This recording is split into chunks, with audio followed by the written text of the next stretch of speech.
Rachidi.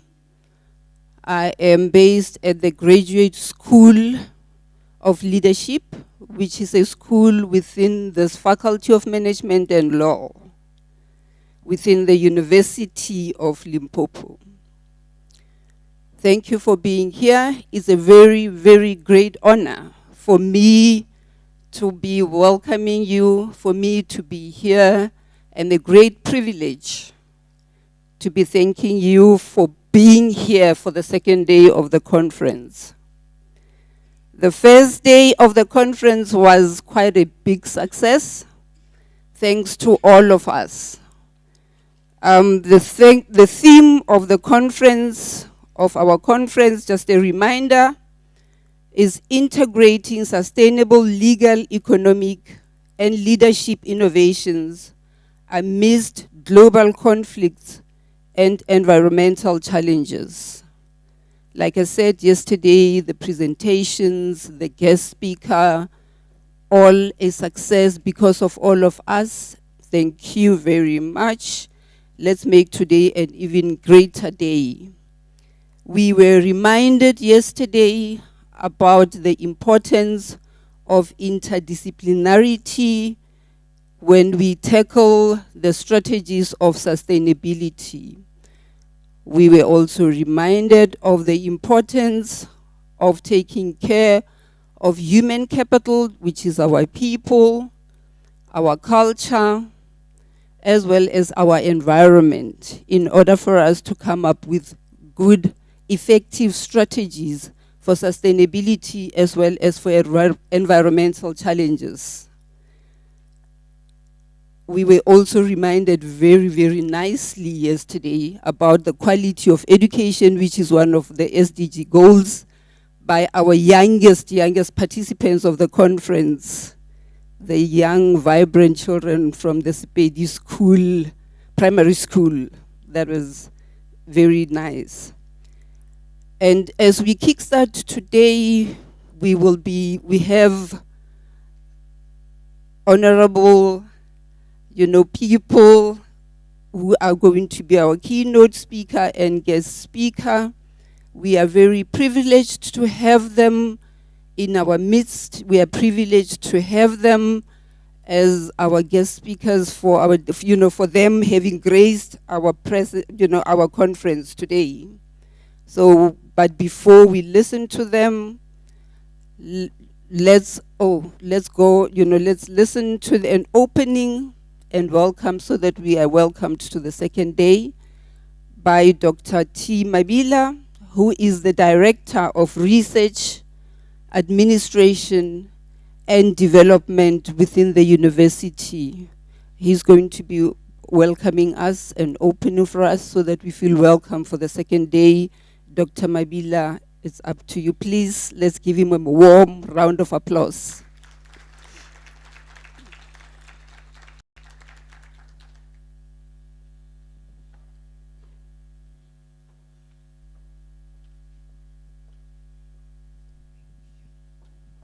Thank you very much.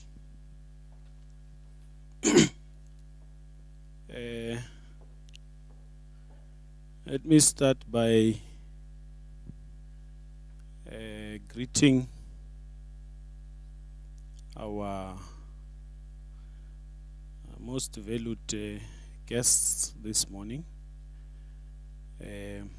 starting with the Honorable Ms. Bushielo, and I have seen and met Professor Siepe. I also noticed that our guest speaker or keynote address for yesterday is still with us today. Thank you very much, ma'am, for being here. Professor Mas, for being with us. Mr. Zwane from SAICA, and every other one that I might have not mentioned your name. All protocol observed. The Executive Dean of Faculty, Professor Sibanda, thank you for hosting us once more during this academic year on yet another successful conference. If I count well, in less than a month, the faculty has hosted 3 auspicious events. I might have lost count, actually. It might be more than that. The research day where our postgraduate students have been given an opportunity to be in a platform such as this one. I think last week we had the TEF Law conference, which was also a huge success. And today we are at this international conference for the Faculty of Management and Law.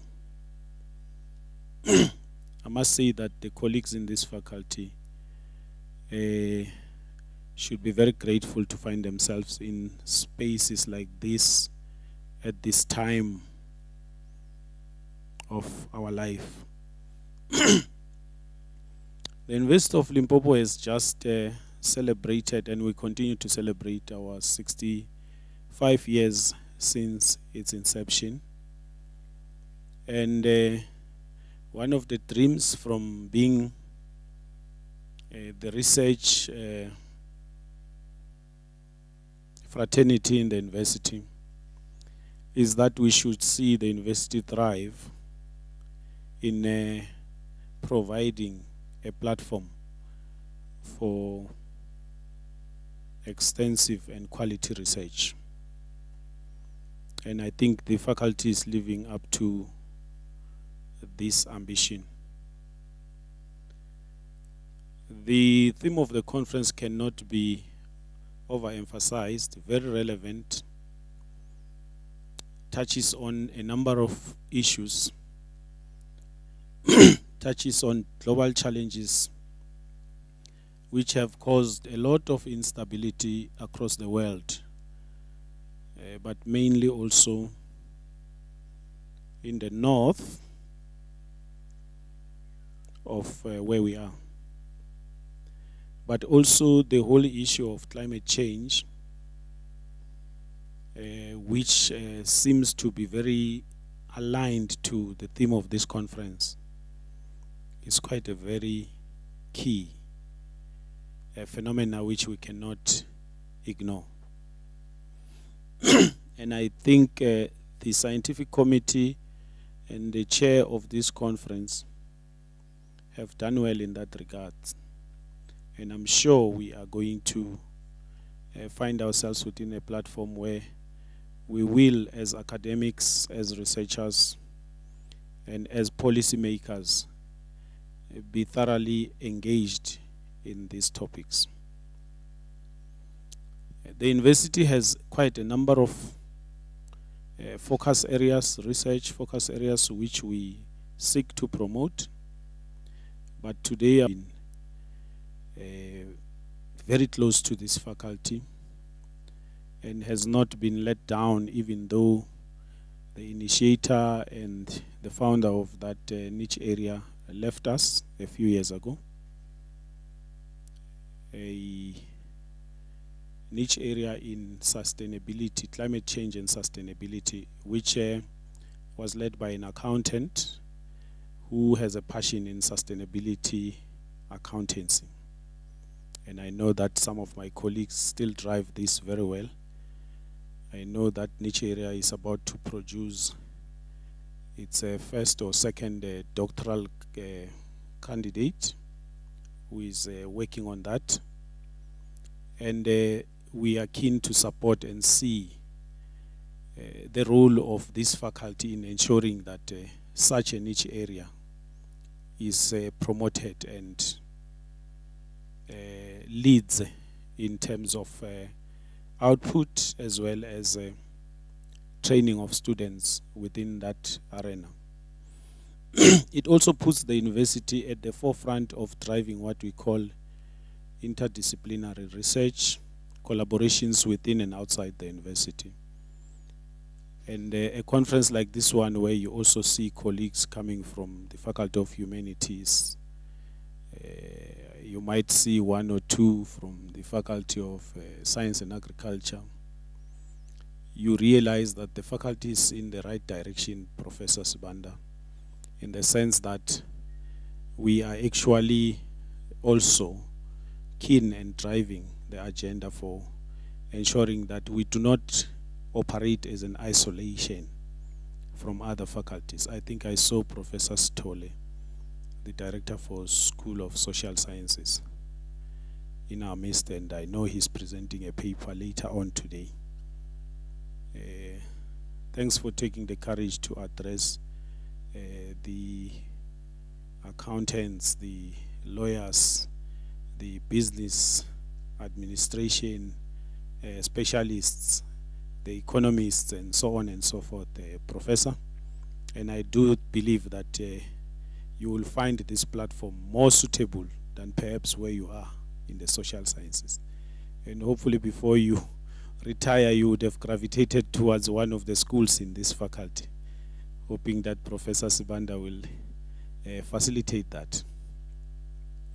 So I am here to welcome all of you, but particularly our guests, on behalf of the Office of the Vice Chancellor, Professor Mokhalong, as well as representing the Deputy Vice Chancellor, Research, Innovation and Partnerships, Professor Motiba. And I would like to use also this opportunity to acknowledge the role that they play and continue to play in ensuring that we as academics find the space that we need, and we can be able to deliver the type of quality papers that we seek to deliver without taking a lot of effort going across the country to get such platforms. So I do wish that we should take a moment to just applaud the university management represented today here by Professor Sibanda, and applaud them for this kind of opportunities so that we can encourage them to provide many more. Can we clap hands for our university management? Thank you very much. And as we move on, my last words is that I mentioned in my beginning that there's been at least 3 noticeable conferences in the last month or so.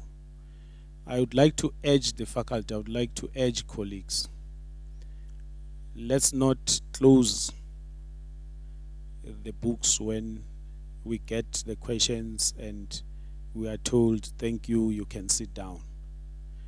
Let's go ahead and interrogate what would have been a discussion from here, put it on paper, and if you are considering yourself as an emerging researcher, approach the senior researchers.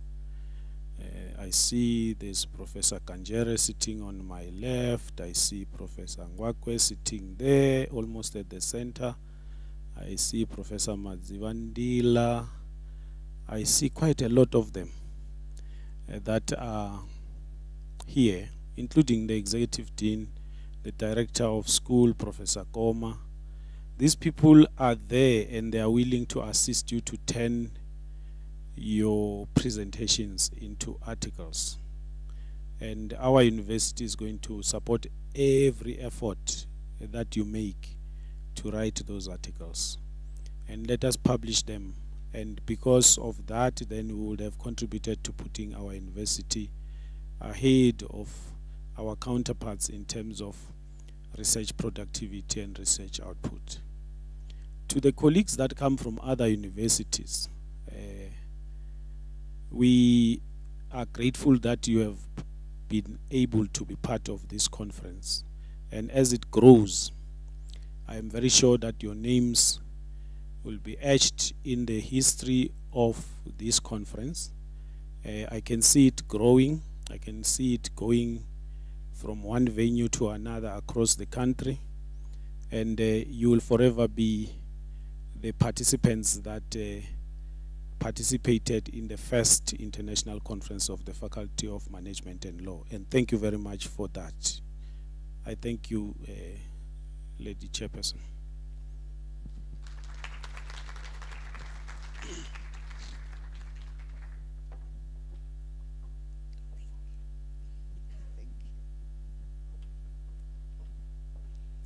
Thank you, Dr. Mabila. We are feeling very welcome, and the second day of the conference has been officially opened. And we are also, of course, reminded of the importance of research. We're reminded of the importance of publishing from here and the support, which is very much appreciated. From here, ladies and gentlemen, colleagues, we're moving to our guest speaker.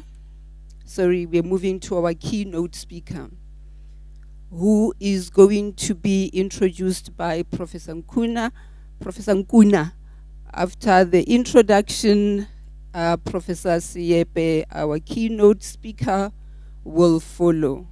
Let's give Prof. Nkuna. Prof. Nkuna is the Professor of Public Administration in the School of Economics and Management within the same Faculty of Management and Law. Thank you, Professor Nkuna.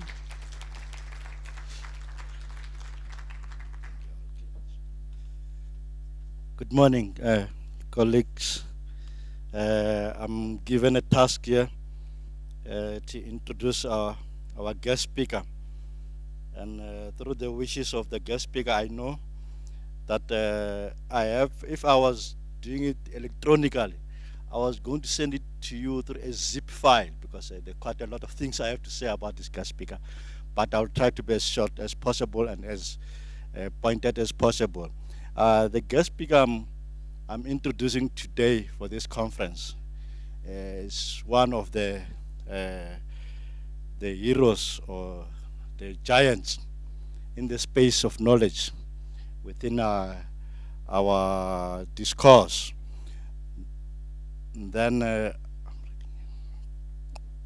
person I'm introducing he is a higher education and strategy consultant. I think recently he was the Deputy Vice Chancellor of Institutional Support of the University of Zululand. You'll understand what I'm talking about. Then by training, he's a physicist. That will tell you his exposure in hardcore science. Then he holds 2 master's degrees. The first one is a Master of Physics with Wits University, and he also have the Master of Technology in Education from Harvard University, Cambridge, Massachusetts. He also holds a PhD with the University of Northwest. He is a recipient of various scholarships awards, and the most prestigious among those is a fellowship and the Senior Research Fulbright Fellowship. And before joining academia, our guests have been involved in quite a lot of policy landscape and shaping our discourse and the polity which we have in South Africa. In that, he served as a special advisor in various ministries. Ministries, we mean the executive oversight within our government. He was involved as the advisor of the Minister of Public Administration. That's what made him to be a most important person in the space of public administration, because he was an advisor in the public service ministry. He was also an advisor in human settlement. That makes him to be one of the key in our service deliverables, the shape of where we are today. He was also an advisor in the Ministry of Communication. We are here because of communication, we are networking, the advancement which we have. He was directly involved. He was involved in the Ministry of Defense and Military Veterans. The person I'm introducing is other than Professor Siepe. Welcome, my professor.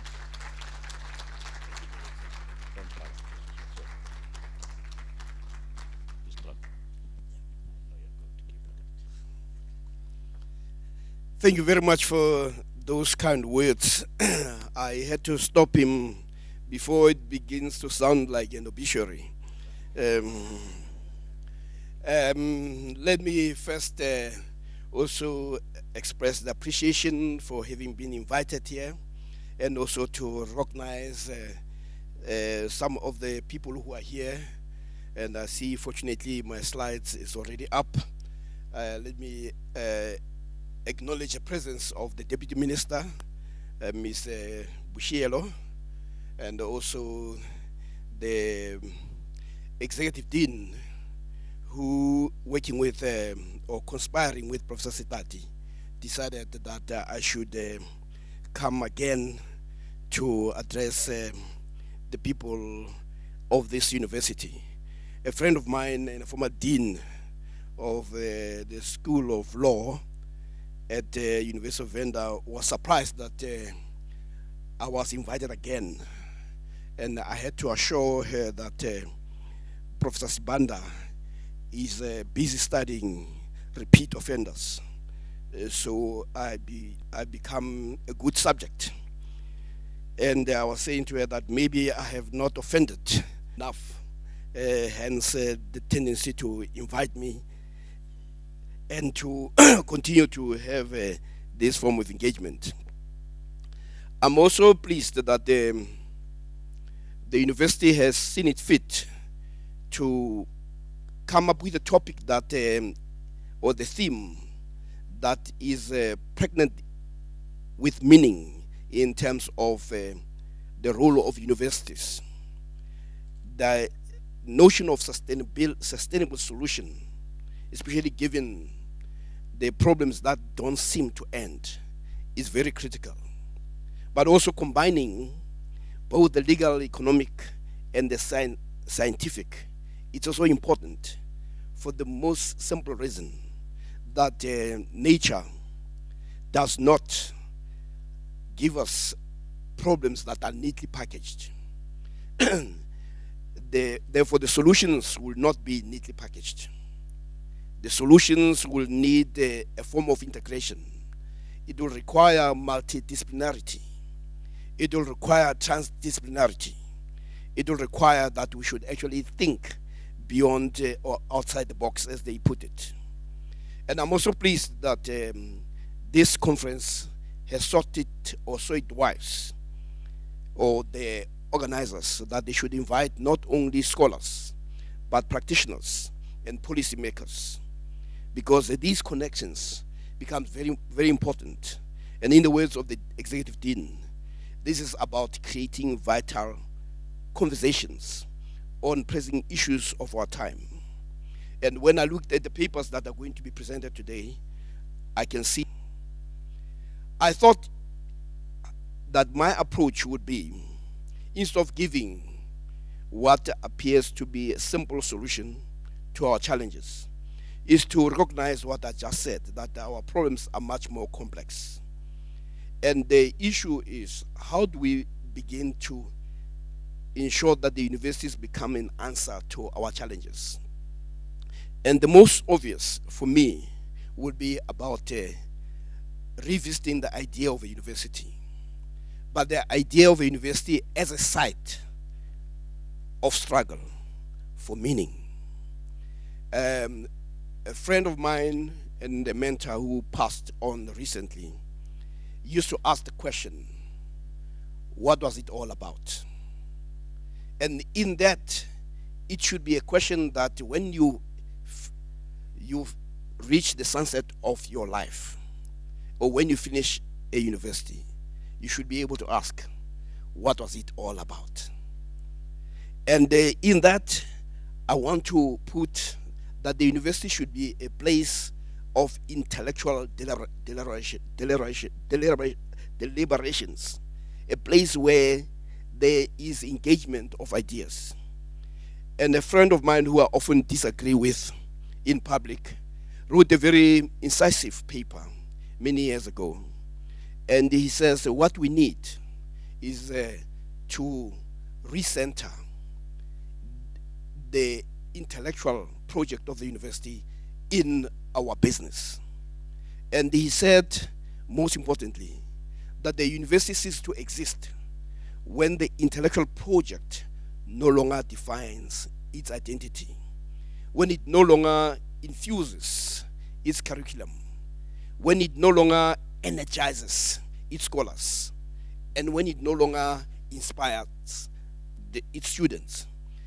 This university, if one goes back to the 60s and 70s, it has produced teachers and scholars who made being at university worthwhile. It energized the people who came. This is why many of them rose to assume very important positions, not only in government, but also in business. So the whole idea of the intellect being critical is something that Jonathan Johnson was talking about, that we need to, so that we can come up with sustainable solutions, we must be able to create an environment that makes that possible. And Ngugi wa Thiong'o, in his book, Moving the Center, there's a chapter called The Intellectual Legacy of Pan-Africanism. And he notes that the notion of an idea has always been critical. And he says, in the struggle for emancipation, the role of the intellect, of the mind, a caring idea, a committed idea, ideas that capture the essence of the historical moment, was an important, and he says, often the most decisive ingredient. So what you see there is that until you realize that what you talk about must be centered on a robust idea, you'll not be able to get anywhere. I'll give you an example. And this is an example that most people do not seem to capture also other elements that have to do with it. You know of a guy called Sir Isaac Newton. We are told that the fellow was sitting under a tree, probably basking. And this fellow obviously was not at work. But when an apple fell, he decided not to do what some of us will do, to eat it and wish God could be so kind and bring more apples down, you know. But he began to think about it. Say, what makes it fall? And out of that simple questioning, we are now able to fly the air like birds. We are now able to swim the seas like fish. This is the importance of ideas. So this is why Ngugi says, oftentimes, the idea has always been the most important, decisive ingredient. So the university must be a place of ideas, not only a regurgitation of written material. It should be a place that produces thinkers. And I'm also saying this, Professor Sibanda, in terms of your question, in terms of the theme, because right now people are beginning to ask a question whether the universities are giving us what we should be getting. For instance, every year, and this is a Deputy Minister, this is one of the questions that you may sensitize also policymakers, that we often ask everybody else a simple question of having to account for what they do. But the universities produce year in, year out students who graduate to unemployment. And the question is not asked, what was it all about? It cannot be that we produce young people and the universities become simply a warehouse, and when they're done, they join the ranks of the unemployed. What it means that there's something we're not doing right within the universities, and those questions are not asked. And what is scary is the fact that the technology is moving so fast that those who have an idea of the future are making very profound statements that should make us think. When they talk about the fourth industrial revolution, they are saying 60% of the young people who start school today, 60% will be in jobs that do not exist. The question then asked is that we need to ask, how do you train and educate people for jobs that may not be there? So, well, there's an answer, of course. But the universities are not grappling with that. That's why they continue to train young people who graduate to unemployment. And that is a problem. This is why when a university no longer asks those questions, then we're in trouble. We're in a country where questions are never asked, even those that are obvious. I'm told that I must stick to the topic, as if the topic itself, whereas what one must do, as people do when they're in the church, you must let your spirit move you, you know. You have also, we are in a country where you could have a competitive open process where people are interviewed. And the worst performing person gets appointed in public space. And the universities don't ask questions. What was it all about? Why do you subject the country to a process that is competitive, where you have candidates and you end up with the worst performing one getting appointed? Why do you even bother? What was it all about? And the university professors don't ask that question. They simply say, it is what it is. And because we don't ask those questions, Africa has not moved. And this is what Ngugi was saying, and I'll stick with Ngugi.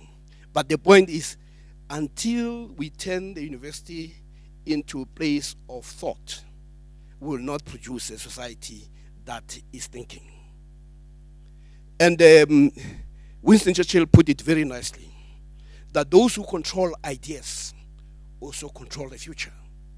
Hence, when he addressed Harvard University in 1943, when there was also a collapse of what you call the colonial empires, when they were crumbling because of the changes in global politics and also the struggle against oppression and colonialism, he said that the empires of the future are the empires of the mind. So the notion of the mind continues to be a challenge. And the university must see it as their responsibility to occupy that space, but to make sure that the young people who emerged out of those are thinkers. And I was simply saying, one of the things that people are asking is that the top companies like Google, Apple, the top 15 companies, you can even Google that, they're saying they don't require a degree for their future employees. They say, well, a degree is an advantage.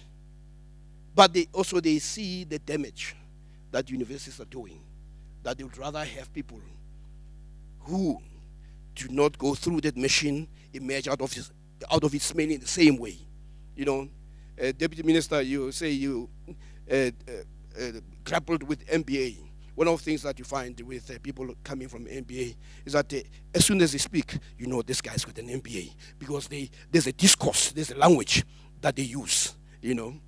But we want people not only to acquire the language, but also to be able to be critical, to be thinking. Einstein put it very nicely. And he says, when he looks at science, all of science is nothing more than refinement of everyday thinking. The refinement of thought is what the university should be doing. And if you ask me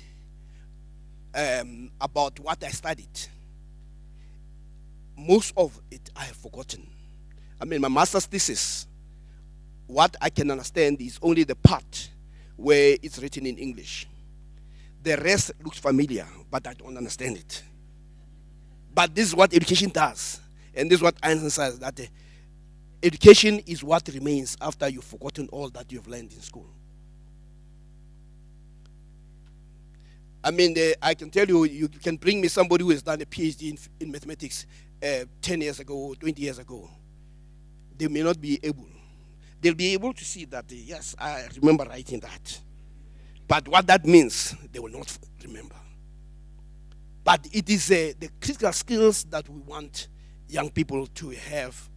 And of course, what we also want is them to engage in what we call in physics thought experiments, imagination.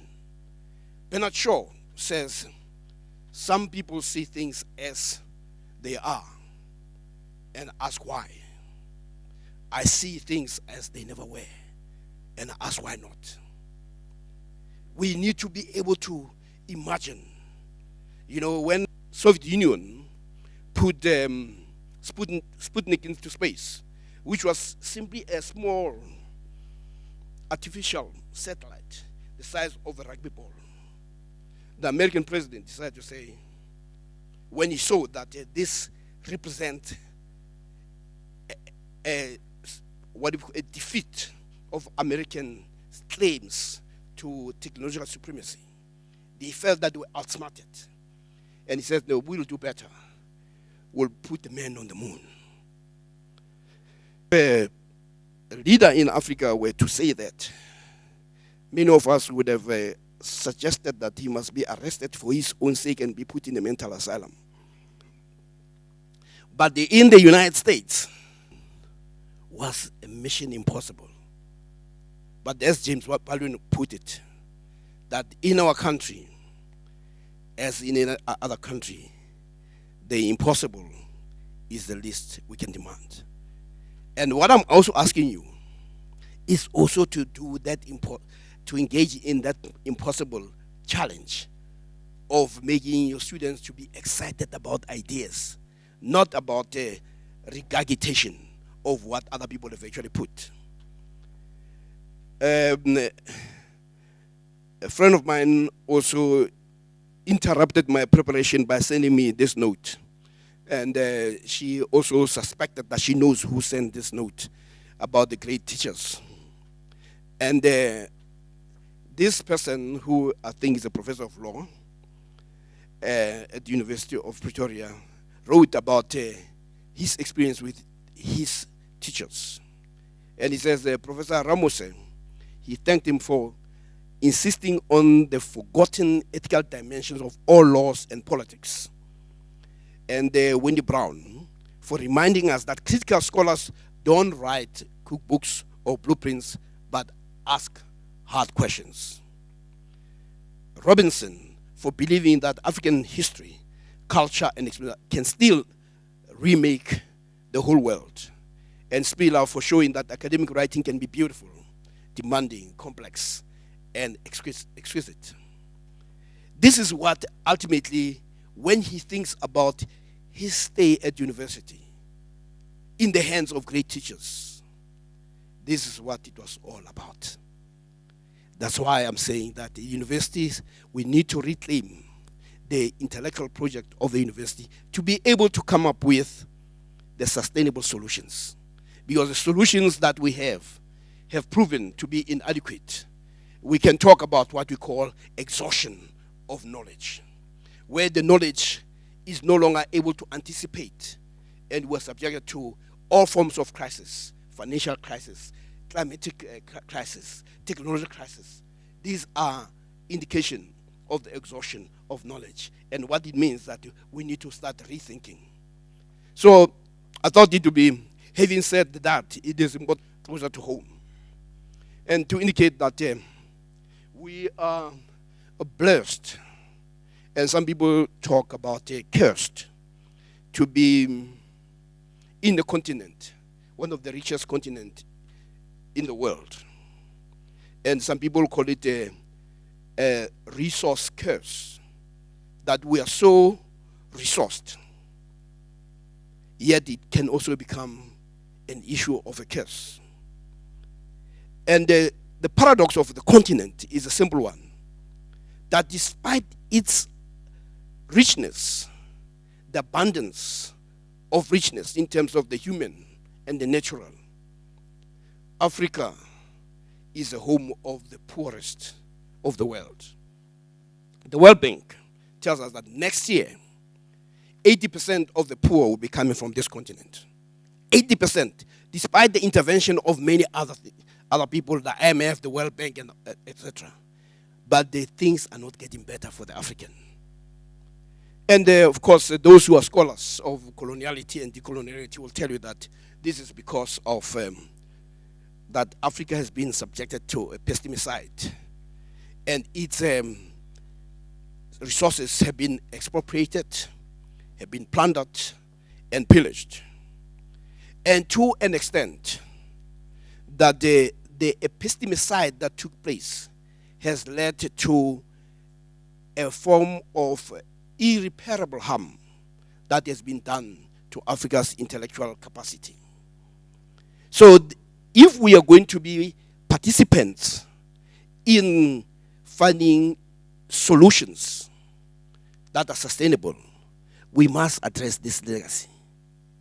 Why is a continent that is so rich and yet it becomes the home of the poorest of the world? In finding solutions that are sustainable, we must address this legacy. Why is a continent that is so rich and yet it becomes the home of the poorest of the world?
they still insist that justice can only be transacted in English. And in the process, there's a loss of translation, where even the accused is listening to this guy who's trying to interpret to a magistrate what he had said in Xhosa, and he can tell that there's something wrong, and the magistrate or judge is also confused. But in the end, there's a sentencing, and the accused is surprised that, but I was telling the truth. That is the scandal that is meted out to a people who are not thinking. To think that you are children of a lesser God. That even the basic thing like access to justice had to be in a language that is not your own. The same applies to medical schools. We are a country of non-thinkers. You had universities, of course, because of racism, where if you're going to become a doctor, learn an African language, even when most of your clients will be speaking in an African language. Now here is what the doctors will tell you. That when you see a doctor, because you have certain symptoms, the doctor starts by asking you questions. And it is through the questioning that the doctor is able to say what could be the cause. They will ask you, what did you eat? What did you know? But because the symptoms of many diseases will have almost similar symptoms. I mean, just like a car. When your car is overheating, it could be a number of things. It could be a pipe that is burst. It could be that you've not put the oil. It could be that there's something wrong with the engine. But when you start asking questions, you are able to determine. You remove all other possibilities so that you can deal with this. That's why the doctors talk to you. It's called a SOAP. That there's a subjective element, which is your story. Then thereafter, the doctor then does what you call objective testing. Then based on that, then they do an analysis. Then they are able to talk about the prognosis and diagnosis. That's what they do. But there's an engagement. Now, many of our people, when they go and see a doctor who does not speak the language, they struggle to tell the doctor what's wrong. Says, what's wrong? He says, it's painful all over. Because the person can't even know, does not know what a neck would be, what this is, and all that. And what happens? It's a misdiagnosis. But in this country, as it is in the continent, it happens. Because we have not done the most obvious things. That they're making sure that the most basic human element is to be able to speak your language. Whether it's justice, whether it's medical. And this is why our people die. You hear that, but this guy, it was just a headache. But because they could not. This is why universities like KZN decided under Makgoba, and I'm told that other universities are following suit, that at least doctors there must learn one African language with the sole purpose of making sure that there's proper health care for our people. But those questions are not asked. Actually, we have judges who are so proud to say, no, the language of law is English and Afrikaans. A black guy, so proud, not thinking about the denial of justice. And if you can't get justice in the courts, where can you get it? This is why you should admire, let's say, the current Chief Justice did write a judgment in Xhosa. But what she did was so important to say, it is possible. Languages can be developed. And languages develop when they are spoken by powerful people, not by scholars. If Mandela decided to speak in Xhosa, you'd have seen how many of our white compatriots would have rushed to learn Xhosa. You've seen them in places like Bophuthatswana, then Bophuthatswana, where they could speak Tswana fluently. You go to Botswana, every white person who lives there can speak Tswana quite well. You go to Lesotho, but those who are colonized.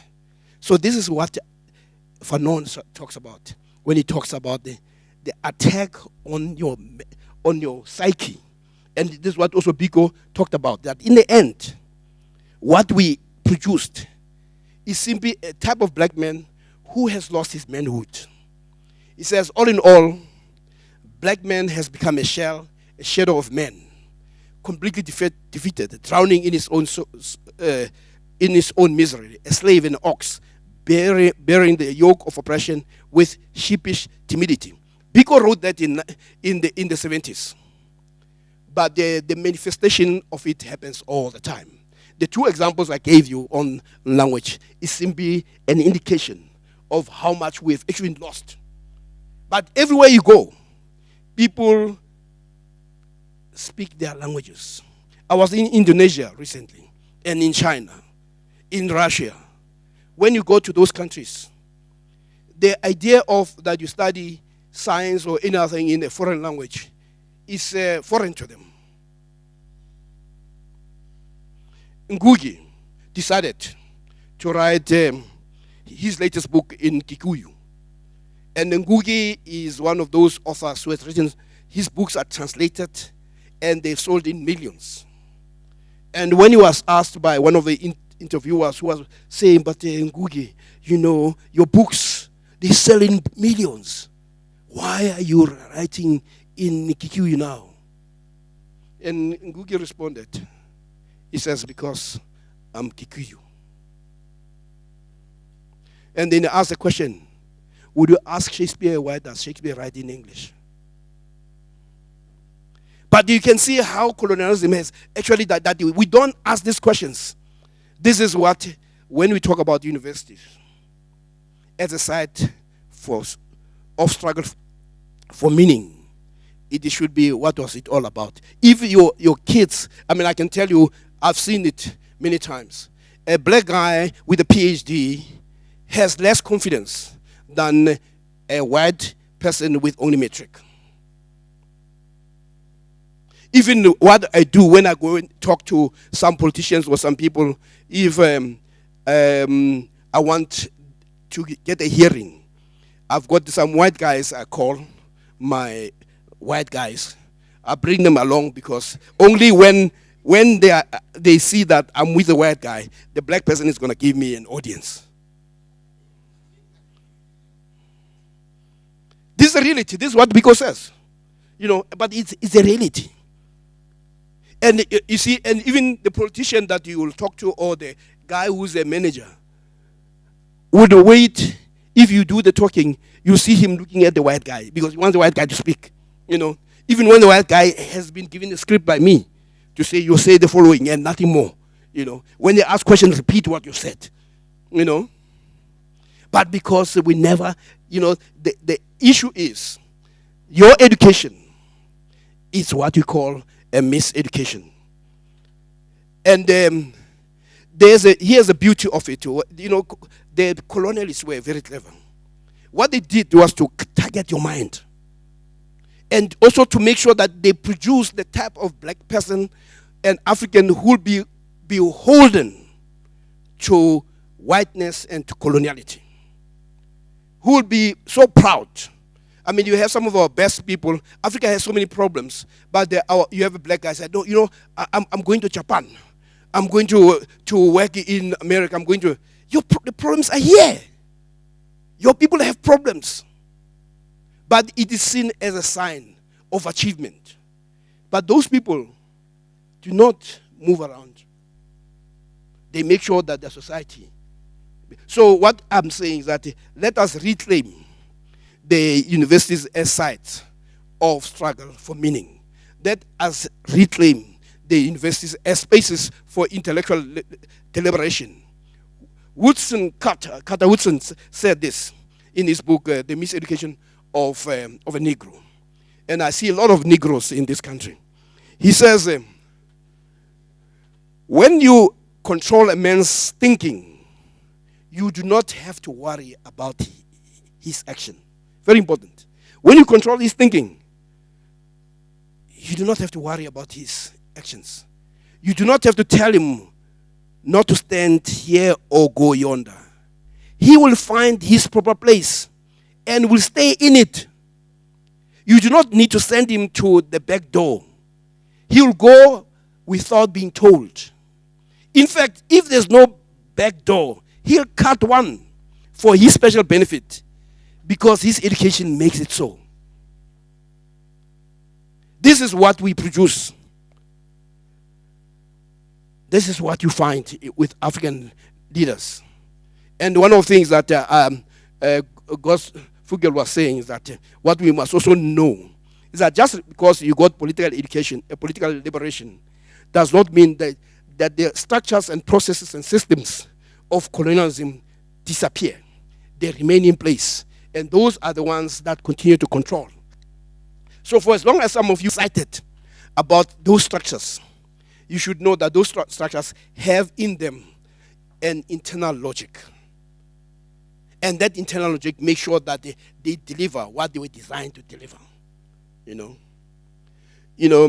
I like this picture of our African leaders going to the funeral. And when they got there were so many of them. They said, no, look, get them a bus. And they put in the bus. And you can see the president of Zimbabwe leading the pack. And us being very happy to be in the bus. But when they come home, they drive in motorcades. There you get reduced to being in the bus. Where you have only African leaders can be summoned. If the French president says, I want to see all of you, they're all there. The Chinese president says, come, they're all there. And you know what they're going to do? They're going to go there to discuss Africa's problems. And Kagame was asking, but why can't we sit here in the continent and discuss our problem? Why should we be summoned by Britain, by the US? But you must see when we write the report, USA and Africa, China and Africa, France and Africa, Britain, with sense of pride. Because we don't take ourselves seriously. Because as Woodson says, we know our place. And that our place is at the back. And if there's no door at the back, we'll create one for our benefit. But our university students must not emerge. Because most of those leaders are highly educated or miseducated. And of course, a friend of mine will ask, but what is wrong with you guys? But it comes down to that our problems are really up here. That, let me give you a concrete example that happened to me when I was young. And I was asking a question and I nearly got spanked. I was coming from school. I was probably 9 years old. And I've given this example, and it's a very most important example because it highlights and sharpens the challenge of what has happened to black people and black scholars and black leaders. Coming from school, I see black people, men, in the queue, or what you guys call a line. And knowing that is not a police, is not a bus rank, and it's not where you would expect that they'll be standing. I ventured to ask, what is this line about? And then they told me that no, they have been arrested. You have been arrested. No, I could not understand. And there was no policeman, but they're standing in the queue. And then one of them said, no, actually, the van was full. So it's going to drop others, and then they come and collect this. But then you'd have thought as a child that, why don't you run away? But you're not going to run away because if you run away, first, the apartheid government that made sure that they instilled the fear of God in black people. So they will then police each other. So if this one wants to go, this one will pull him. Where are you going? How are you going to answer to the white man? So even in our scholarship, we behave the same way. If it does not fit into what some American says, this is what scholarship should be, we reproduce a space of coloniality. So And we never know that we're actually in prison. This is what the miseducation has happened. And now the point is, before I'm pushed out of this, because I'm becoming offensive.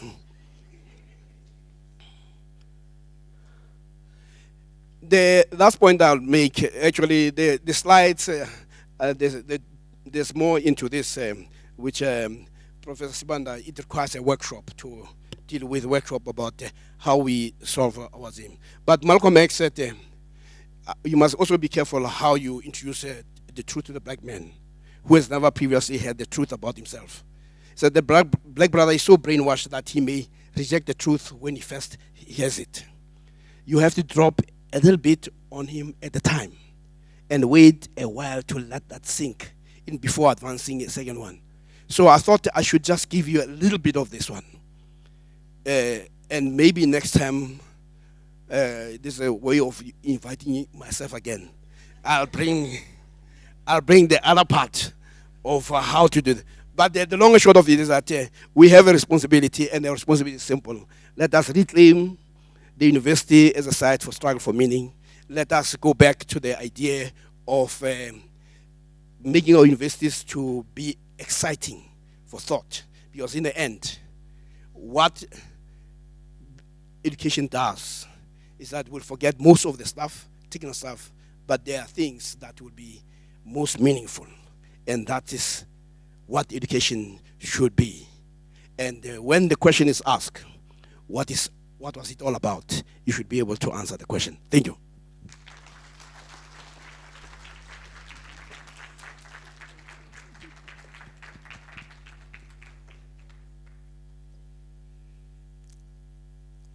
you. Thank you, Professor Siepe. Another round of applause for him, please. Reminding us of the importance of identity, of the university's identity. We are, our motto is finding solutions for Africa. Are we doing that through research, through teachings, through everything that we do? That importance of identity there, and a university as a place of ideas where we can, through rigorous research work, kind of facilitate those ideas, facilitate critical and innovative thinking. Thank you for reminding that. That is very important to have products and people that can think critically and innovatively. And of course, to reclaim the intellectual project, Professor Siepe, you said, reminding us of the themes of this conference, of, no poverty, zero hunger. Yesterday we spoke about life on land, so preserving all those challenges. What do we do about those as well? And we also, yesterday, we spoke about preservation of culture, our languages, and all those kind of things. What do we do about them? They really tie very neatly with our theme of sustainability and environmental challenges. Thank you very much, Professor Siepe. Our next speaker, our guest speaker, that ain't mine. Our guest speaker for today will be introduced by yes, it's coming, by Dr. Halakhala. Dr. Halakhala is a senior lecturer in economics, also in the School of Economics and Management, the same Faculty of Management and Law. She will introduce our guest speaker, who will come immediately after her. Thank you very much.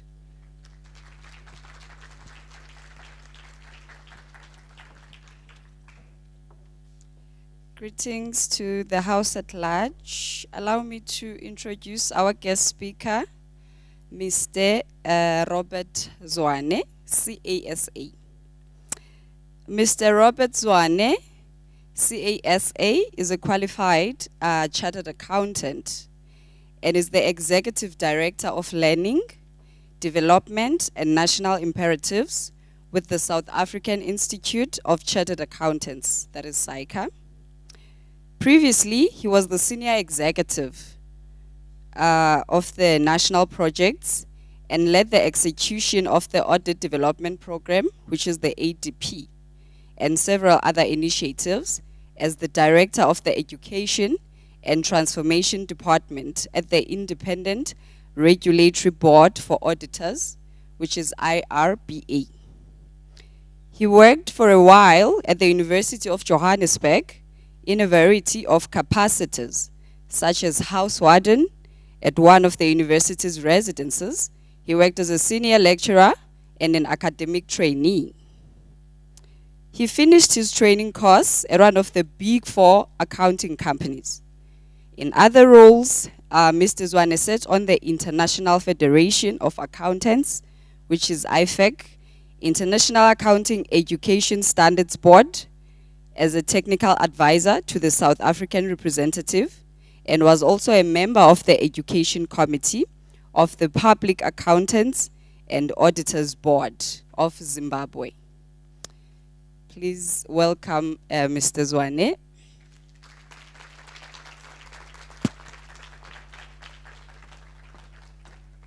you so very much, Doctor. Good. Is it still morning? Damanin? Let's try it. How are you guys? That's not really so good. Good morning. That's a bit better. But I do have a complaint as soon as this goes up. My complaint is actually speaking after Prof. I'm regretting coming here because speaking after Prof is not really something that I would advise to anybody. But Vitorame I Robert Zwane, as introduced Nitira Alaya Saika, and we'll talk a bit today just about some of the things that are of interest to me and to the profession. And some of it, I'm going to run away from the topics because, Prof, you've delved into those quite in detail. I'm sure the slide will appear just now. And my call, even just looking at topics to talk about was very difficult, but I decided to actually talk about a few things that are quite important for me, and that slide is just indicative of that, around the role that we as universities, that we as academic institutions ought to be playing in moving society forward, around us being a center of solutioning, if I may put it like that. So I'll just touch on a few things, and for me, the slide I want to run to is really right at the end, the relevance of academia, and that will take me 2 minutes and then I'll sit down. Then the others I'll say I agree with Prof. But because I really have always wanted to say the following, I want to say protocol observed and honor the DM who's sitting in the room and the leadership of the university. So thank you so very much. We all know that slide, and we all know what that means. And we all know that that means we need to be an institution that's reflective, an institution that's never settling.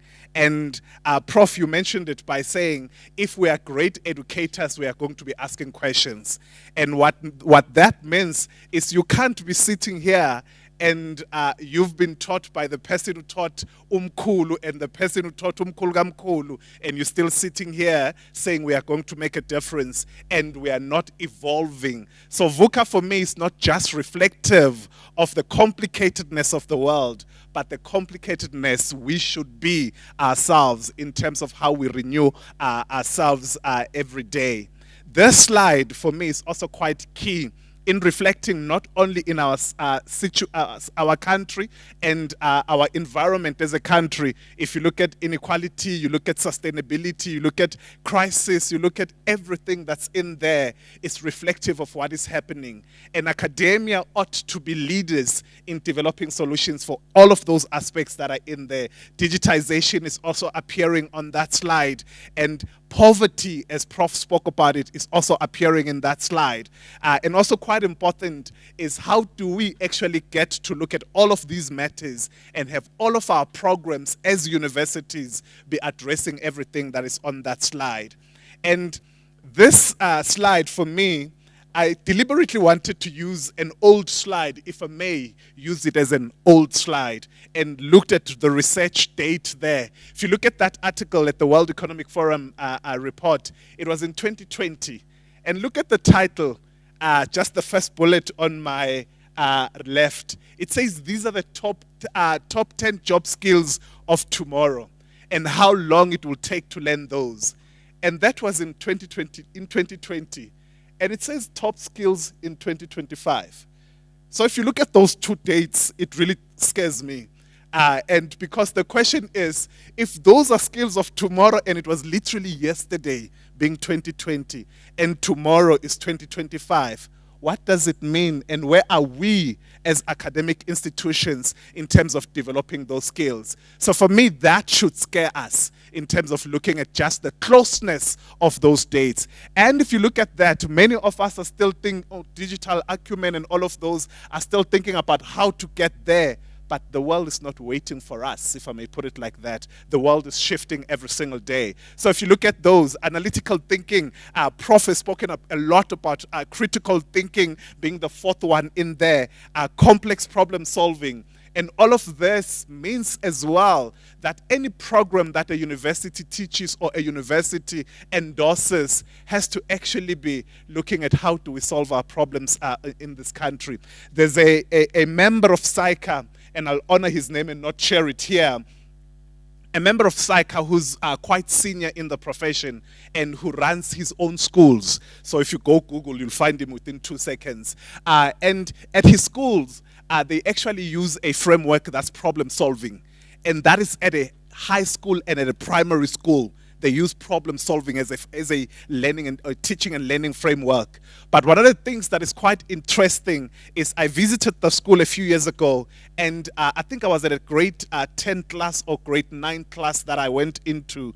The first thing that was quite interesting was there's never a class where there's only one teacher. There's never that. There's always 2 or 3 teachers teaching one subject.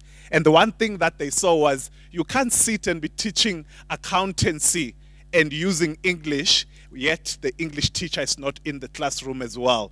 Those kind of things. So if we are actually moving forward, this ought to be something that we're thinking about in terms of the way we teach. When Prof was talking about language, the importance of language, our own languages, I remembered an example or an occurrence, let me call it, from I think it was 2010 or so, 2010 or so. But I was in a lecture hall at one of the universities, and at that point I was lecturing accountancy, and just in a class of 800 kids, you're busy teaching depreciation and all of those things. And then right at the back, a kid raised his hand and said, "Sir, please stop. Tell me what is depreciation." And there lies in the problem. That sometimes we're saying our kids are failing, our students are failing because they're failing the technical work, but we haven't actually thought around how do we teach in an integrated manner so that what we're teaching is understood not only from a calculation perspective or a technical perspective, but also what does it mean in life? What does it mean when I get out of the classroom and get to be outside and working and all of those things? So I do apologize. I walk a lot. I learned from Prof. So those things are very, very important for us to be thinking about in that regard. So please just look at all of those. And if we are teaching and we're saying we are a technologically advanced university because we've now loaded PDF onto certain website, I don't want to comment on those. So look at all of those things. The next line, 50% of all employees will need to be reskilled. All of those aspects are quite key that we think around that aspect. And again, I said I was quite deliberate at using this list so that we can get a bit scared and get to be uncomfortable sitting and saying, this is a list that many of us who are researchers are going and referencing. But 2025 is literally just tomorrow, meaning this list is actually useless if I may, it's changing. But I'm saying useless, yet things are changing and they remain the same as well in some instances as well. So we need to really, really be thinking around how are we teaching these skills at any subject, whether you're teaching history, you're teaching law, you're teaching accounting. All of these aspects need to be brought about so that we teach people that are lifelong learners moving forward. So this was a question for me that what is the future and when is tomorrow? If that's a list that is 2020, referring to just literally 3 months' time. So we do need to think about all of these things in an integrated manner. The other topic that for me is quite key, and just thinking about what's been happening. 3 weeks ago, we all saw the snow at parts of KZN. Even if you don't believe in climate changes and all of those things, what we saw in that week was something we don't really see often, and we shouldn't be seeing. A friend of mine screamed at me because I kept calling him. He left Friday at around 5 p.m. going to KZN. So at night I kept calling, where are you, and all of those. And at around 9 p.m. he was already stuck. And he got home on Sunday at 11 a.m., having left home on or Joburg and on Friday evening or afternoon. And my fear was he's an adult. He can get out, survive. But in the car was a 1-year-old. And we're not thinking around all of these things and what does climate changes mean and all of that. So that's just reflecting the sustainability of our resources, our profession, our talent, or our core to what we urgently require. And all of this means that we actually need to take sustainability and not just make it a fancy talk, a good to have, a good story. Because today, everybody, you go to any university, you'll find we're studying and we're researching sustainability. But what does it mean on the ground? What does it mean when somebody can't put bread on their table? What does it mean when we're still struggling poverty? So how do we think around all of these kind of aspects?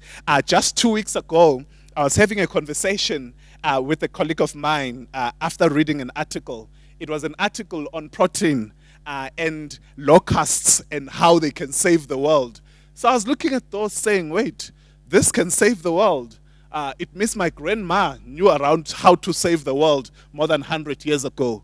Because I grew up, and many sitting here will be like all fancy and all of that. I grew up, locusts were put through, and we're eating those. And there's one insect that I don't even know the name, but it always appeared during rainy seasons. It was the tastiest thing I've ever seen.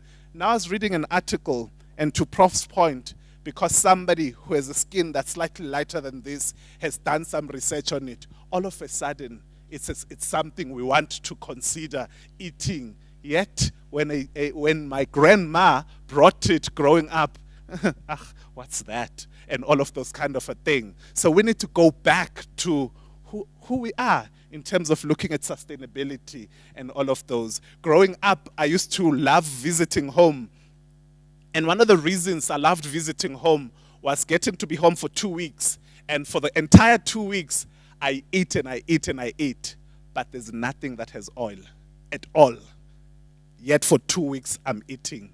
And I used to be fascinated as a kid to say, how do they determine that this little green plant thing, that one we can eat, this one they always tell us this is very dangerous, it will kill you immediately. How do they determine that?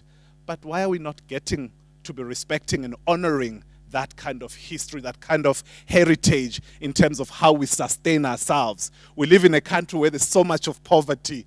Yet I'm saying, I grew up in a place where you could identify things to eat just on the ground, if I may put it like that. But we're not getting to a point where we're applying ourselves and we're solving our own problems in that regard. So we do need to think about sustainability not just as a research aspect, but as a way of life aspect, if I may put it in that fashion. So if you look at this, and that's why I'm saying not just as a research aspect, we talk about sustainability and we talk about reporting and all of those aspects, but we do need to think about it, as I made the point, from a broader sense or a broader lens. Look at our environment, ESGs, look at the social impact and the governance aspect. Half the time, we talk a lot about the environment, we talk a lot about governance, but we forget the social aspects as well. So we do need to apply ourselves a lot more in that regard.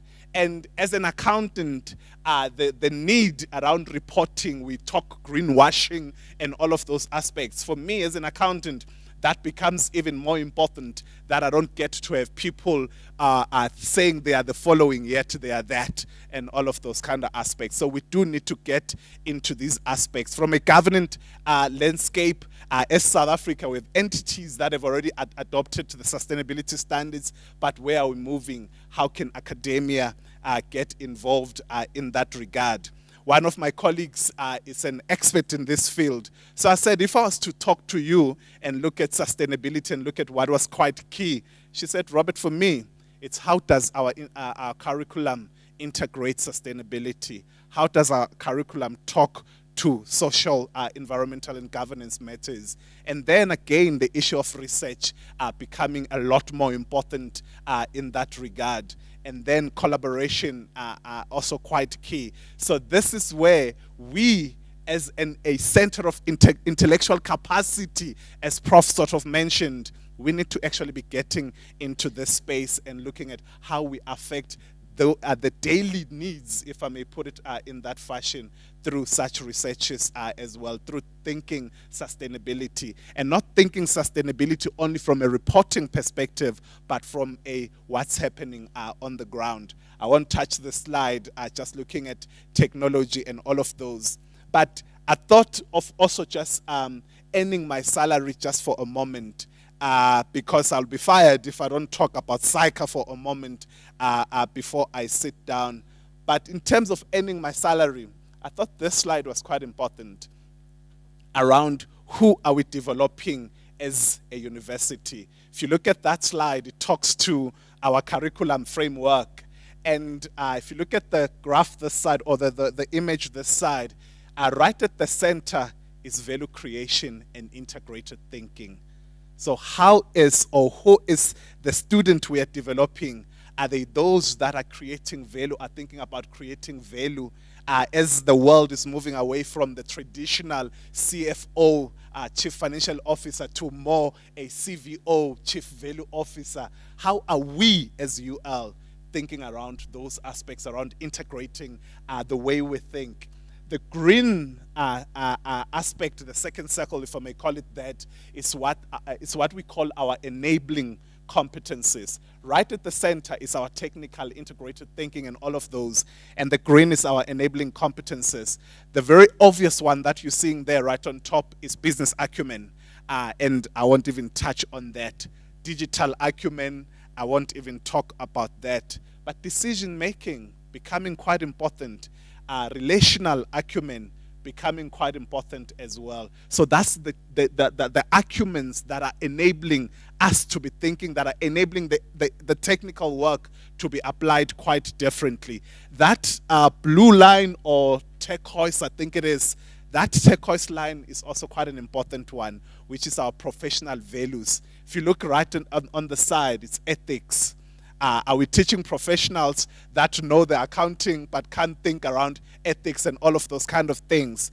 And I remember my former CEO used to always use this example and say, if somebody came running into a room or into a house where is chasing me, they have guns, please hide me. What would you, if you hide them and then somebody comes through and say, we are looking for this guy wearing a blue suit and all of those, did you see them? What would your response be? That person told you, they're chasing me with guns and all of those.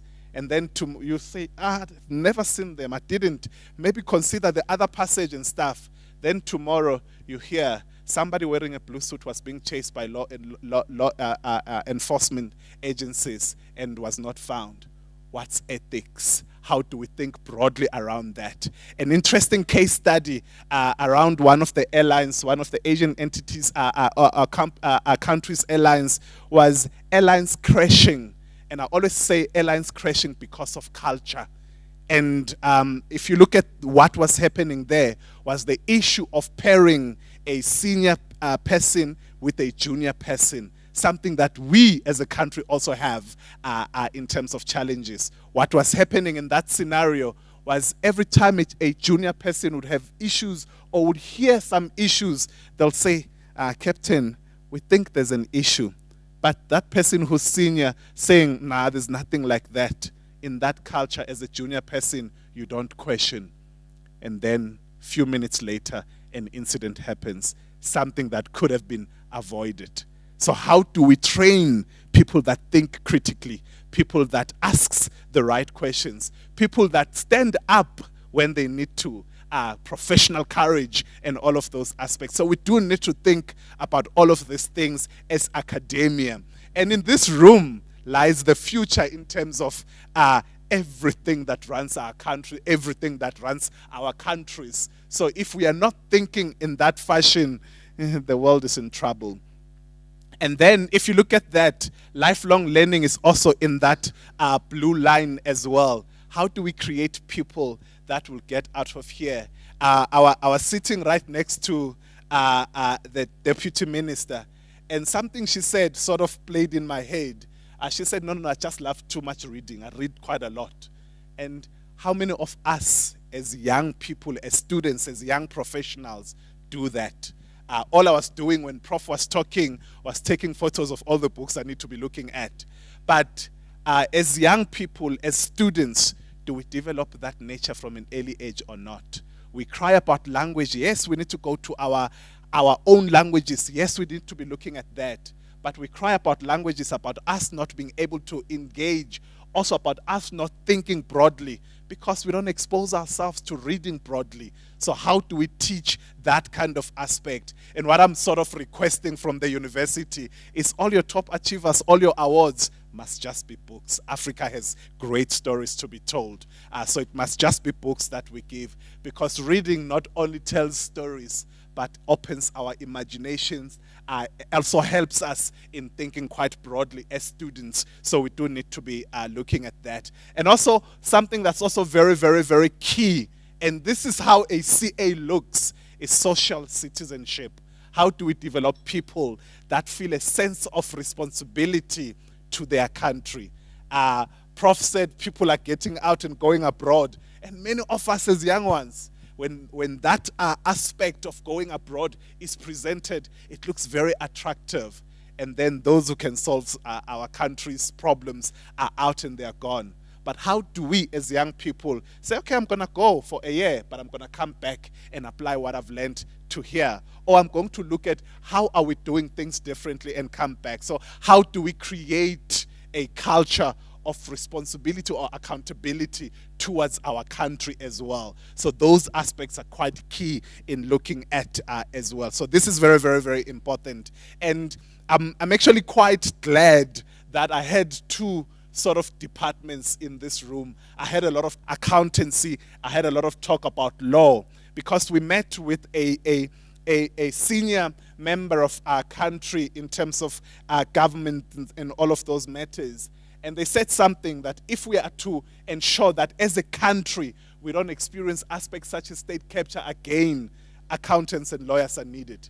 And that means professionals are needed. And I always talk, if you look at this slide, we have ethics right in there. But if you go deeper and research a bit, Prof, I do read journals now and then. If you go and look at research and look at what a professional is, you can't be teaching a professional ethics. You can't be teaching a professional the importance of society, because at the core of a profession or of a professional is a social contract. But why is it that the first thing that gets out the window as we get to qualify as professionals is that social contract? That aspect that says my monopoly to act, to practice my profession in this country is simply because of the profession, of the society. And I always tell my students and young professionals as well, I'm still young, not that I'm not young, and younger professionals, I always tell them one thing, that your client is not the person that pays you. Your client is the person that's paying you is going to take those books and present to. It's the person that's going to make decisions using those aspects. So it's very important that we teach social, the social contract or social citizenship as important as possible. And I must say, if you look at the profession and where we are and the scrutiny we've been under over the last many years, 20 or so years, it's simply because that aspect that is public service, that is public interest, that is social contract is easily forgotten. So how do you as UL get to that point, or as universities get to that point that those aspects are elevated and are elevated quite significantly? So again, the creation of value is important. I won't talk to that slide. And if you look at this list of skills that is found in our competency framework, and you look at the World Economic Forum as list of skills, again, very much aligned. Digital acumen is somewhere in there. Analytical, critical, integrated, and thinking and problem solving. All of those aspects. We need to be creating young professionals, graduates that get out here having identified a problem in our society, saying my business will be to solve this problem. So how do we think towards that? And this, as I'm talking around what we need to be doing, actually it's almost just simply a self-reflection. How do we as academics get to look at those aspects so we can actually solve problems? Because half of the time, our focus is very much business acumen and all of those. Social, lifelong learning, we're not looking at those aspects as well. So we do need to get into those aspects a lot more. And I thought just sharing what SAICA is doing around these two areas that I've sort of high level touched on, advocacy around sustainability. As an example, I mentioned, I do apologize, I'm mentioning other universities here. So I do apologize. Please do invite me in future. I'll write something and mention UL as well. So I've mentioned two universities on that slide. On the sustainability side, we were actually approached by Prof. Mervyn King, and the end result of that was a partnership between SAICA and VETS looking at the development of future CFOs. When I say future CFOs, it's the creation of value, and therefore the move towards CVO, Chief Value Officer. So it's very, very important that we start thinking towards those aspects as well. And as SAICA, we run several awards or competitions where we recognize our members for the work they're doing in society, such as Chairman's Difference Makers, Top 35, Trainee Trailblazers.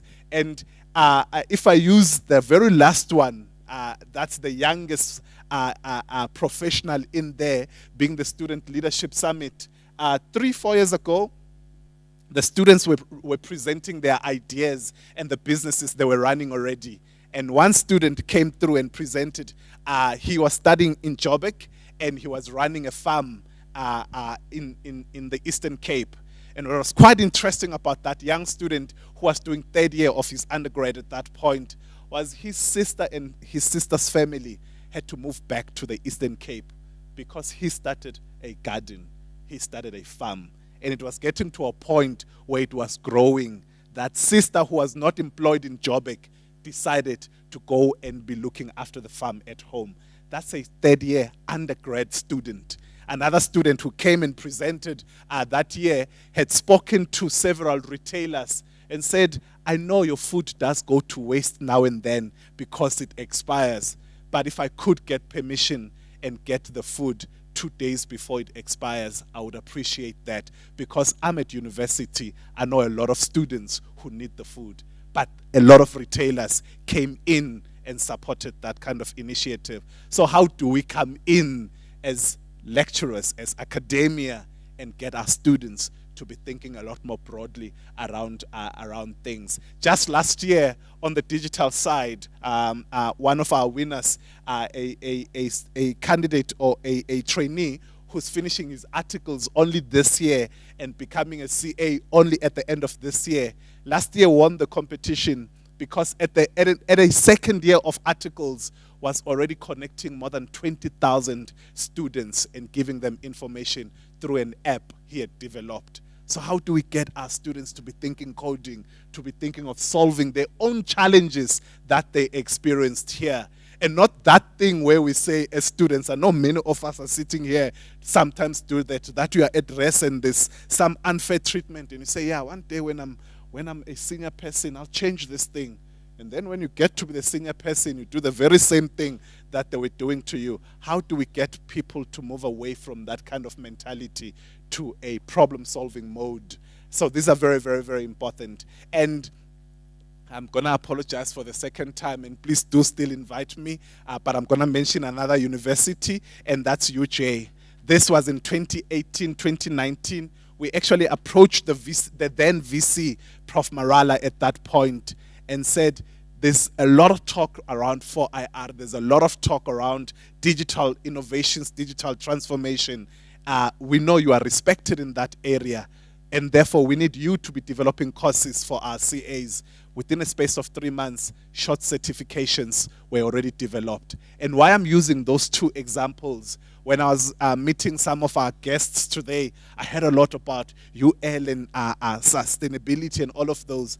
I want to be sitting here chatting to other universities and referring to the work that is coming from this university. So how do we actually partner and look at the work that you are good at, that you shine at, so that we elevate that to a national or international stage. And when I say national or international, I'm not saying that loosely.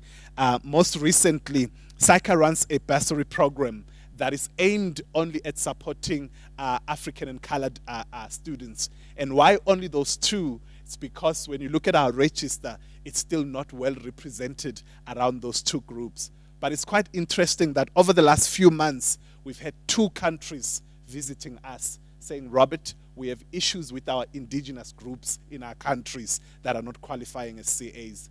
You, as South Africa, has somehow figured the formula. How can you assist us? That is something that sometimes we don't see. We look at that, we are not transformed and all of that, but the fact that we are moving slow, we don't look at it. And the fact that we can be, as Prof indicated, we don't need to go do a benchmark there. We can be the benchmark. We need to be looking at those kind of aspects. And to celebrate and brag a bit, and be big-headed for a moment. I know I am literally as well, but to be big-headed for a moment is in 2002 when we started Tutuka, only 13% of our members under the age of 35 were African, colored, and Indian. 13%. African were specifically 3%. 86% of our register at that point under the age of 35 was white.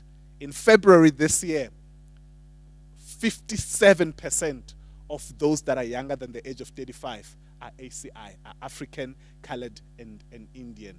That means transformation. And the point I'm making is we do need to brag. We do need to tell our stories. And this starts right from this university around what is it that we can share with other universities, with the world. So this slide for me is quite key around we can all speak, we can all talk and all of those things.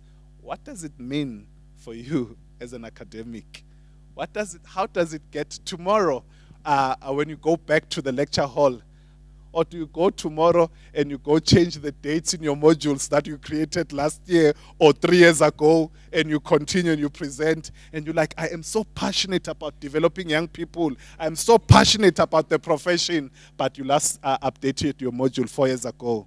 So how does this change? How do we reflect on teaching and learning?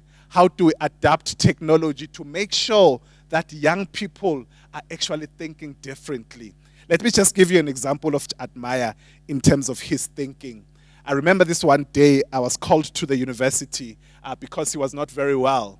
So I rushed to the university and I sat with him and we spoke a bit, and I realized I was not helping. He was not getting out of his mind, if I may put it like that. So I decided, get in the car, let's drive. Because I knew we're going to drive far, and just when we get tired of driving, we turn back. So we drove for around 45 minutes or so and ended up seeing a shopping center or mall. And then I said, do you need lunch? He said, yes. I went into the center, or we went into the center, bought him lunch, and drove back to rest or to university, and I dropped him. The next day, he calls me. He says, Poti, I went to my lecturer and requested a letter. Oh, what are we talking about now? That restaurant we went to yesterday was quite interesting in terms of its location. So I'm visiting them. I have an official letter from the university. How do we get kids that think like that? I was thinking lunch. He was thinking business. He was thinking location. He was thinking, can I talk to the manager of this place? The same kid started articles last year. And this one day, he says he's reading a book on strategy. And this is a black kid, an African kid. He says he's reading a book on strategy. I'm like, great, that's very important. So where did you get it? He says, no. I was engaging with the CEO and I took the book from him. Wait, you are a first year of training. You are a first year in your articles. You were engaging with the CEO. What were you guys talking about? These were his words. Now I was talking to him about how we can lead the firm differently. That's a first year trainee. How do we get more and more thinking like that? Not feeling that I'm maybe less than, I'm not like them, I can't be thinking like them. How do we get kids to be thinking in that fashion and use what excites them to get them to be excited about the things that are important for our country? So we need to be thinking in that manner. And for me, it's the issue around learning from others and how do we share best practice? How do we, as universities, engage every single day? In this day and age, I don't know why we still talk IP and secrets in this day and age. When we have free universities online and all of those things, you can get a certificate for 100 rands on some courses that are online and all of those. You can get a certificate for 0 rands on YouTube. How do we as universities realize that there's no secret in the data that we hold? How do we use it to attract more people coming through here? As we're sitting in the room, I'm going to keep to let secrets out now. Somebody made a statement and said, I remember the days and I look at this university and the history that this university has. How do we go back to those days of glory in terms of everybody wanting to come here? Everybody saying as well what this university has done. And also quite key for me is how do we marry the world of work with academia? Other universities have gone with the model of professors of practice, visiting professors and all of those. But how do we create excitement? Not that you are not beautiful, but so that your students don't just look at your face only. They also have somebody that comes in and gives them practice, that says that depreciation standard that you were doing, that PPE standard that you were doing is quite key for us because of 1, 2, 3, and 4 in practice. So those things are quite important. But the other thing that for us is quite important, the last point there is every master's topic that you have, every doctoral topic that you engage or start on should actually be informed by practice.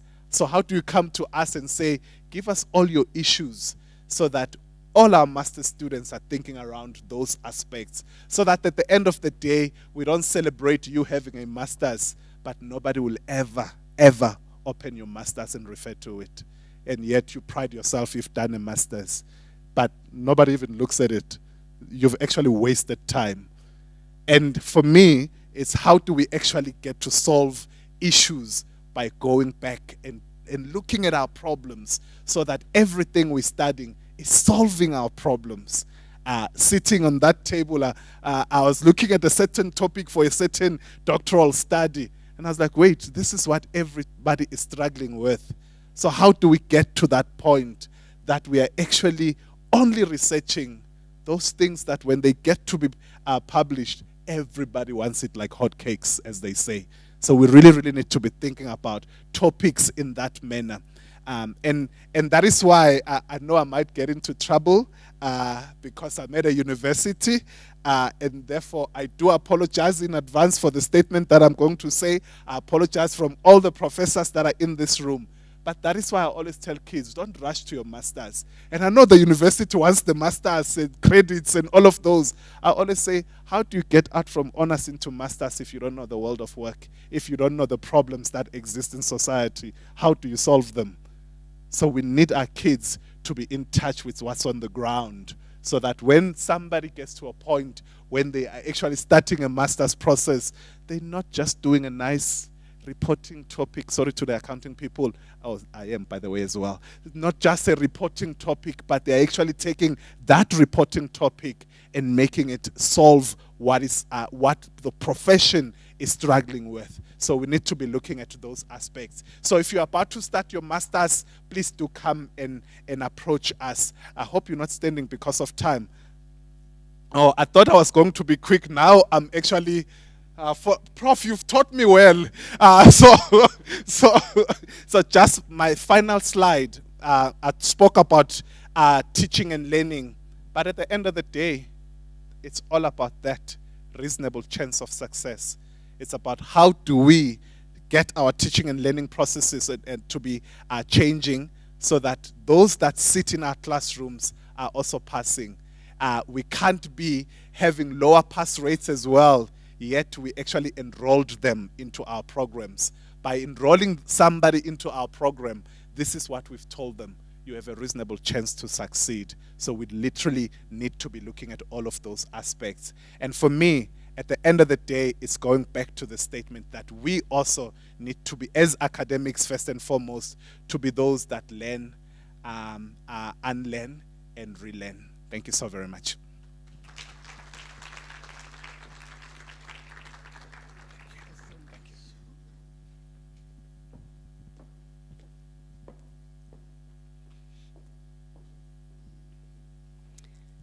Colleagues, that's Mr. Zwane, our guest speaker. Another round of applause, please.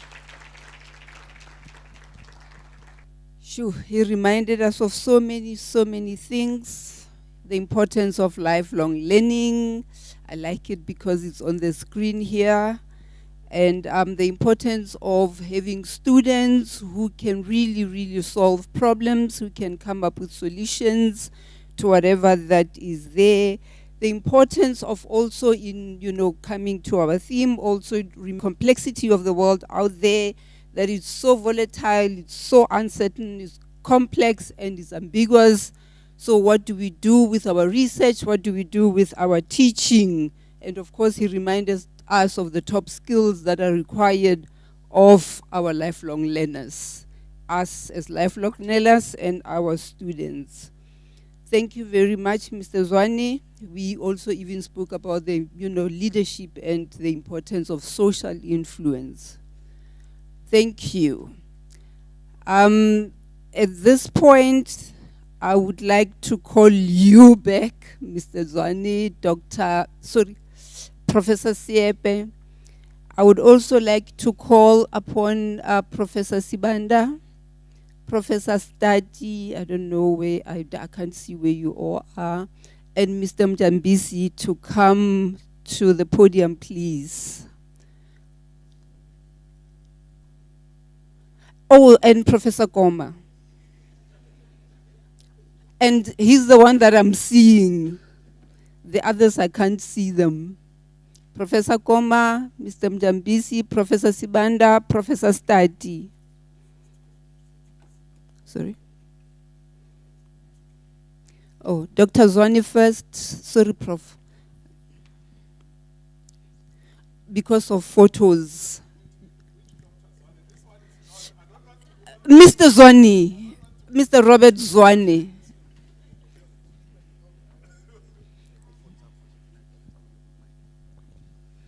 No, before the photos, Mr. Zwane, I know you're about to take a photo. I won't take your time. You didn't sin by mentioning our sister universities. One of them is really our close friend, but I want to challenge you. You're standing right next to the director of the School of Accountancy. That's CFO program. Then you need to come to him for that to happen, and that one for chartered accountants. But it is also really you are gaining here. We also have, I think Professor Mukwena is here. The TSL, Professor Mukwena, come to the stage quickly, please. No, so that they can see you. No. I'm calling you. It's not about an issue, because then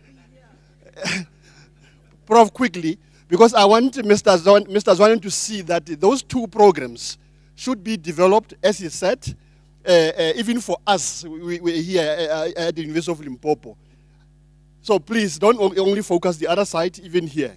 So basically what I'm saying that I'm opening doors for the two of you during break to have a discussion. We want those two programs. Thank you very much. Thank you.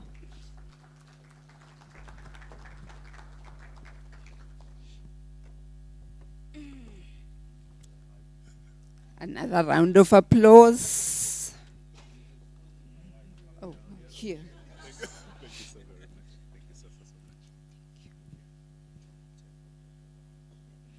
Like this. We want to show this.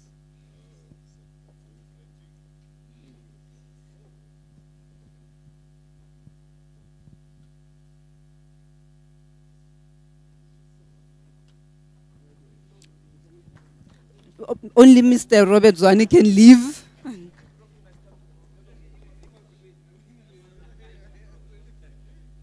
Prof. Siepe.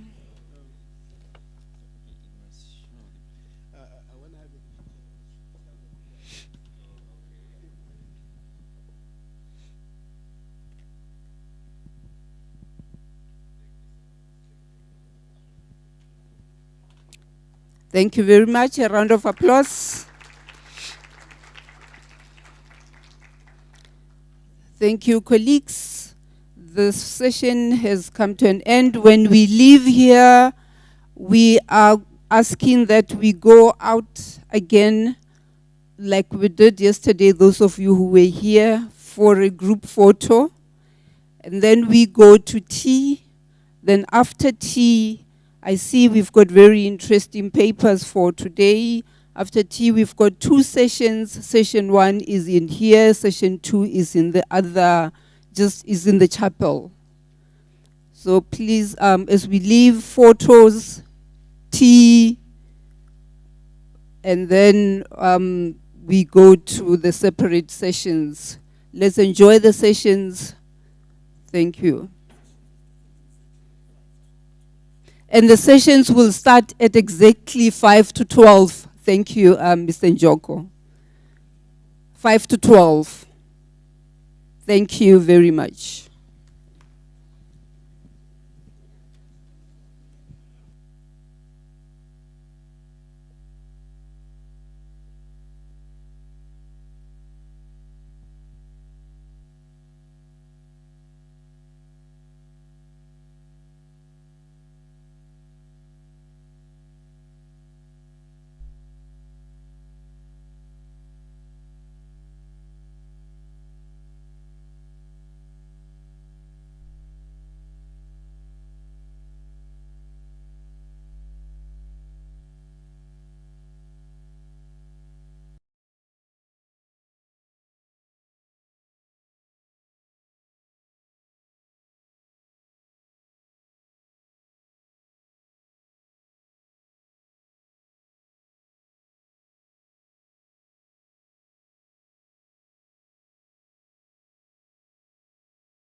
start wrapping up so that we can take questions. All right.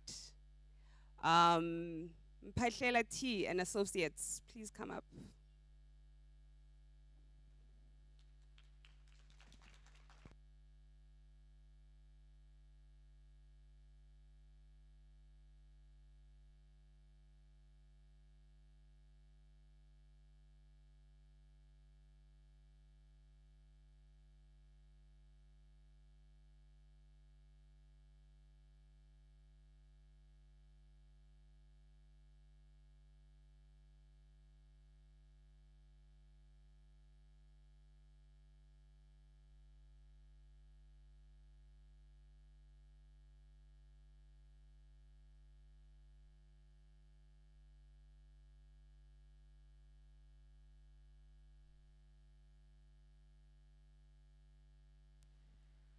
Good morning, ladies and gentlemen.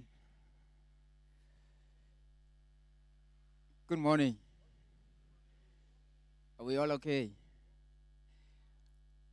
A wise man once said to me, even if it's in the afternoon, when you say good morning, it triggers something in you to say, there's more to do ahead of the day.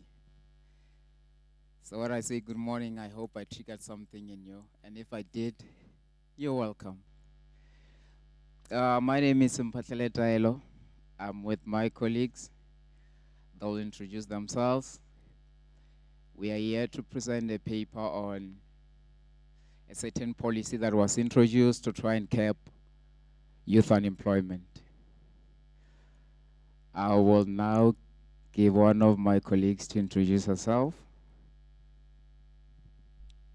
Good morning. Am I audible? Good morning, colleagues. My name is Karabo Mashaba, and yes, we'll be presenting a paper on assessing the effectiveness of the ETI on youth employment. And one of my colleagues will be presenting, and we are just here for moral support and we'll be taking questions. Thank you. Good afternoon, everyone. My name is Takani Mabasa. I am from the School of Accountancy, and I am here to present the paper on assessing the effectiveness of the employment tax incentive on youth employment. So let's start off with the introduction. So the official unemployment rate in South Africa is standing at 32.9%, an increase of 0.8% point in the first quarter of 2024 compared to the first quarter of 2024 compared to the fourth quarter of 2023. Graduate unemployment rate increased by 2.3 percentage points to 11.8% in the first quarter of 2024 compared to 9.6% in the fourth quarter of 2023. Those with matric and less than matric remain vulnerable with an unemployment rate of 34.5% and 39.1% respectively, which are higher than the South African official unemployment rate. Youth aged 15 to 24 years and 25 to 34 years continue to have the highest unemployment rate at 59.7% and 40.7% respectively. So South Africa's youth unemployment crisis is a significant issue widely discussed in the government gazette, academic circles, and in society. By the term unemployment, we're referring to, but not limiting it to, the fact that there are insufficient jobs available for young people in South Africa, possibly owing to a lack of proper skills and training, acquiring of knowledge and education, which has led to high levels, and this suggests that South Africa requires an in-depth strategy to create more jobs for the youth. So one of the biggest social and economic challenges that we face in South Africa is the continual increase in the unemployment rate in the youth. The South African government launched the Employment Tax Incentive Act in January of 2014 as an attempt to combat this by specifically reducing youth unemployment by increasing the demand for youth labor in the labor market. The policy allows for firms who are hiring individuals between the ages of 18 and 29 to claim a tax credit through a reduction of the employee's tax, which we'll go further into when we get to the findings. So results from these studies conducted come down to a conclusion that the implementation of the Act has had no significant impact in the job market for youth aged 16 to 29. And in this regard, no study has been conducted to determine whether the Act in itself is efficient in achieving what it aims to achieve, which is combating unemployment in the youth. So this study aims to explore the efficiency of the Employment Tax Incentive Act in reducing unemployment in the youth in South Africa. So what gives relevance to the study is that publications released up until this point have failed to assess whether the act has been effective in the reduction of unemployment and whether this is an issue in terms of policy interpretation and application.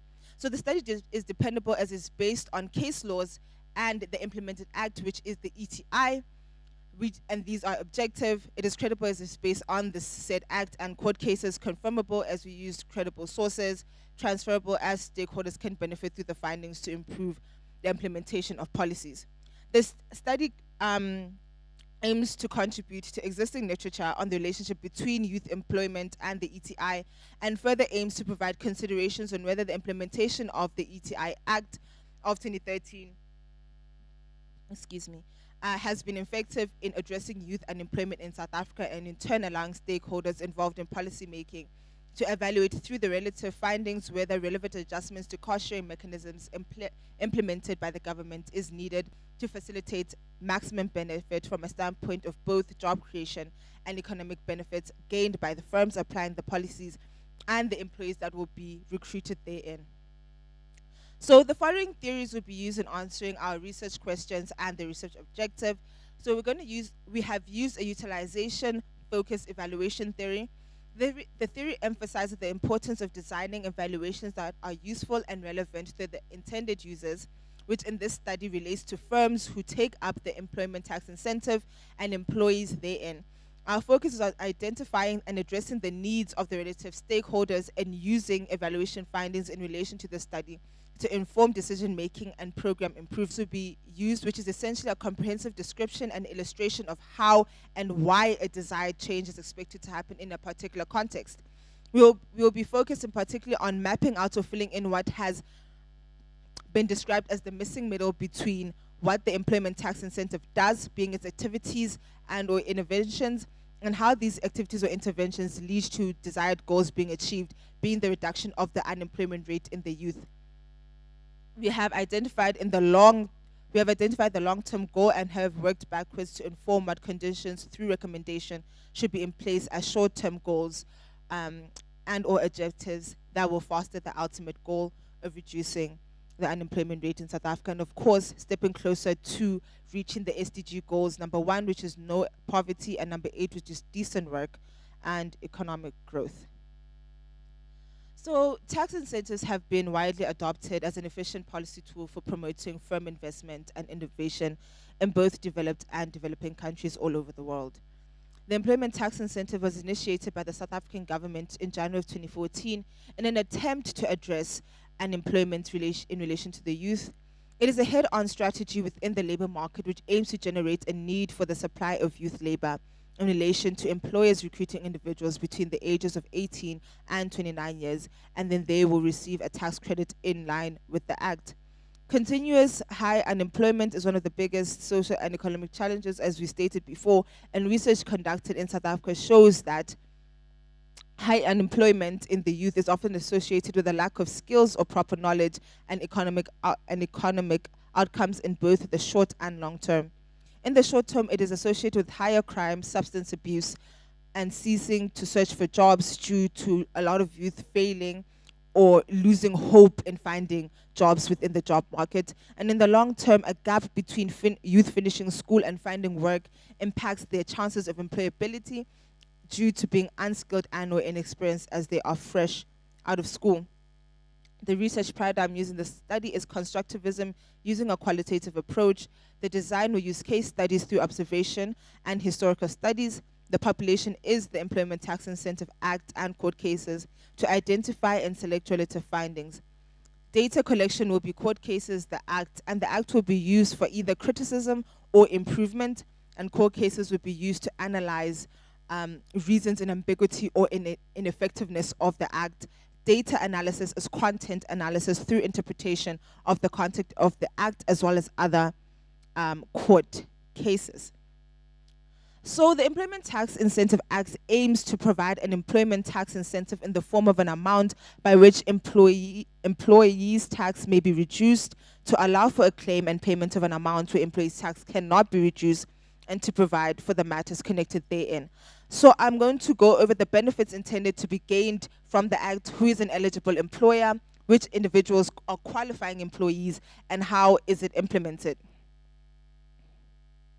So in line with the provisions of the Act, which is the Employment Tax Incentive Act, the benefits of the Act are as follows. It will reduce the employee's cost of hiring young people through a cost-sharing mechanism with government by allowing you to reduce the amount of pay-as-you-earn, also known as employees' tax, and while leaving the wages or salary received by the employee unaffected. Employers will be able to claim the incentive for a 24-month qualifying period for all employees who qualify. The incentive amount differs based on salary paid to the employees and whether the qualifying employee was employed for the entire 24 months and or after in the inception of the ETI program. And they can only claim it for 24 months. This incentive will complement existing government programs with similar objectives, such as learnership agreements. The aim of the ETI is to facilitate the increased employment of young work seekers. So employees who can claim this have to be registered for payee, cannot be part of the government, either in the national, provincial, or local sphere. They should not be a public entity listed in Schedule 2 or 3 of the Public Finance Management Act, and they should not be a municipal entity, and they should not be disqualified by the Minister of Finance due to the displacement of an employee. And then individuals should be someone who has a valid South African ID, a asylum seeker permit, or an ID issued in terms of the Refugee Act, ages between 18 to 29, not a domestic worker, not connected to the employee, or an associated person therein with them after the 1st of October 2013, and be paid a remuneration of less than 6,000 Rand, and in line with the Minimum Wage Act of South Africa. So when we went over the articles that we had previewed, we have come to a conclusion that in terms of all the articles that have been available in context with the employment tax incentive and evaluating whether it is reaching the goal, we have come to find that researchers took a quantitative approach rather than a qualitative approach in assessing the effectiveness in the creation of jobs for the youth. And other researchers who based their research on unemployment did not link their research to the implementation of the tax incentive policy. Therefore, it is inconclusive as to whether it is effective, as the changes in employment in the firms who took up the act is very insignificant and cannot be differentiated between whether it is due to the act or rather the incentive, or is just due to the growth of the business by itself. So we have the following recommendations in terms of the ETI. Oh. But it's the last slide. Let me just finish up. 2 minutes. Thank you. Okay, just one. Okay. So I think the one that I would like to touch on the most is that the government should work hand in hand with entities that are employing young people to be able to upskill them and train them in the relative competencies that they need to be able to thrive within the job market. That just having a degree alone with no experience that is required and the relative skills needed in the job market would not benefit the youth. And we should not just look at tax incentives from the point of incentivizing employers alone, but also the employees, which need to be going in the job market. Thank you. Are there any questions, comments?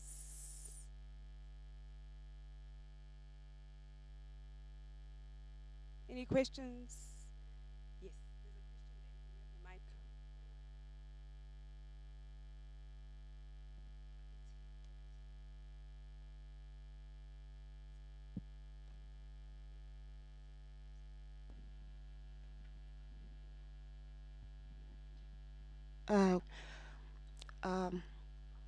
I don't know if I'm asking because I'm a layman when it comes to taxations or something, but who should benefit from this, the TI?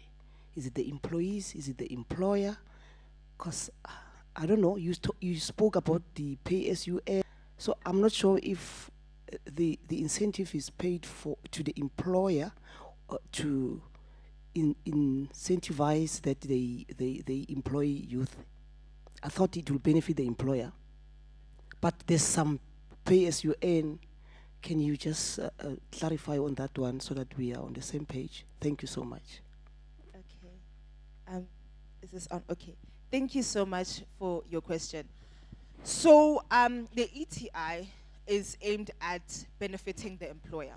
So what happens that in much as each and every individual taxpayer, we are liable to pay tax to SARS, the employer will usually withhold the tax for you or pay it over to SARS on your behalf.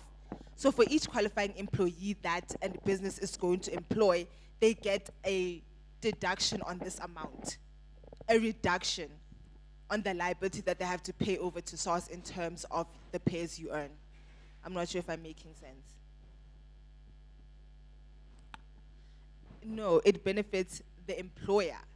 It does not change your wages. Yes, it does not affect what the employee is paid. It only reduces the liability on the side of the company. Basically, what it does is, remember, as an employee, there's a certain portion of your taxes that you pay, of which your employer contributes towards. So what this policy does is that the employer now can pay less, can contribute less. It depends on how many young people they employ.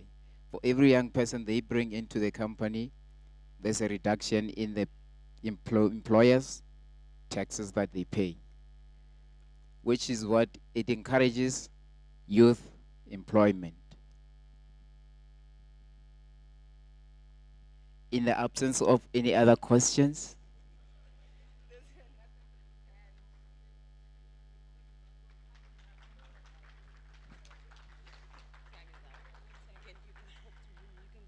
we can engage later, or yeah. Thank you. Thank you. Okay, our next presenter is online, Mandlazi L. Can the IT guys come and assist me?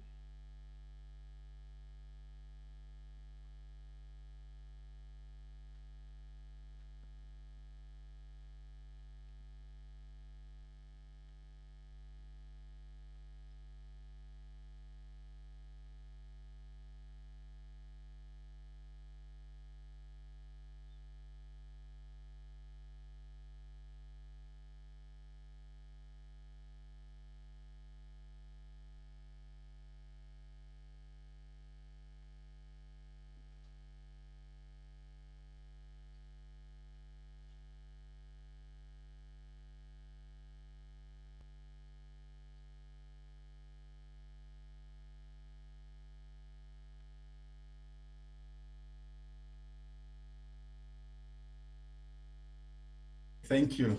Can go ahead.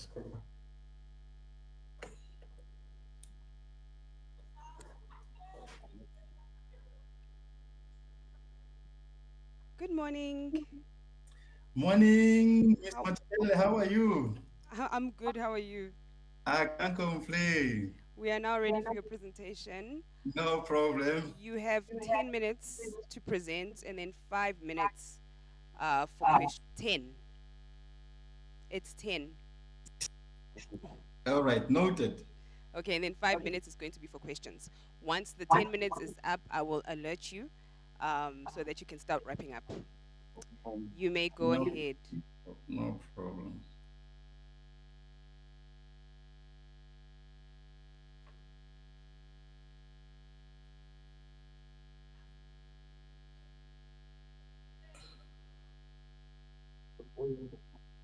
Are you going to display the slides for me, or must I pull out mine?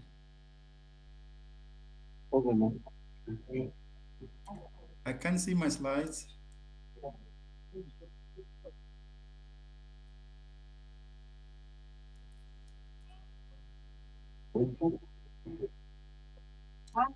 Miss Matibele, are you going to display my slides?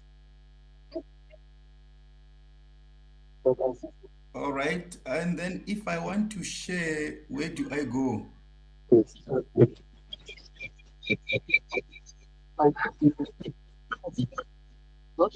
They are being displayed now. Can you see them? Can you see my slides?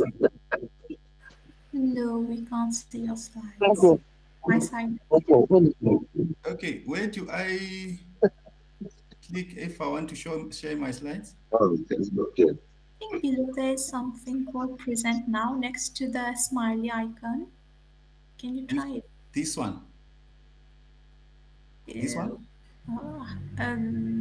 It's a square and there's an arrow on the top.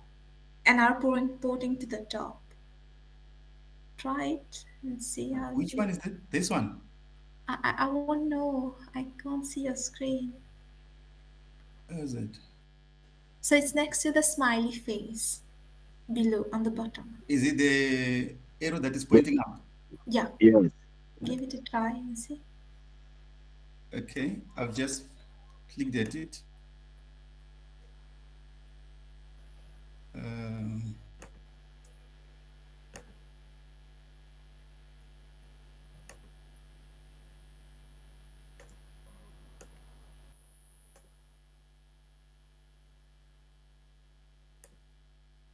Good day, colleagues.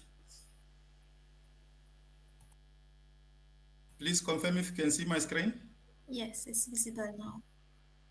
Can you now see them? Yes. All right. Good day, colleagues. My name is Dr. Mandlazi, and I'm employed at NMU. The positive effects of electronic oral communication on customer brand loyalty in the context of African banking industry. In terms of the table of content, I'll be looking at the background of the study and what actually prompted this study. Recently, there's been an ongoing concern among banking customers. What basically happened was that their bank's accounts were actually hacked, and they actually panicked and they went to social media to report the incident, and some of them went to the physical branches of their respective banks to block their card. It's been shown that customers do rely much on their peers, and they actually perceive their peers as accurate source of negative and electronic communication, since they stand to benefit nothing from broadcasting the information. Previous studies also advise that it is important for the banking managers to keep customers happy so that they are loyal, because it's actually expensive to replace them. And should they switch brands, probably to competitors, unfortunately, sales and profit will suffer. As a result of the incident that happened recently, most customers became disloyal. As a result, they actually switched brand. And based on the review of studies, I've actually observed that very little studies were actually done that analyzed the effects of electronic oral communication on customer brand loyalty. In terms of the aim of my study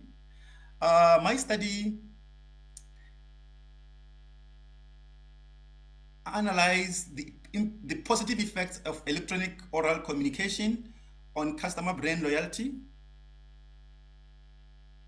the context of African banking industry, and formulated from my study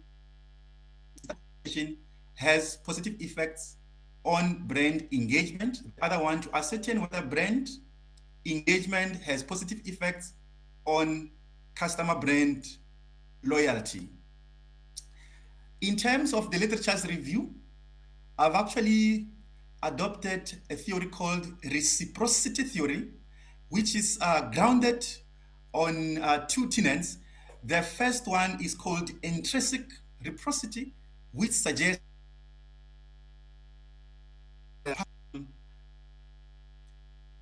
his or her action of being kind or unkind will actually influence the response of the other party.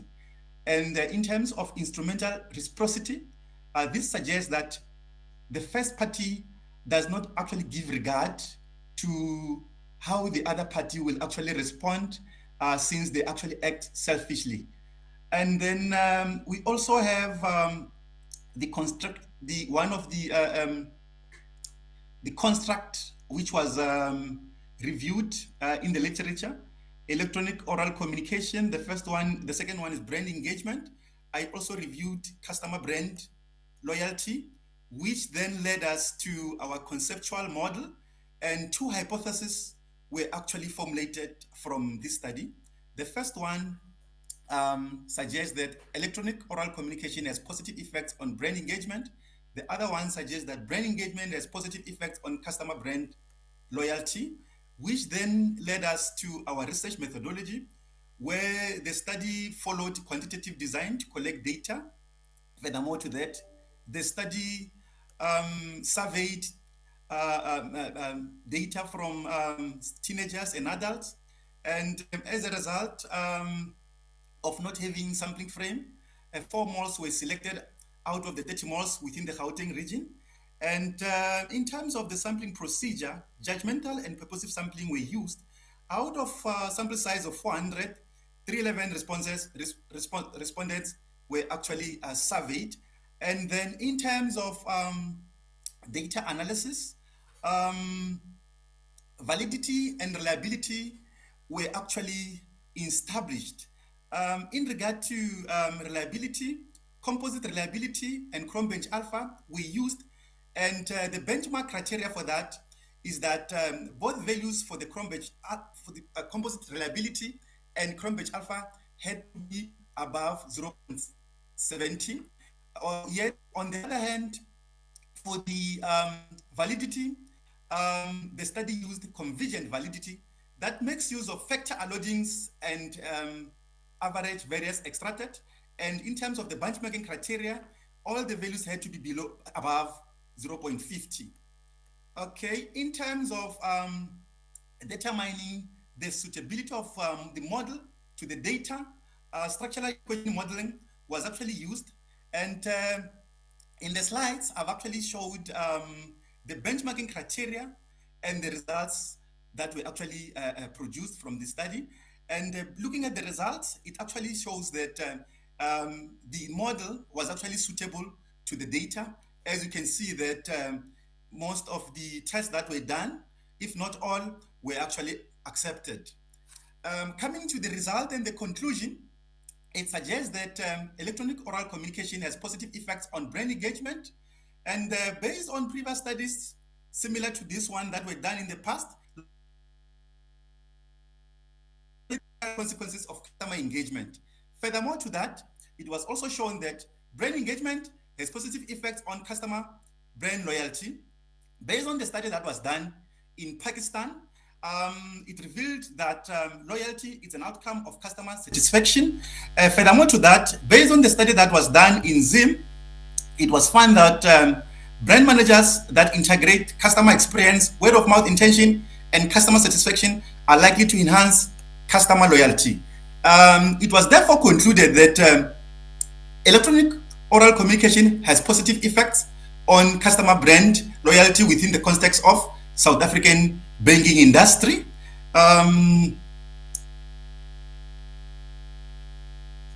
Therefore, it can be concluded that electronic oral communication is a predictor of customer brand loyalty. In terms of what this result suggests in terms of a practical implication, it implies that if brand managers of the banks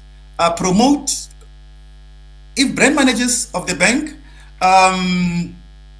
intensify their security measures, such as enforcing biometric technology, facial recognition, and one-time PIN in every online transaction that can actually enhance active participation among customers. Furthermore to that, it implies that if managers of the South African retail banks increase their budget in order to train their staff so that they actually provide friendly, efficient, and competent services that can actually help to reduce the number of complaints that are raised by customers on social media. In terms of limitations and future research suggestion, this study was actually conducted within the Gauteng province, which is the urban area. Another study should actually be replicated in other provinces, such as Limpopo, Northern Cape, and Northwest. And furthermore to that, it was also suggested that since about 311 respondents, it was therefore suggested that future studies should actually make use of larger sample size. Thank you.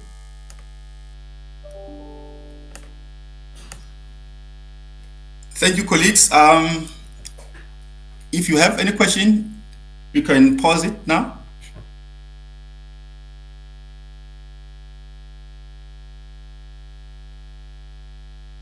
Hi, how are you?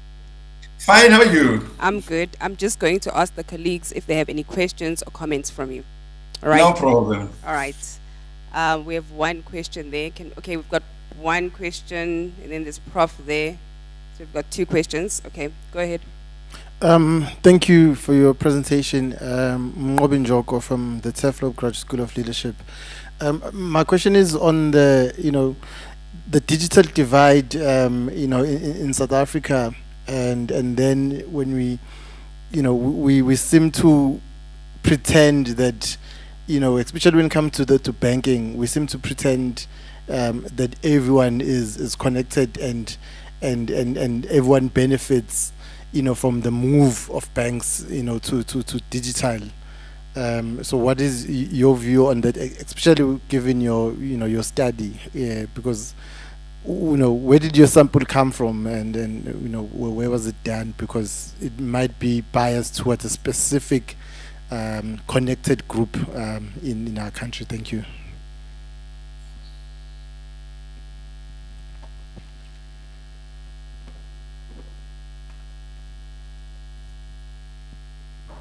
I didn't get the question clearly. Can you please repeat it for me?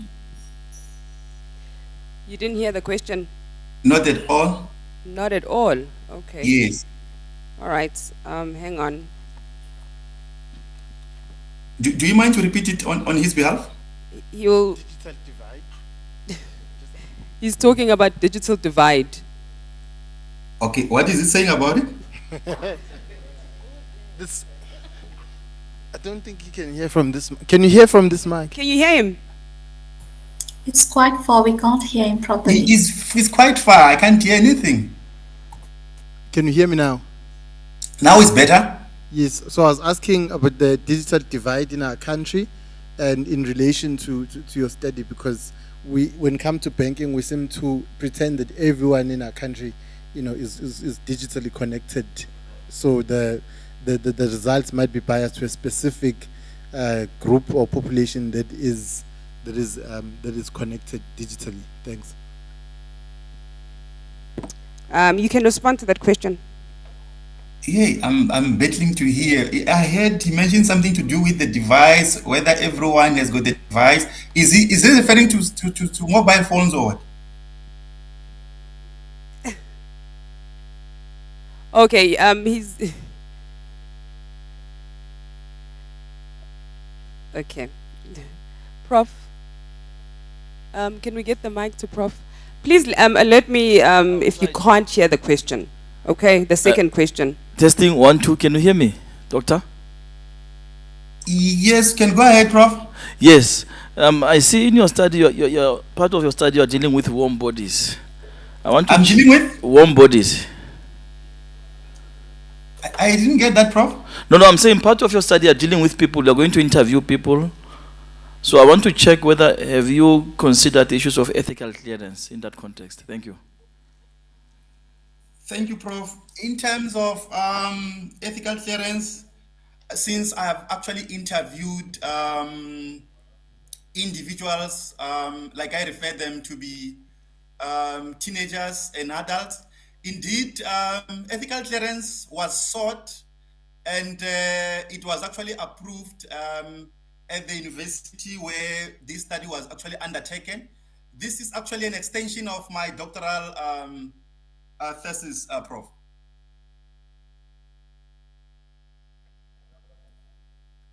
Okay, are there any other questions, comments? Everyone else is saying they will send their questions via online. Thank you so much for your presentation. It looks like you don't have any more questions. And I appreciate for the questions as well. Thank you. Thank you so much. Okay, Bye.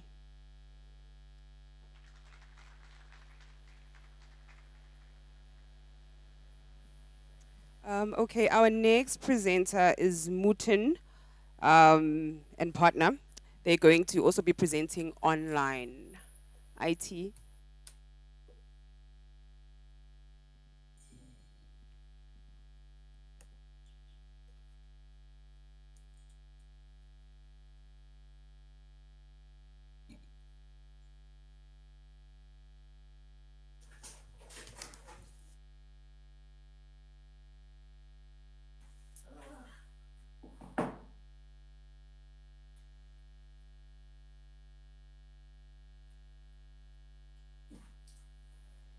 Can I present now or should we wait? Hi, how are you? I'm doing well. How are you? I'm good, thank you. Yes, you may go ahead. Please note that you have 10 minutes to present, and then the other 5 minutes is for questions or comments from the floor. I will alert you when your 10 minutes is up. Are you able to flag your slides, or do you also need a tutorial? I'm trying to. Just give me a second. Okay.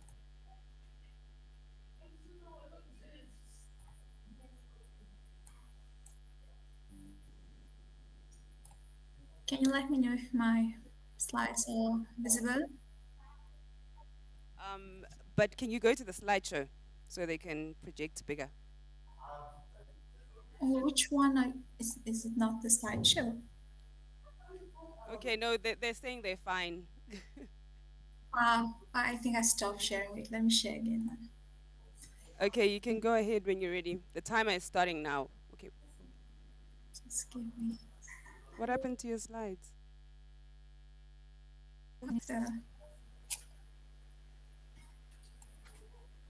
So, good afternoon, everyone. My name is Davina Mucha. I have recently completed my study at Middlesex University of Mauritius, and today I'll be presenting on the role of business information system in preventing small and medium enterprises from falling into the valley of death. This paper has been authored by myself and co-authored by Mr. Lal Mohammed. And just give me a second, I'll just put on my camera.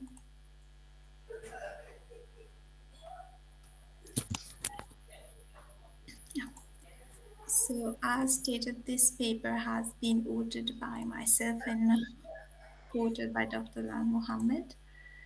And in this presentation agenda, we will cover SME as a problem statement, as well as, oh, someone took my share. So I think I can't present it.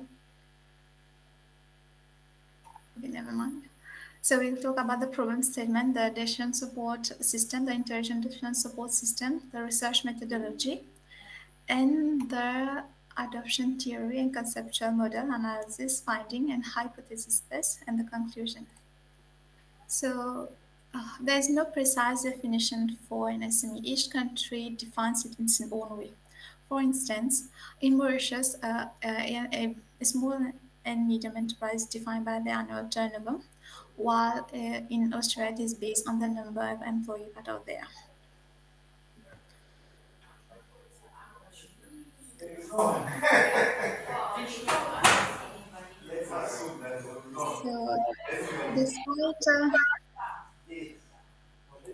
so for the problem statement, so In the small business has been facing many issues throughout the years, and it has been demonstrated in many empirical research that they are still struggling with the adoption of technology, and disruptive technologies such as decision support system is definitely a technology which they might not know about, and thus they won't know the benefit of using it. The survival rate of small medium enterprises is at 67% worldwide and amidst the global recession, and 80% of SMEs in Africa tend to fail within the 5 years of operation due to the lack of resources in terms of capital or labor force. And the purpose of this research is to identify the factors that will enable the adoption of decision support system, and also how SMEs can leverage on intelligent decision support system in their business operation, and as well as preventing from falling into closure. So before we get into decision support system, first we have to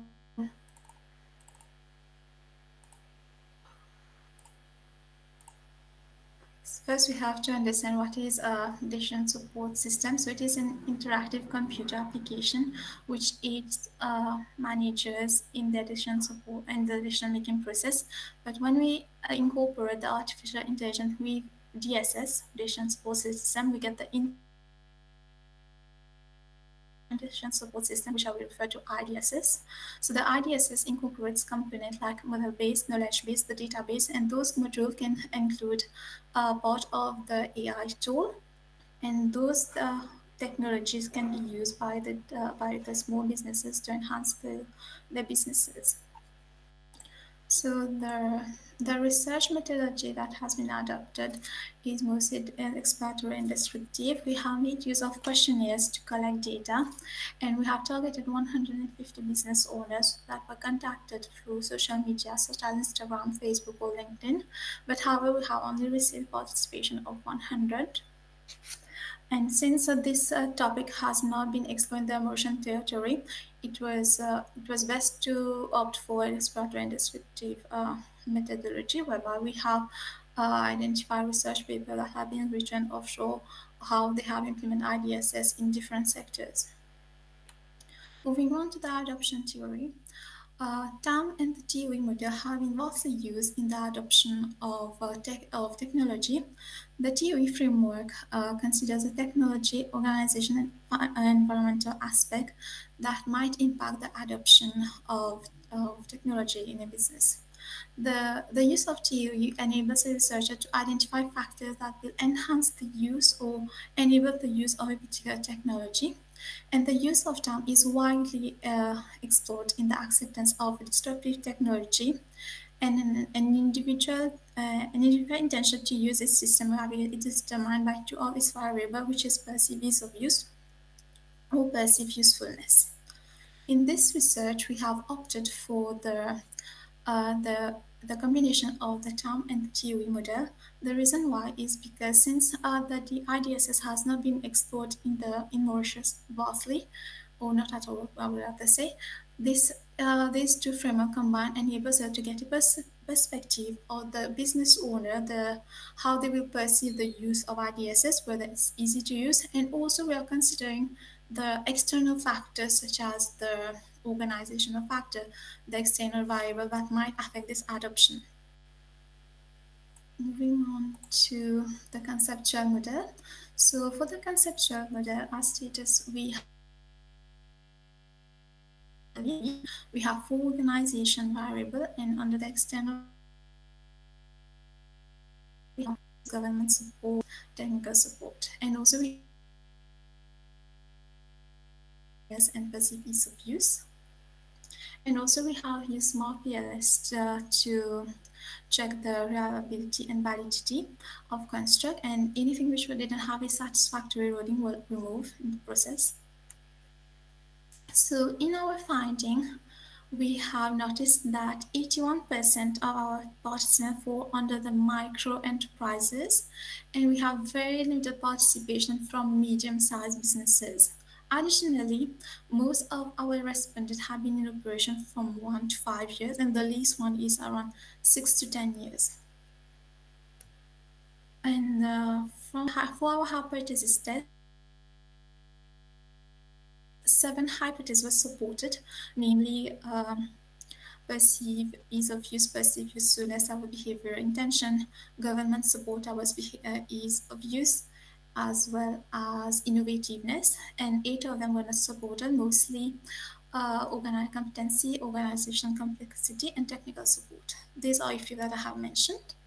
So in our finding analysis, we have identified that SMEs often lack readiness to adopt to embrace that IGSS in their business, and that's because they don't have the capital, they don't have the resources, and the knowledge is not even there to be able to implement the infrastructure in itself, and also they tend to focus in their day-to-day operation rather than implementing a new system.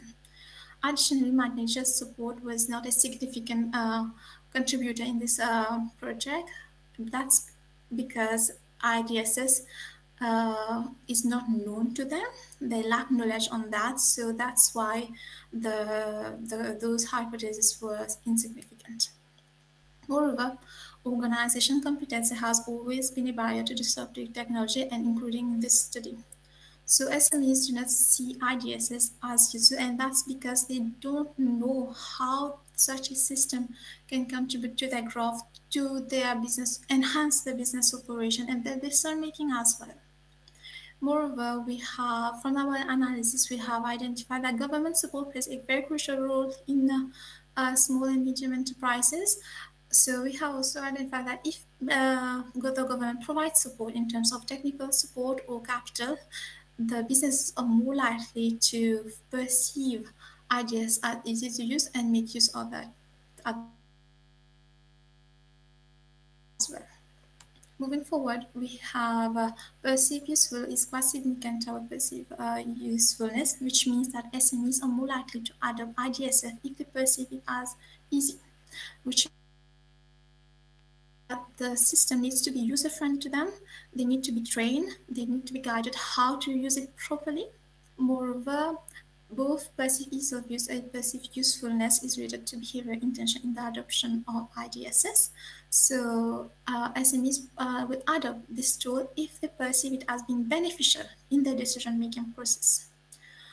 Also, since those SMEs do not have the technical support and the proper infrastructure to implement such a system, they did not perceive it as a tool which they can use. So that's pretty much of the analysis part. And here we're going to discuss about how IDSS can help those SMEs in their growth. So IDSS can empower those businesses in making a quick and effective decision by providing access to relevant and timely data. The agility allows companies to respond swiftly to market changes and operation challenges. For instance, we currently have the Middle East crisis, the Red Sea crisis. These have a tremendous impact on those businesses. The freight cost has increased in Mauritius, and this has significantly impacted those businesses. So having the right tool to be able to counter, to adapt to those sudden change is quite necessary for those businesses who are trying to stay in the market, who's trying to survive. Moreover, by leveraging IDSS, a business can optimize the pricing strategy. They can look for better suppliers, which is best for them. Sorry, yeah. Please just wrap it up so we can start, so they can start asking questions or making comments. Okay, cool. I'll do that. Okay, so yes, so IDSS can also be used for effective marketing strategy and analyze customer patterns and marketing trends. The inhibitors of IDSS adoption will be that these businesses need to make sure that they always input feed data to the system, but sometimes they might find it difficult because they need to maintain accurate, timely data. Additionally, if they are not provided support in terms of capital as well as knowledge how to use that IDSS, they're not going to make use of it. And furthermore, they need that capital, else they will not be able to implement that. So to conclude, we have identified that in ease of use, behavioral intention towards behavior intention is a significant factor that influence adoption of IDSs. Moreover, we have found in that study that SMEs are more focused in their business operation rather than focusing on implementing a technical tool within the business operation. Also, the impact of government support on perceived ease of use suggests that, yeah, yeah, it's fine, no worries.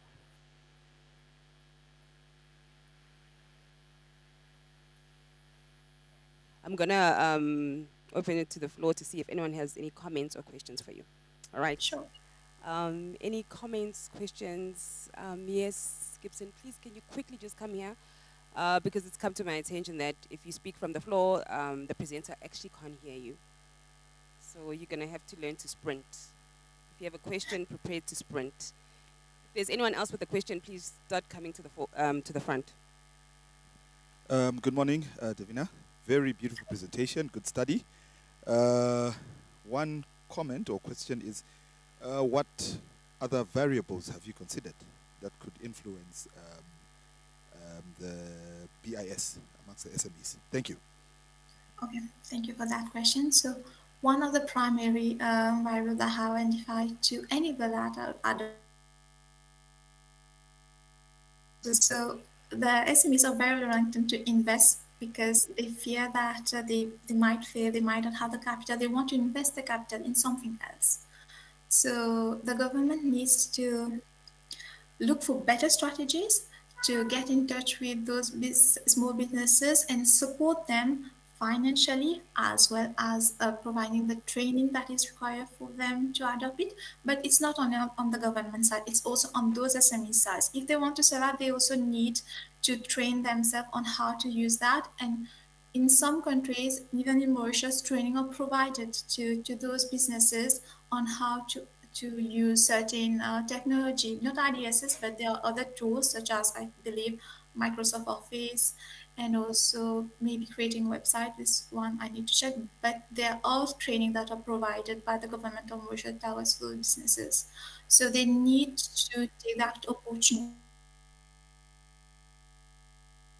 properly, and also we need the government as well, a contribution towards the government in helping those businesses, because those businesses contribute significantly toward the GDP as well employment rate. Therefore, they also need to invest in those business. That's my question, my answer to your question. Any more question? I don't think there are any more questions because no one has come up to the stage. So thank you so much for your presentation this morning. Thank Enjoy the rest you. of your day. Bye. Have a nice day. Bye.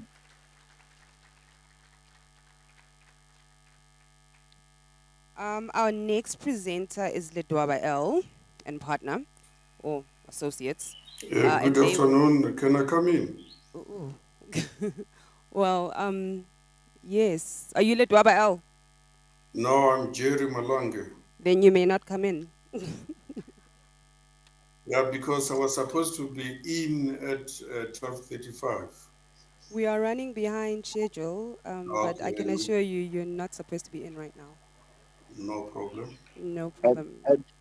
Jerry is that side. Oh, okay. Our next presenter in this room is Litwaba L.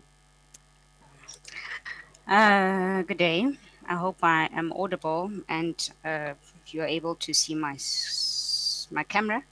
Yes, we can see your camera. You can just flag your presentation. Okay.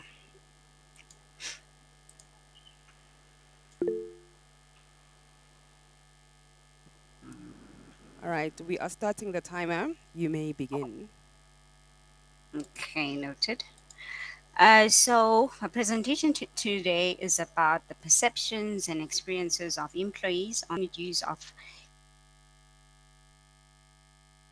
computing systems at a selected historical disadvantaged institution.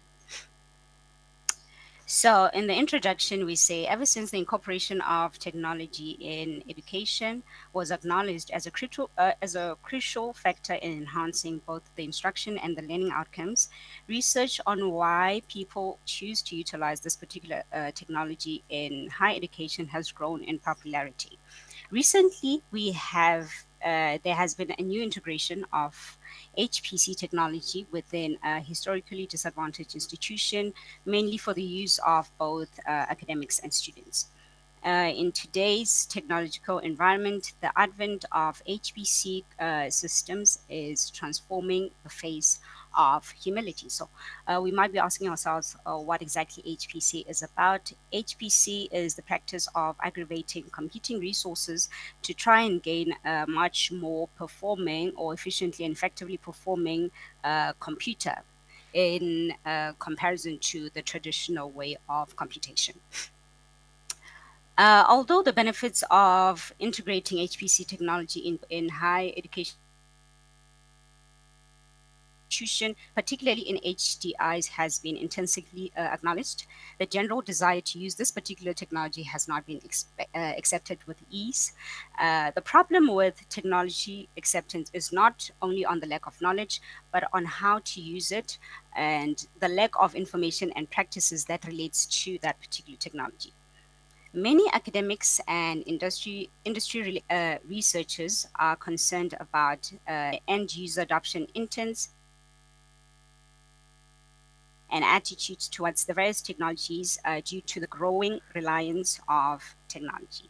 These challenges all result in many people being reluctant to implementing the more advanced technologies such as your HPCs and your cloud computing. The reluctant behavior of employees in relation to this use of HPC is based on whether this technology will be able to enhance an organization's competitive advantage or improve an employer's personal or work life. The problem statement states that there has been an outbreak of COVID 19 in the end of 2019, which led to a closure of tertiary institution systems worldwide. This then led to the need to implement multimodal approaches, such as integrating a full use of remote or the use of technology. In order to mitigate any difficulties in association to the traditional use of teaching, especially in HDIs, measures were put in place to ensure that work and education are continuously conducted digitally as a result of the pandemic. The need for acquiring new skills is very important to employees in all fields, transitioning from the traditional local computer's graphical interface into a more remote integrated learning that one needs some form of a large cognitive shift than a new skill. As such, it could be considered quite daunting for people compared to other types of skills. The aim of the study was to investigate the perceptions and experiences of employees on the adoption and continued use of HPC in order for us to be able to suggest possible strategies that will encourage the adoption and continued use of HPC in an HDI. Research objectives was to establish the determinants of employees on the adoption and continued use of HPC, to explore both the benefits and the impediments of employees using HPC in an HDI, and to also recommend the mechanisms to positively influence the integration of HPC. Same goes with the research questions. What are the determinants of employees on the adoption and continued use? Looking at the perceived benefits and the perceived impediments of employees on the use of HPC, and how can the adoption and continued use of HPC be influenced in HDIs. Moving on to the theories that were used on to the study, we looked into the functional attitude theory, the theory of planned behavior, and the technology acceptance model. So on the functional attitude theory, it is proposed that people form attitudes to help them achieve their objectives, and that while a given attitude may serve more than one purpose, it will usually serve one purpose more than the others. So we can say that attitudes are ones that can perceive behavior on how employees are able to integrate the use of HPC. Theory of planned behavior, we look into this theory is relevant because, as the original theory of research action or reasoned action, a central factor in the theory of planned behavior is the employee's intention to perform a given behavior. Intentions are assumed to capture the motivational factors that influence behavior. They are indications of how hard people are willing to try or how much of an effort they are planning to exact to perform some form of behavior. Looking into the technological aspects of things, this model is designed to show how employees come to accept the use of technology. The theoretical basis is based on the premise that when users are presented with a new technology, there are three factors that influence their decisions on how and when they will use it. The first determinant is the perceived usefulness. The second one is the perceived ease of use. And while the third determinant is user attitude towards usage. Looking into the empirical literature, there have been determinants on the adoption and continued use of HPC. So we have identified attitudes, intention, need for cognition, and innovativeness. So attitude is one that determines behavior, and with a proper attitude, you are able to integrate the use of HPC. We have realized that people need the intention to actually integrate a particular type of technology. In this case, we'll be talking about HPC. And the need for cognition, people have to have some form of cognitive skills or knowledge into that integrate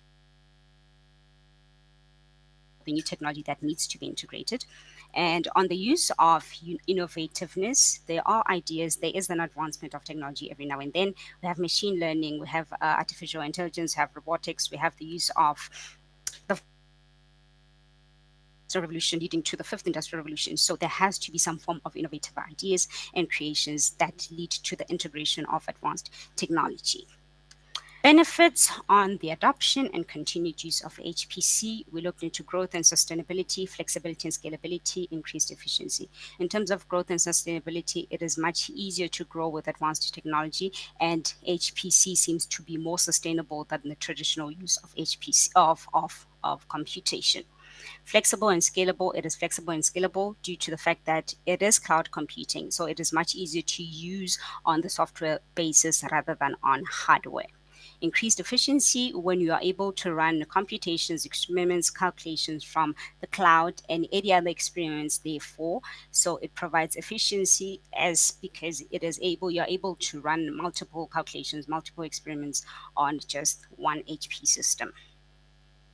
The impediments, they are lack of tools. There's not much that people need to use in terms of HPC. Tools and resources are required in terms of the integration of HPC. There's not much knowledge on HPC. People are not knowledgeable about supercomputers and HPC systems, and as such, maybe hence it seems such like a gray area.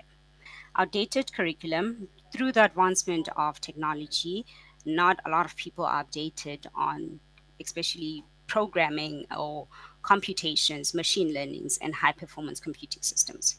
Funding constraints, licenses to keep up with HPC systems and supercomputers can be quite expensive, and as such, there could be some form of funding constraints as to how we then get about the materials that help us to conduct HPC.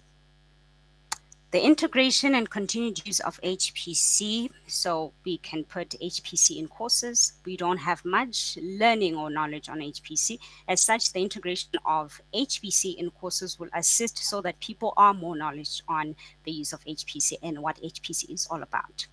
Broader effects, putting an effort into helping people understand what HPC is all about. Educational tools, providing outreach to high schools, not only universities, but high schools, to be able to make students and learners learn more about HPC and that particular type of technology. Building a professional HPC educator community, there's not one yet, since most things are done remotely. There isn't some form of a conference or something where HPC people can get there and talk and do conferences and papers and learn more about HPC together or with one another. The qualitative Hi. study. Hello. Please note that you are now into your 5 minutes of Q&A, so please try and wrap it up. Okay. All right. Followed an epistemological study, exploratory design. The study area was the mathematics and physics department. The population was 50. We used a purposive sampling. The size was 12 and used semi-structured interviews. We followed a thematic analysis, and the results were on the determinants of the adoption and continued use. We found that computer language background is something that lacks, and there has to be continuous learning. The benefits was it is able to solve problems since it is able to do multiple calculations. It's cost efficient since it's remote, so people rely more on just doing things from the cloud. There is a lot of innovation and ideas that are created on HPC. There are a lot of job opportunities on HPC since it's such a great area, so people do not know how and when to get into HPC. The impediments is load shedding. This is a cloud computing system, so when load shedding hits, backups take time to get on. There is a lack of data security since there are users in the cloud, so people might hack your work, lack of resources, and lack of exposure. The integration of continued use, people should provide education on these. I have to stop you. I'm so sorry. Hi. I'm going to I'm going to allow the colleagues to ask or make any comments. Are there any comments, questions? Apparently, you can ask from where you are, so you don't have to sprint. You can ask from where you are. Questions?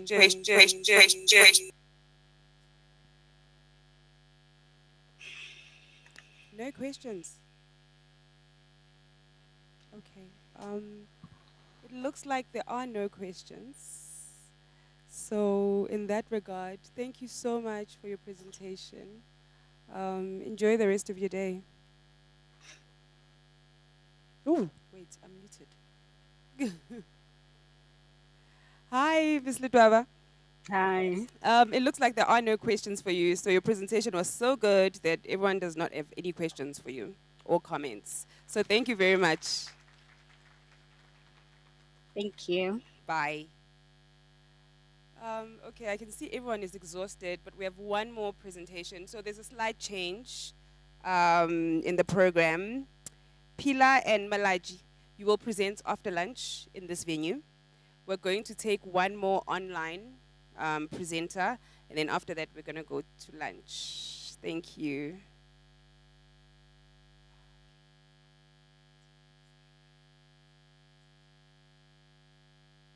Hello. Hello. How are you? I'm fine, and you? I'm good. You can now enter the room. You. Um, So how do I share my slides on the screen?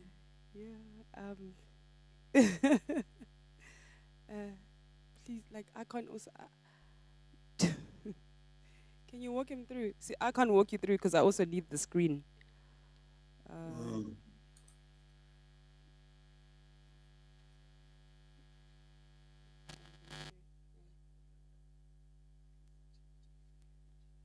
Okay, hang on. We're just checking if we have your presentation, then we can share from our side.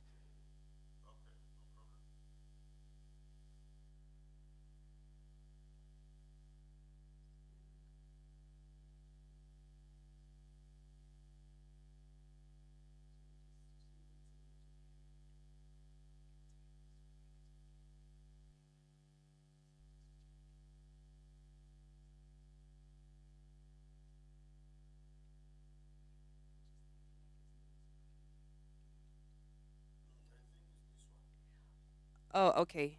No problem. So we will flag. Yes, we can see it. Okay, hang on. You have 10 minutes presenting time, and thereafter I will alert you. Wait. Hi, can you hear me? Yes, I do. Okay, I was just saying you have 10 minutes to present. Thereafter, I will alert you because the other 5 minutes is for questions and comments. Okay. And for presentation, is how many minutes too? 10. No, you have 10 minutes, not 2. 10, 10. sir. Okay, 10. I was surprised. No, Okay, it's 10. Thank you. Please, can you turn on your camera so we Chair, can see thank you? Chair. My name is. Sorry, oh, the sorry. camera. Yes, so we can see you. Next to the mic, there's a camera. Can you see the camera? I can see it. Yeah, I just did that. Yeah, we can see you. Thank you so much. You can Okay, proceed. thank you. What's happening? Okay, thank you. My name is Dr. Jerry Malange from China University. I'm presenting the topic. My topic is the legal regime of international trade and economic relations. Introduction. The legal regime of international trade and economic relations is based on the application of international law and principles. So there will be no international trade or economic relations that will take place between countries if international law is not applicable.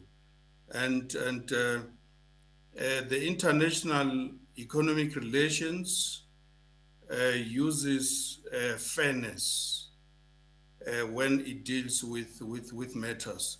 So the objectives for this study or research is to investigate whether the legal regime of international trade and economic relations that exist at the moment is effective or not. Again, to determine the impact of the legal regime of international trade and economic relations, and to analyze the existing principles of the World Trade Organization, and also to find out their influence to South Africa. And the research methodology is that is the pure literature review, and the study uses a qualitative research. I used textbooks and other documents, including books, journal articles, court cases, and other legal and academic writings. And I think it is important to indicate what the legal regime is all about. It is a set of rules, policies, norms that cover any for deciding that issue. So if ever there are agreements between different states and there is a problem or a dispute, the legal regime will kick in, and the rules, the policies and norms covering that issue will be used to decide on the dispute. So there are two principles of the international legal systems. One, sovereign authority, meaning that each state is supreme within its own territory. And two, sovereign equality, meaning that all states have got equal status. And as a result of this, emanating from the Permanent Court of International Justice, in the Lotus case, that was between France and Turkey, the Lotus principle was created. And this principle was about international, it was about the whenever a trade agreement emanates, it must come from consent of those states,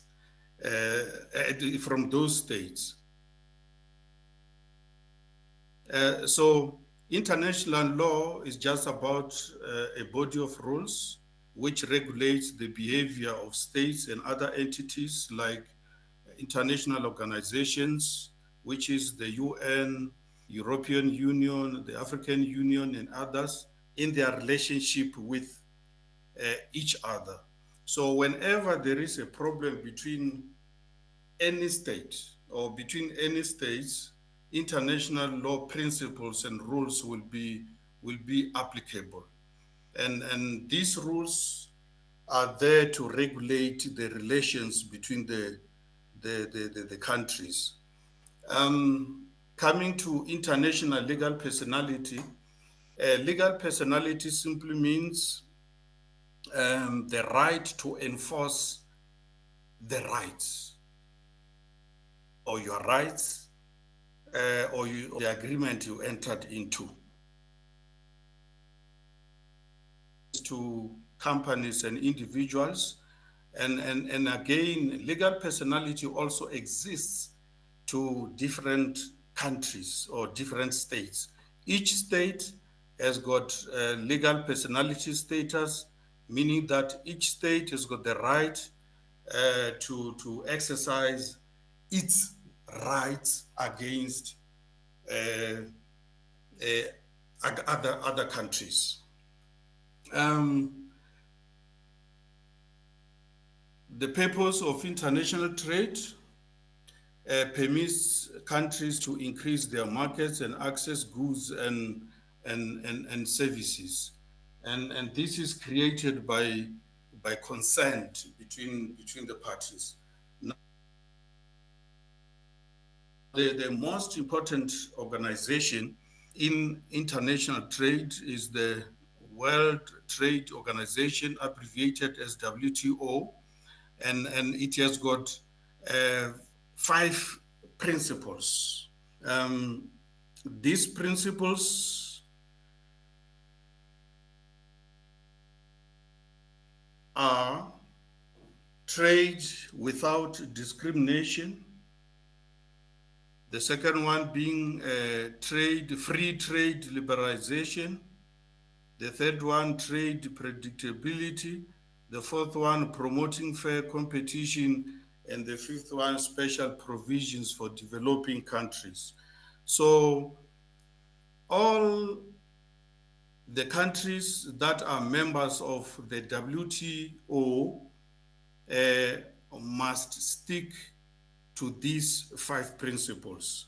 So the WTO is the international organization dealing with the global rules of trade between nations. And at its heart are the agreements negotiated and signed by the bulk of the world's trade nations and ratified in their parliaments. The World Trade Center adopted the General Agreement on Tariffs and Trade, which is abbreviated as GATT, which existed since 1947.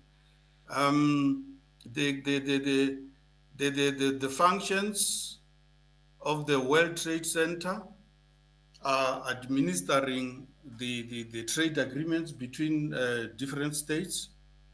It is the forum for trade negotiations between countries. It is a place or the forum where disputes are settled. It also monitors national trade policies, technical assistance and training for developing countries, and cooperation with international organizations. As I said, the principles are 5. The first principle is the trade without discrimination, meaning that all members of the WTO are not supposed to discriminate each other. In other words, they are all equal. And the trade without discrimination is based on two principles, namely the most favored nation and the national treatment. And the most favored nation means that each member treats all other members equally as most favored traditional partners. And the national treatments means that members should not discriminate between its own and foreign products, services, or nations by giving them national treatment. But we know that we know that discrimination is not allowed. However, there are two exceptions. The first exception is that is free trade arrangements, and the second one is special and different treatment. The free trade arrangement in terms of GATT Article 24 allows discrimination. Sorry. So, hello? Please note that you are now in the Q&A time, so please try and wrap it up. I see you've got like 51 slides. So. Okay, thank you. So discrimination is allowed in terms of GATT Article 24. And again, special treatment. The WTO agreements contain special provisions which give developing countries special rights and which give developed countries the possibility to treat developing countries more favorably than other WTO members. And examples of this is 1979 Enabling Clause and African Growth Opportunity Act, which is AGOA, and I believe we all know it. And the free trade in fact, it takes place through negotiations, and we also have the principle of trade through transparency, and the fourth one is promoting fair competition and special provisions for developing countries. And this one gives the most beneficial provisions for less developed countries, giving them time to adjust, greater flexibility, and special privileges. And this is done by giving, done by developed countries by giving developing countries duty-free and quota-free imports from to benefit them. So in terms of the dispute resolution, the disputes are settled by the dispute settlement body, but there are two Sorry, phases sir. involved. Unfortunately, your time is up. Okay, thank you. I'm going to open it to the floor to ask you questions or make any comments. Are there any questions or comments? You may ask the question or make the comment from where you are. There is a question or a comment there.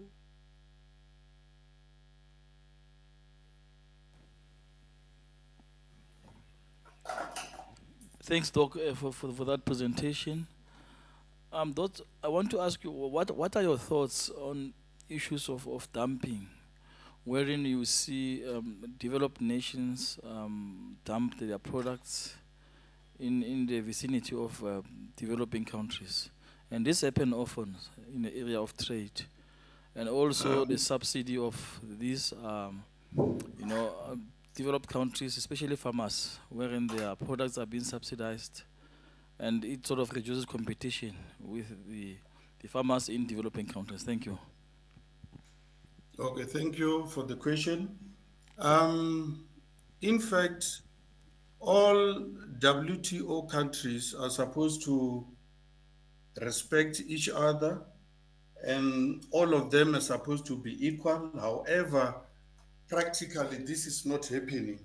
Dumping by developed countries into developing countries is taking place.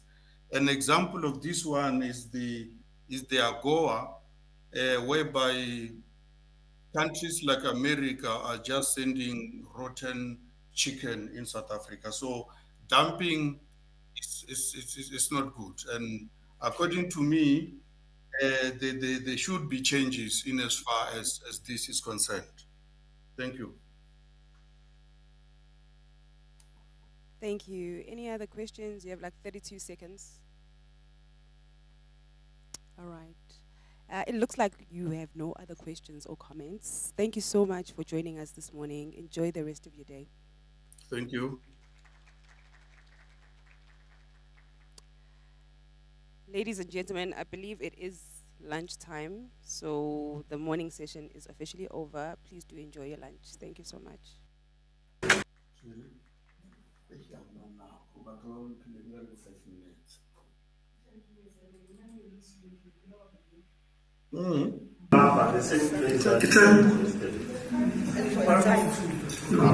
Let's check what time is it now? 45 minutes. Yes. So the representatives of colleagues is that 80% of community participants indicated that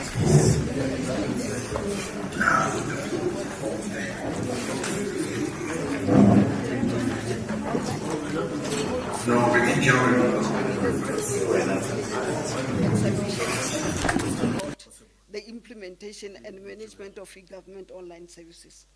60% of participants are of the view that IT officials might need further training in e-government online services and having a clear policy on ICT structures and strategies. The issues relating to the socio-economic barriers are systemic and not a new phenomenon. They are in terms of affordability of technologies, skills gaps, tailored digital technology platforms, and design that resonates with culture and stakeholder expectation. I heard when they were asking my colleague about the ruralness of Limpopo and how are you going to make sure that they are able to access these services. Because in order for them to do that, they have to travel long distances and also incur transport costs to do that. But if we then make it available, they can be able to save some of the money. And also previous studies in most developing countries also indicated that e-government initiatives are hindered by the affordability factor that is linked to socio-economic issues. The findings also resonate with some of the previously discussions that although the advancement of e-government portends larger implication in reducing inequality gaps towards public service delivery and access to information, the benefits of e-government are not fully realized because of the digital divide along lines of socio-economic challenges, digital literacy, education, and individual preferences. And in terms of the conclusion, looking at the time, digital technologies are disruptive in nature. Either they are positive or negative, depending on the implementation strategy. And approaches need to be stakeholder-oriented to foster acceptability and actual uses. The user-friendliness aspect of technological application or development is key to encouraging success and adoption of use. Thank you very much, Prof. I think others we can be able to do. Thank you very much. Let's give a round of applause. Thank you, thank you. Great. Now we can actually engage the presenter in a form of a question, in a form of a comment, and you on your own. I see the hand from Dr. Mokwili, Dr. Matebula. I could anticipate one question there. And yeah, go ahead, Dr.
Good afternoon, colleagues. Welcome to the graveyard session.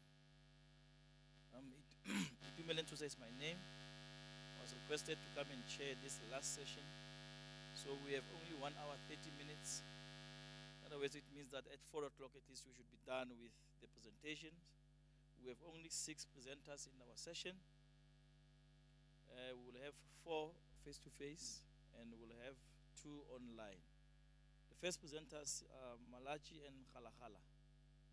If Malachi is here, she can come through. Ms. Malachi, you have only 15 minutes. So meaning you have 10 minutes Viva Voce presentation and 5 minutes Q&C, question and answer session. Thank you.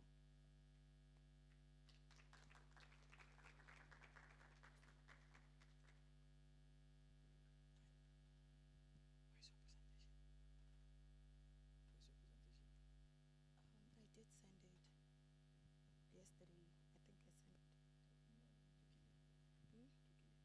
No, to the conference virtual.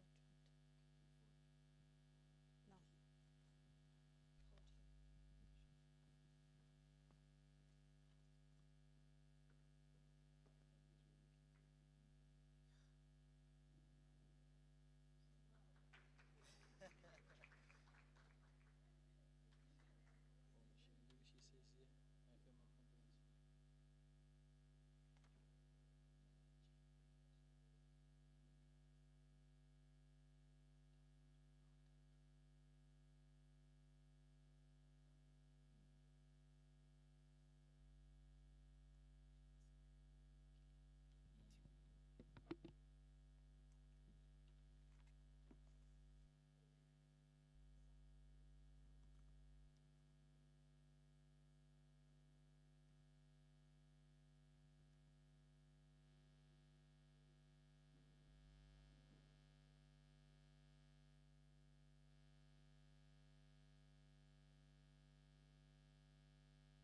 first presenter is Ms. Malachi. Please be easy on her.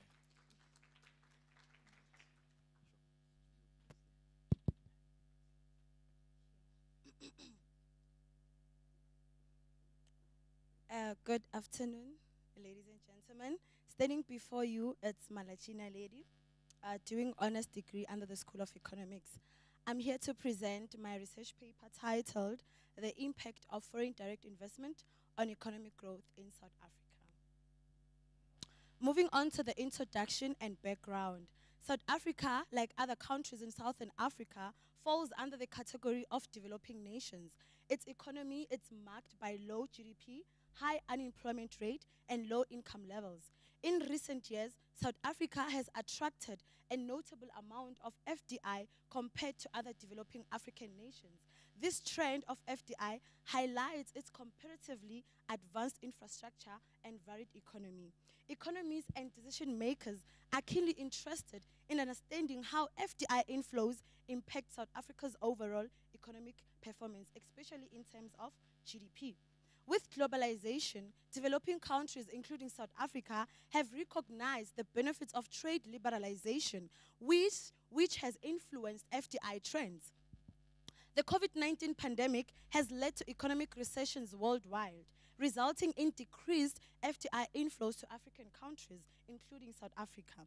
While FDI has the potential to significantly boost economic growth by injecting capital, fostering technological advancement, and creating employment, impact is influenced by political stability, regulatory environment, and global economic conditions. Challenges such as economic inequalities, infrastructure deficits, and policy inconsistencies can diminish this positive effect. Moving on to the problem statement. The impact of FDI on economic growth in South Africa is unclear and inconsistent, posing a challenge to policymakers in developing effective strategies to harness FDI for sustainable economic development.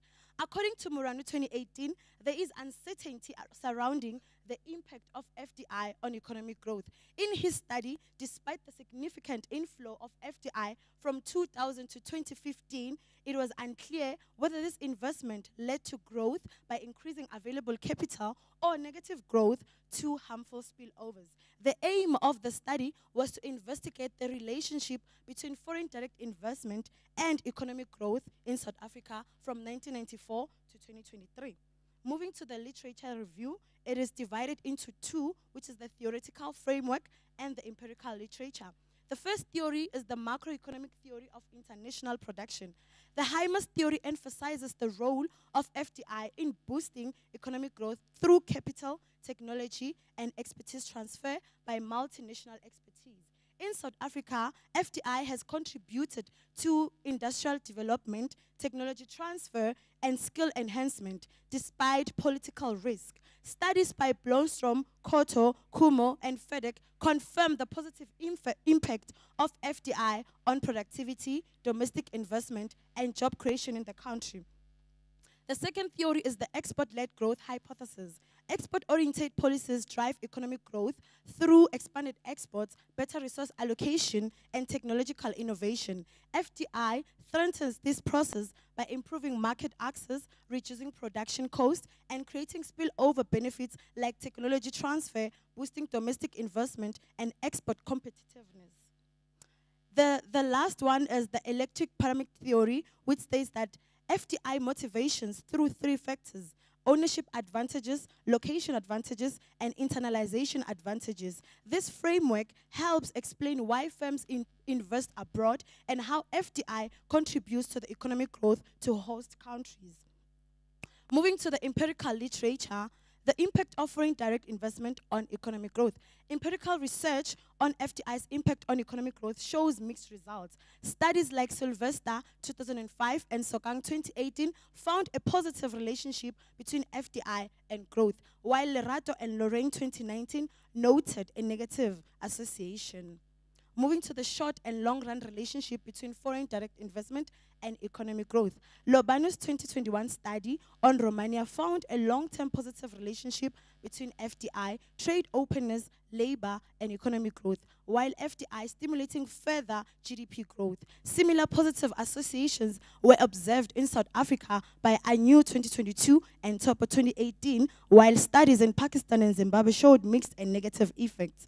Moving to the causal relationship between economic growth, inflation, and exchange rates. FIRE 2015 found a one-way causal relationship where economic growth attracts increased FDI inflows, indicating that growth drives FDI. Similarly, Omaro and Maiga 2019 identified a two-way relationship between trade and growth, with trade influencing FDI inflows, highlighting the interconnectedness between economic growth, trade, and FDI. Moving to the research methodology, this study used annual time series data sourced from the World Bank covering the period from 1994 to 2023. The model specification, the economic model states that GDP is the function of linear foreign direct investment inflows, inflation, and linear real effective exchange rates. The estimation techniques used is the Phillips-Perron and augmented Tigifula to test for stationarity, a co-integration test to test for the long run, and the autoregressive distribution lag model, Granger causality, diagnostic test, and stability test. Moving to the empirical results, these are the informal unit root test where GDP was not stationary at level, and I had to differentiate at order I1. Moving to the formal unit root test, the augmented Tigifula and the Phillips test results. GDP and FDI were found to be stationary at level, indicating integration at I order 1. But consumer price index and real effective exchange rates were found to be non-stationary at level and had to differentiate at I order 1. Moving to the ARDL bounce test results. It shows that the F statistic of 7.92369 shows that it exceeds the lower and the upper critical values across all levels. This indicates a robust long-run relationship among the variables. Moving to the short-run coefficients, CPI shows a positive short-run relationship with economic growth. This implies that a 1% increase in economic growth leads to a 37.34 increase in CPI. Moving to the speed of adjustment, the speed of adjustment is calculated at negative 0.93227. This indicates that there's a rapid adjustment speed towards equilibrium, with the model converging towards its long run at the rate of 97.32%. Moving to the Granger causality, the Granger causality results revealed no causal relationship between GDP and FDI inflows. However, there is a bidirectional relationship that was identified between consumer price index and real effective exchange rates. Moving to the diagnostic test results. Diagnostic test and stability test were used to assess the reliability and efficiency of the model, and also to check if the OLS estimators were not violated. The results indicates that the residuals were normally distributed using the Jacobera test. Moving to the Kuzum test, the model is stable at the cumulative plots because it remains within the 5% significance level.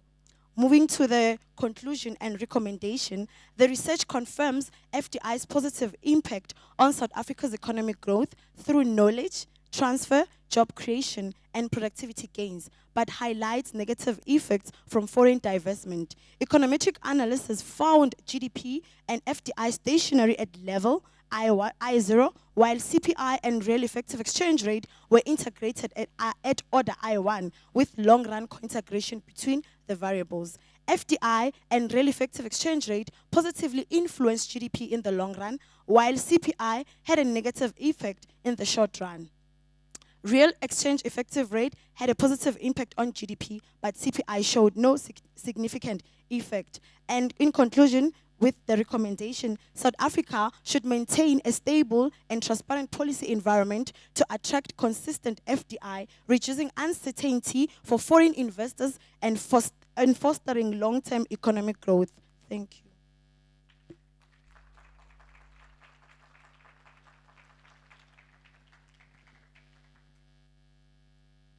Thank you very much, Ms. Malachi. Colleagues, any questions or comments for Ms. Malachi? We still have 5 minutes. On my right, I see Mr. Nyurenda. Okay. Gibson, you may proceed.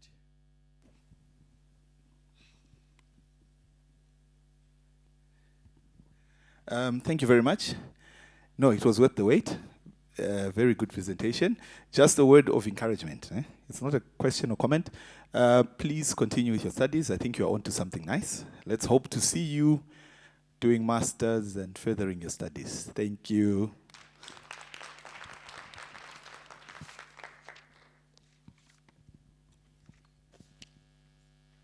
We still have time, colleagues.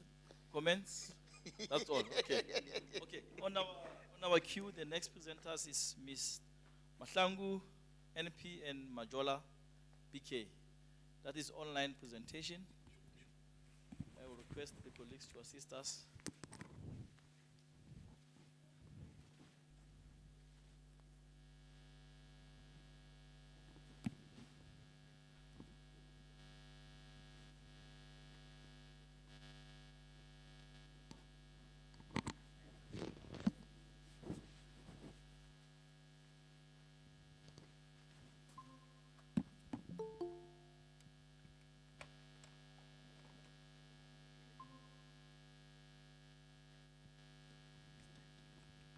Thank you. Ms. Mahlangu or Ms. Majola, you may proceed with your presentation. You have 15 minutes, 10 minutes for your oral presentation, and 5 minutes for questions. You may proceed.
we apologize for those technical glitches.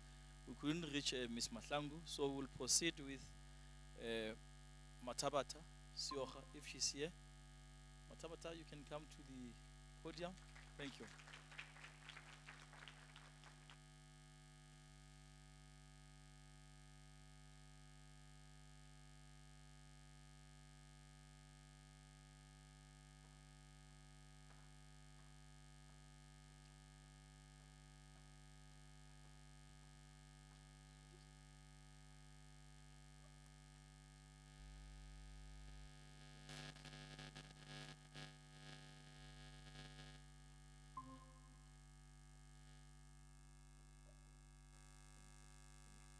Greetings to you all. Standing here before you is Ompurusa Matabang Cynthia Sioga. I'm an honors candidate under the School of Accountancy. My topic is tax revenue and corporate social investment, a case study of nonprofit organization in South Africa. My introduction, background, and motivation is the study was based on numerous reports detected by tax authorities of nonprofit organizations abusing tax advantages of tax exemption, leading to facilitating tax evasion, crime, and money laundering. Some of the schemes detected is NPOs posing as registered charitable NPOs perpetrating the fraud, and now registered NPOs willfully participate in tax evasion scheme for personal benefit of its organizers or directors. Furthermore, the NPOs are registered and exempted from the VAT are performing tax activities. NPOs are viewed as easy targets in the community. Now they have weak controls and accounting systems that are not done by profit companies. A wise woman once said, non-profits are the unsung heroes of our society, working tirelessly to make a difference in the lives of others. But unfortunately, fraudsters use this existing NPOs that have a good image to be less suspicious and may pose as NPOs themselves. One of the examples of this is the National Lottery Commission scandal, whereby two gentlemen made a false application funding to the NLC for the pretenders as they were part of the committee under the Khatela Bello Foundation. PERIA 2020 defines corporate social investment as social development activities commenced by organizations not implemented to generate profit. Now, NPOs then use the amount allocated to the CSI from tax revenue for the following sectors that are displayed in the image, which is the education, social and community development, security and agriculture, and health. The purpose of the study looks at the CSI versus corporate social responsibility. There's always a fine line of understanding between the two, which is the reputation and the impact. But the main goal is the one that defines it differently. So corporate social investment have a main goal of reputation more than the impact. Now it can be interlinked with profit company, whereby a lot of studies then interlink CSR with NPO, whereby in this study we look at CSI having a main goal of impact, and the reputation is just the secondary benefit. Under the Nonprofit Act number 71 of 1997, Government Gazette says it's a trust company or other association of persons established for public purpose. The income and property are not distributed to its members. Now, the purpose is to make an impact to the community. Therefore, CSI is going to be interlinking with NPO. Now, the problem gave rise to this study is that there is insufficient studies in South Africa on the context of tax revenue and corporate social investment practices in NPOs. The main aim was to analyze the relationship between tax revenue and corporate CSI practices among NPOs, focusing on SA context. The following objectives were then intended to achieve the main aim, which then is to evaluate the current tax challenges and opportunities for synergy between tax revenue utilization and CSI strategies among NPOs in SA, and to identify roles that the government and SARS can do to improve the effectiveness of NPOs' use of tax money for CSI.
market participants and the policy makers alike, whereby in South Africa in 1984, the South African rand was trading at 3.61 cents to the US dollar, and 21 years later, it weakened to 40 rand, to 18 rand 40 cents, to the greenback.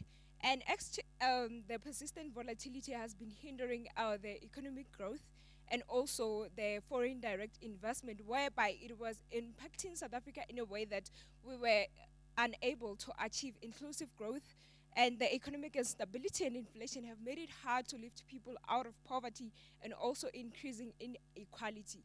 Ladies and gentlemen, the study that was found by the International Monetary Fund report of 2020, it has been highlighted that the critical issue lies between devising a coherent and effective policy framework that addresses the monetary policy effectiveness, the fiscal policy sustainability, and exchange rate. The aim of the study is to investigate the impact of the debt conundrum and monetary policy implications on exchange rate in South Africa from 1992 to 2023, with the research objectives of finding the nature and existence of the relationship between the debt conundrum and monetary policy implications on exchange rate.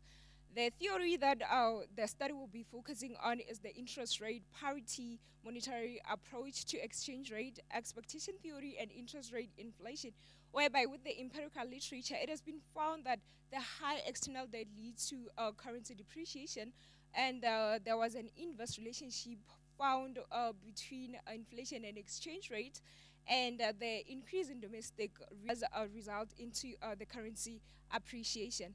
And also looking into the causal relationship that existed between the variables that the study employed, it has been found that there's bidirectional causality between exchange rate and inflation, whereas there is a unidirectional causality from exchange rate, from external debt going to exchange rate, meaning that the external debt increasing, it leads to currency appreciation. With the research methodology used in the study employed the annual time series from 1982 to 2023, where the data was collected from the World Bank and the South African Reserve Bank. Data is readily available and free of access. And the exchange rate in this study that will be representing our control variable is the rand in terms of the US dollar. And the independent variables, the external debt will be representing the debt conundrum, and whereas the monetary policy implications will be represented by global interest rate, which is the US interest rate, inflation, and domestic real interest rate. The estimation techniques that we employed in the study is the correlation analysis, the unit root, optimal leg selection, bound co-integration test, the short run and long run coefficient through autoregressive distributed leg, and the wild test, dynamic shocks response, and the diagnostic testing, whereby it has been found that only external debt and inflation are stationary at level, and the exchange rate, domestic and global real interest rate are stationary at first different. Thus calls for the autoregressive distribution leg, whereby it is the ARDL that we use to determine for the short run and long run results. With the co-integration bound test, we're looking at the F stats given as 7.598,739, which is greater than the upper bound, as we're having 4.39, indicating that there's a co-integration existing between our variables. Then the long run results, it has been found that external debt, inflation, domestic interest rate have a positive and significant effect on the exchange rate in the long run, whereas the global real interest rate has a positive short run significant relationship to the exchange rate. With the wild test representing the short run causality, it has been found that with the variables all combined, there's existence of short run causality, meaning that the variables are able to follow the movements of each other. But when the variables are separated, the short run causality exists from external debt to exchange rate, and also the global real interest rate to exchange rate. Moving on to the dynamic shocks, the graphs indicate that there's a positive response of the exchange rate on the shocks that appear on external debt, inflation, and domestic interest rate, whereas there is a negative shock of the exchange rate. There's a negative response of the exchange rate on the global interest rate shock. And the diagnostic and stability testing showed that we did not violate any model, as the residuals are normally distributed. All the p-values are greater than the level of significance as 0.0.5. And there is no serial correlation, there is no heteroscedasticity, and there is no misspecification. The stability testing also continues with the COSUM and COSUM of squares, whereby the stability is indicated by the blue line being within the critical value, which are the orange lines that you guys are seeing.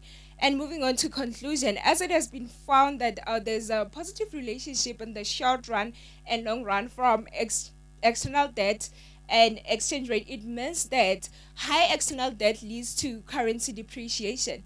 And also the positive relationship found in the long run between inflation and exchange rate, it indicates that high inflation leads to currency depreciation as well. But it is a different interpretation when we come to domestic interest rate, as they indicated a positive relationship in the long run. Based on theory, it states that the high domestic interest rate, it leads to currency appreciation. Hence, the interpretation, it has been indicated as high domestic rates attract foreign capital, appreciating the currency. With the global interest rate and exchange rate relationship, it was also positive in the short run, meaning that the rising global interest rate lead to capital outflow and also causing our South African currency to depreciate. With the recommendation based on the relationship of the external debt to exchange rate, holding everything constant, which is the term used in economics called ceteris paribus, we say that we recommend that the government should manage external debt levels to prevent excessive depreciation. And for inflation, we say that the SARB should control inflation using the monetary policy, as we have the targeting inflation in South Africa of 3% to 6%. So they should ensure that the inflation level be within the percentages that we are having. Then with the recommendation on the domestic interest rate, holding all other things constant, we say the use of domestic interest rate as a tool of exchange rate. They should also make a point that the rising domestic interest rate leads to appreciation of the currency. Then with the global interest rate, they should consider the global effects that arise in a way that they do affect the South African economy by considering the global interest rate trends in domestic monetary policy when they adjust for their domestic interest rate movements. Ladies and gentlemen,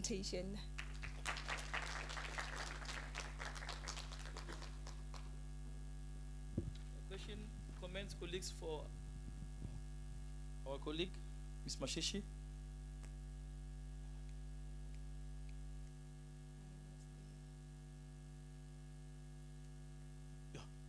Yes, Professor Van der Kerk.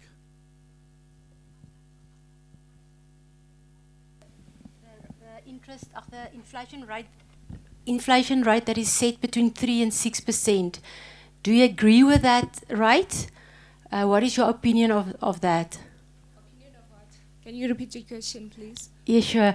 What is your opinion about the fact that the inflation rate for South Africa is set to be between 3 and 6%?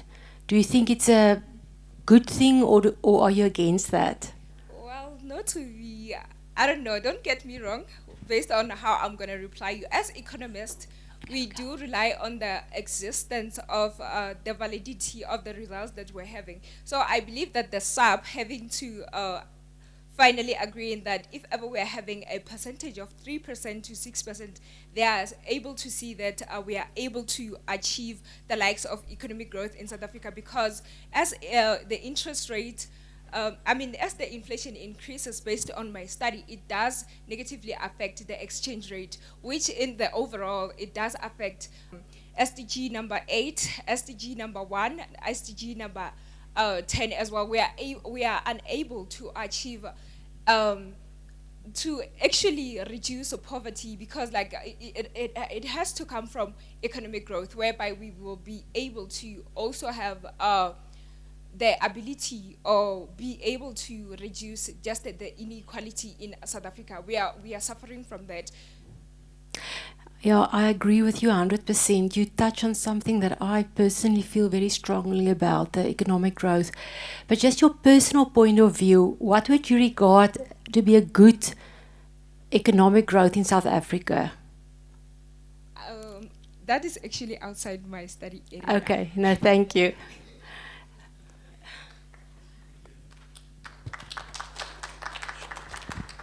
Thank you very much, Ms. Mashishi.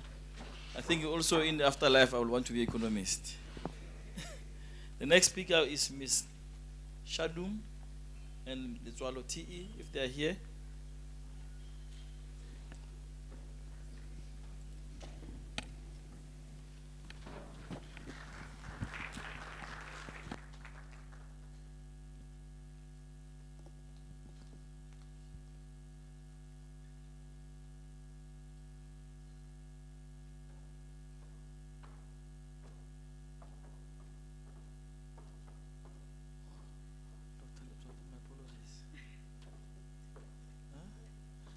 In fact, colleagues, I'm told that it's Dr. Letswalo and Mr. Ramasela. Am I correct? Dr. Letswalo. Yes, that's what I'm saying, actually. Dr. Letswalo and Ms. Shadung. Colleagues, over to you.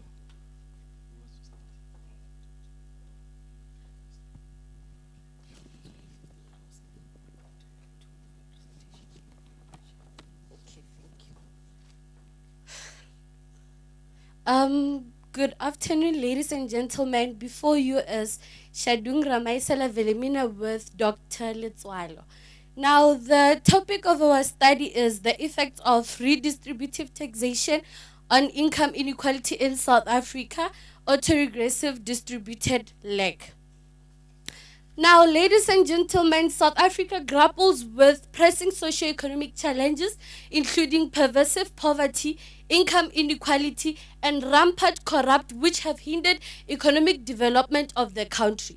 The Sustainable Development Goal number 10 aims to so only 2% of growth. You can see that that is the biggest concern. South Africa progressive tax system imposes higher rates on individuals with higher incomes, contributing to income redistribution.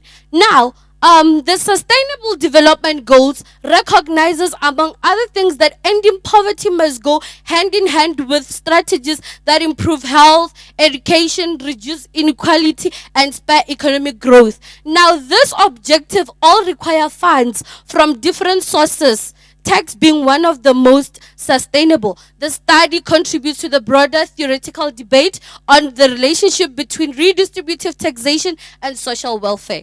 By empirically linking redistributive taxes on income inequality using optimal tax theory, thus it enriches the theoretical understanding of how government can use fiscal policy to achieve greater social equity. I would give to Dr. Thank you. All protocol observed. The model continues, or the study continues to build a model using the optimal tax theory to model the effects of redistributive tax on income inequality in South Africa. The empirical analysis, as I said, relied on optimal tax theory.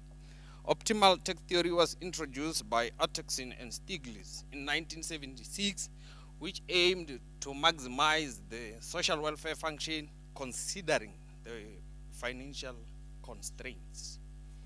So this theory examines how taxation can be designed to achieve both efficiency and equity. This study will focus on the equity part because we are dealing with income inequality. According to Tamai 2015 redistributive taxes reduces income inequality by narrowing the income distribution. Thus, the optimal tax theory will have the following model, where F signifies the distribution of income in the population, T represents the tax rate applied to income, while R signifies the government requirement. So, to illustrate how redistributive tax affect income inequality, the study incorporates redistributive taxes such as income tax, corporate tax, property tax, and international trade taxes. The taxes influence the post-tax distribution of income and therefore affect income inequality. That was Samuelson 1953. So the study built the following empirical model to examine the tax, property tax, and international tax on income inequality, including the error correction term to capture the factors that are affecting income inequality. However, were not included in this model. So we have done some extensive and systematical literature review, and the following table summarizes the empirical literature review conducted.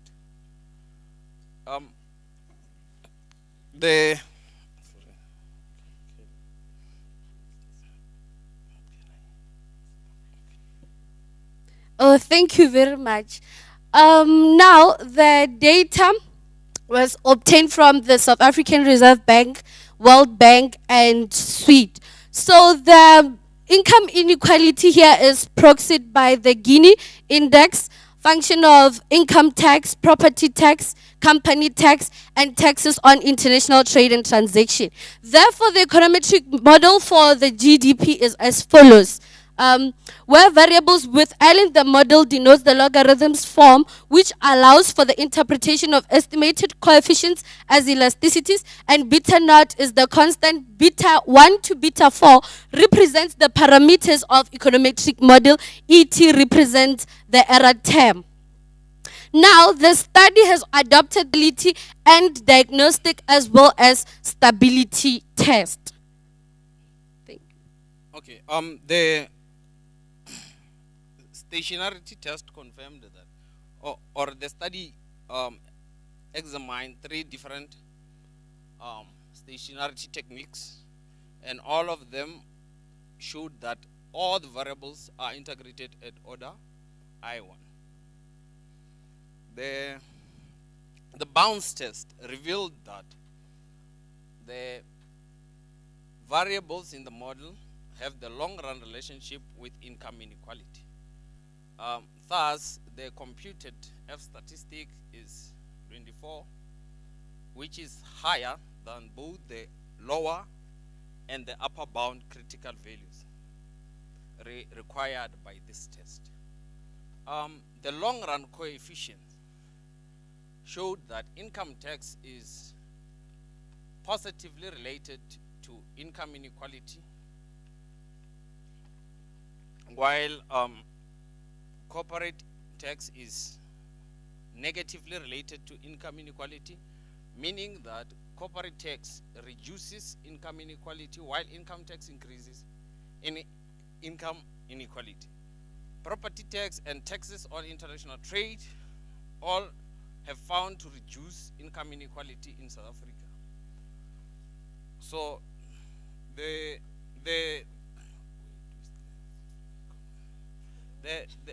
coefficient of income tax is positive and statistically significant at 1% level of significance. The positive and significant relationship between income tax and income inequality suggests that the current income tax system in South Africa may not be progressive enough to effectively reduce income inequality. While corporate tax is negative, property tax is negative, and there is significant and strong negative effect of taxes on international trade on income inequality. Oh.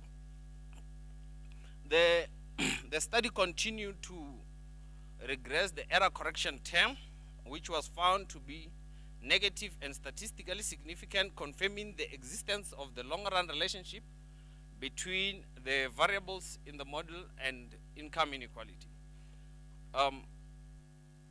Thus, we continued to run Granger causality, where we found that Guinea, which is income inequality, does Granger cause income tax, and we have found that Guinea does Granger cause property tax, and the Guinea, which is income inequality, does Granger cause tax on international trade. All the diagnostic tests were performed. The heteroscedasticity, the model does not suffer from heteroscedasticity, serial correlation, misspecification, or normality. The stability of the models were done as well. The CUSUM and the CUSUM of squares confirmed that the model is stable throughout the sampled period. Okay, thank you very much. Now, the study aimed at examining the effects of redistributive taxation on income inequality in South Africa for the period of 1994 to 2022 by highlighting which taxes are more effective at reducing inequality.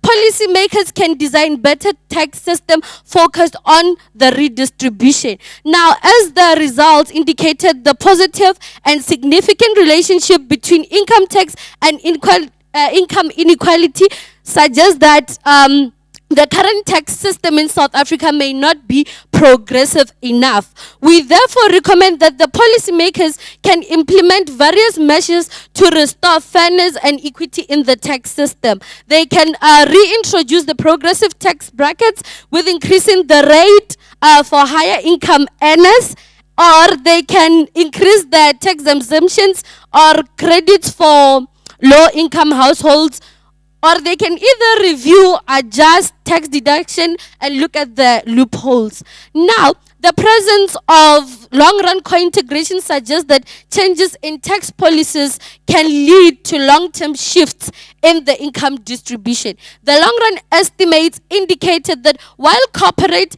property, and international trade taxes contribute to reducing income inequality, income tax in its current form may not be as effective.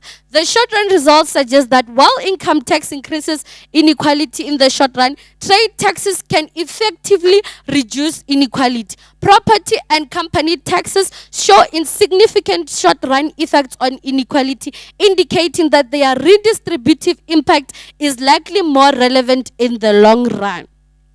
Now, South African policymakers can prioritize reforms in a more impactful areas such as income taxes to maximize the redistributive outcome. Government can thus reform tax policy, introduce the annual wealth tax, and enforce proper wealth tax policy where administration becomes easier. Now, the study's findings. Okay, thank you.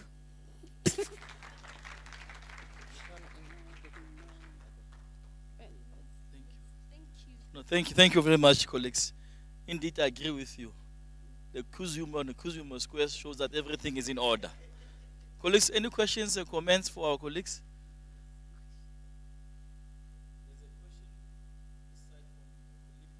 Statistics Department as well.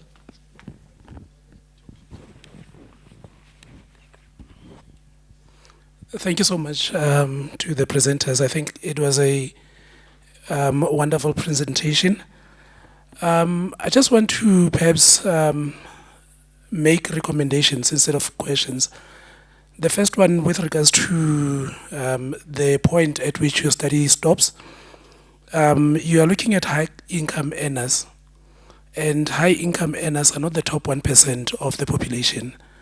So the redistribution would basically mean that you are going to end up recommending that the child of the poor security guards and gardeners and domestic workers that end up having degrees and become employed have to redistribute back into the country instead of the people that actually own the properties like your land and all of that.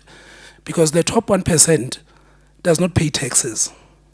So that is where I think where the first error is in terms of the study, because you are looking just as income. And the other thing that I looked at as you were presenting was that you mentioned that using taxes is the most sustainable part of or way of ensuring redistribution. But I think that is also a little bit misconceptual in the fact that if you look at the reason why there's a difference between your company's tax rate and your individual taxes between the 27% and the 45% is because immediately once people try to increase the corporate taxes or company taxes, then companies threaten that they will leave the country. And because of that, that is the reason why the rate keeps on reducing. But on the other side, you as individuals, if you try to give the same scare, then the government feels that they can easily replace you with someone else, right? And I think that is the reason why now there is a new tax revolt whereby professionals are leaving the country so that the corporate, the individual taxes as well can start reducing. So that means that that effect of this is sustainable. In the near future, we might find ourselves proving that it's not, sustainable anymore. And lastly, one other thing that I want to say, you also mentioned that the correlation per your income tax with your inequality is pretty high. And when you compare that to corporate taxes is low. Similar thing with property taxes as well. Now, corporate taxes, remember, it's also still an income tax, right? And with that, you have two splits.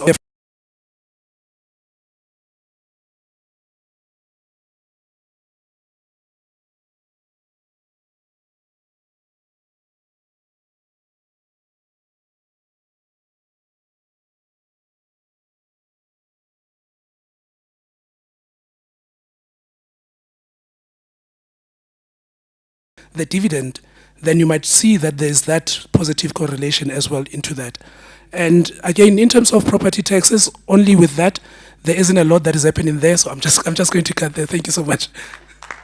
Oh, thanks for the wonderful comment. No, there were comments. It wasn't questions. Yeah. Yes, it was a comment. Thank you very much, Chap. Thank you. Colleagues, now we move to two online presentations. The first one we have Matonzi NS, Mahumani, and Prof. Sitola. I see Prof. Sitola is here, but we have to observe protocol. I think the juniors will come to present. If they are here, it's online, my apologies. Then after we will move to Mahlangu and Majola, BK. That's the last presentation for the day.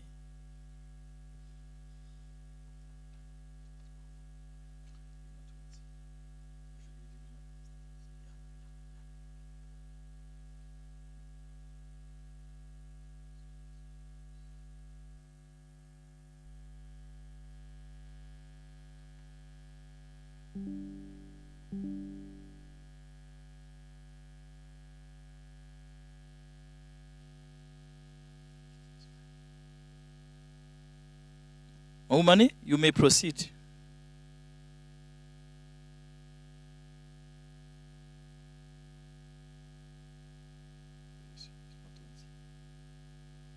Caiphas?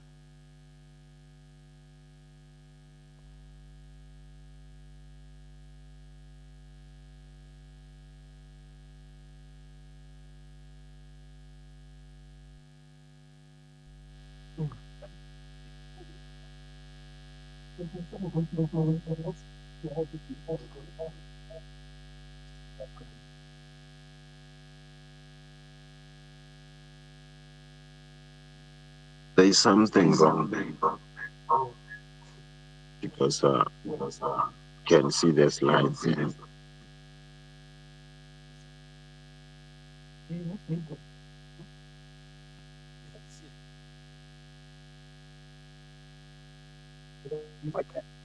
Unmute.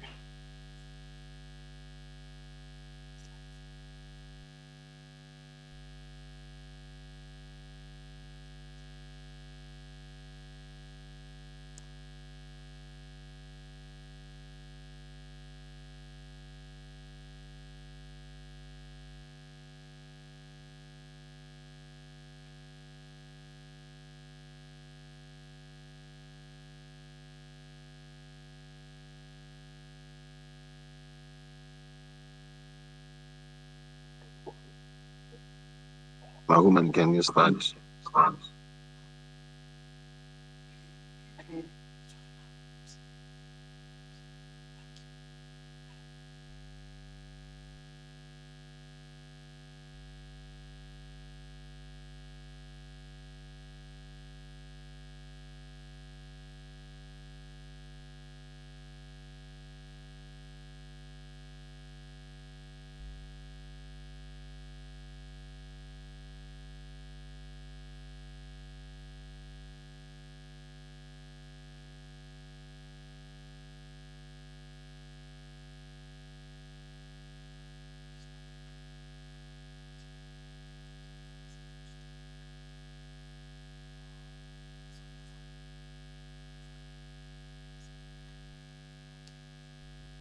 Mahuman, please turn on your camera.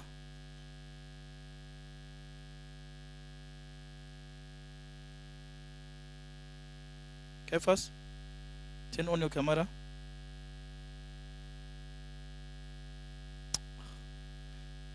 Kefas, turn on your camera.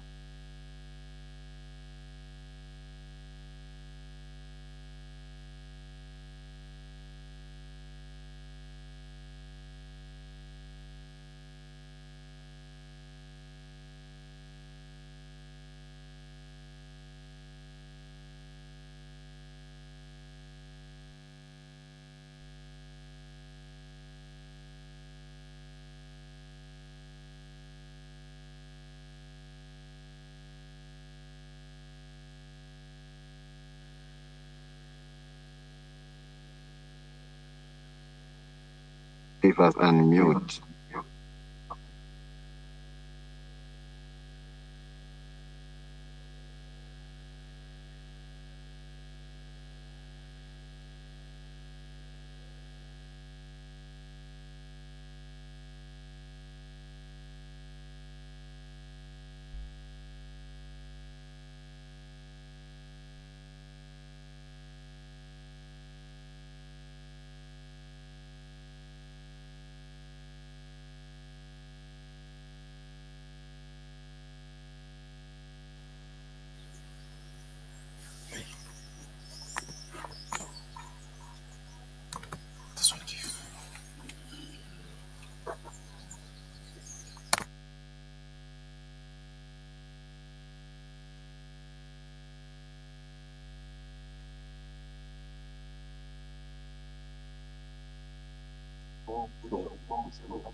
Thank you very much, my honorable. Yes. Yes, sir. I'm able to hear you. Are you able to hear me? Yes.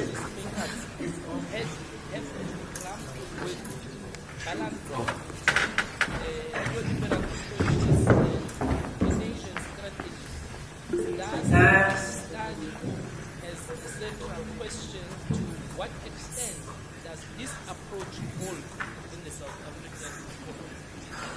Good afternoon. The Keynesian theory suggests that government intervention by spending taxation is necessary to an adequate demand and efficient management. This is to make sure that Okay, good afternoon. I wonder if you are able to hear me. Can I get confirmation that somebody is able to hear me? We can hear you. We can hear you. Can you just continue? whenever there's recession, household Can you hear us? Can you hear us? may be limited to drive economic expansion. And we have seen this during COVID-19 as the economy Can you hear me? under lockdown from the levels 3 to 5 and consumption couldn't necessarily drive economic expansion. The government therefore introduced what traditionally fiscal measures. Okay, good afternoon, colleagues. I wonder if you are able to hear me on that side. We can hear you. We can hear you. According to Arestis and Saya 2023, suggests that this approach focuses more on managing the economy only in the short term. Okay, thank you very much. In the short run, in order to I'm presenting this document with especially in Matonsi and Prof. Sitol. The topic for today is implications of according to legislative review on marriage laws in South Africa, justice and equality related. Fredman argues that I seem to be struggling with inefficiency sharing of the slides. I'm not sure if unsustainable levels of debt. And there is a concern that fiscal expansion yes, sir. with rising public debt, which reached nearly 70% of GDP. Yes. Yes, my camera is on. Research methods. The study is quantitative in nature and uses secondary data from 1994 until 2023. The data was sourced from the South African government. Okay. Let me know if you are able to rest for me, because initially I did project, seemingly you are not able to hear me. I'm not sure what's going on there. The Keynesian approach provides We can hear you. in fact, the Keynesian approach And we can see. giving the direction.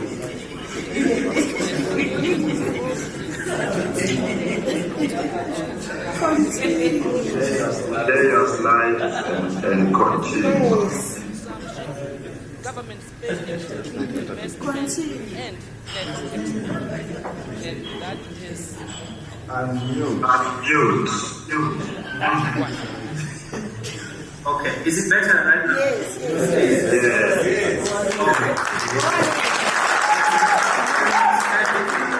I'm able to project the slides, or whether I should use that on my side.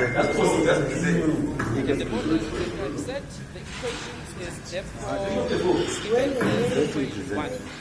The study further modifies the Keynesian model proposed by integrating consumer price index, interest rate, and national government debt, as we have seen in the literature that support the need to bring along these variables for us to understand what is really happening in the economy of South Africa. Basically, I'm saying that bringing other players like what Keynes suggested. Therefore, the modified model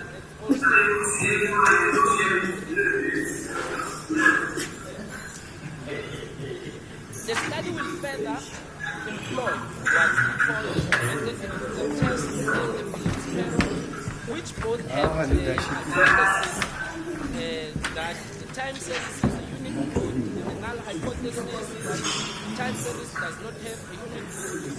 Furthermore, the study will deploy what we call the auto-regulation intermittent lag from now on to the ARTM. The reason for selection of the ARTM because of its performance with small overnight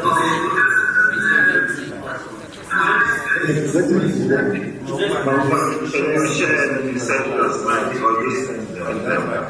because we can hear. Okay. You can see your slide. Okay, all right.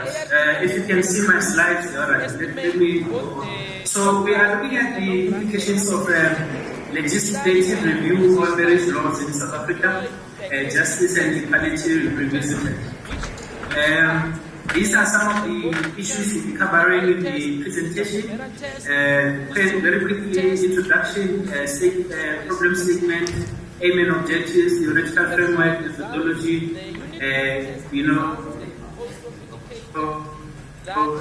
findings as well as conclusion and recommendations. So as a way of starting, we need to remember Section 9 of the Constitution that protects everybody's right to equality.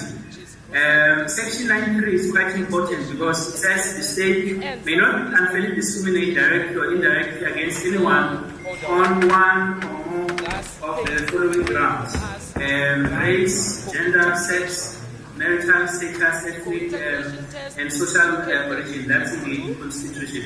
Now, the issue we are looking at relates to marriage. And we're saying that marriage is a very beautiful institution, but it is also not immune from breeding injustice and inequality. So this project is about inequality in customary law under the Recognition of Customary Marriages Act of 1998. So that law was enacted by Parliament in 1998. Long title of the gives us the coefficient for equal status and capacity of spouses in customary marriages, as well as to regulate the proprietary consequences of customary marriages. Now, when you look at Section 6 of the Principal Act, which is the Recognition of Customary Marriages Act, it says equal status as well as capacity of spouses. However, when you look at Section 7, in particular subsection 1 and 2, which deals with the proprietary consequences of customary marriages, that negates the right to equality between the spouses. So in the paper, we argue that women's rights under the impugned provision are subservient to men, thereby infringing their rights to equality. And then what we seek to do is to explore the manner in which Section 7, subsection 1 and 2 of the Act breeds inequality in customary marriages. We also look at with describing what courts and ultimately the legislature have pronounced to actually cue the problem identified in Section 7 of the Act. So the objectives are threefold. Threefold in that: one, we want to critically discuss the implication of the Gumede case on the proprietary consequences of customary marriages, and then two, to critically discuss the implications of the Ramohowi case, this one on the polygamous marriages, and then lastly, to critically discuss the implications of the Recognition of Customary Marriages Amendment Act of 2021 on how they impact on proprietary consequences of customary marriages. The theory that we're looking at is the Kipes theory of gender equality and justice. Agassi says about that theory that is a complete abolition of gender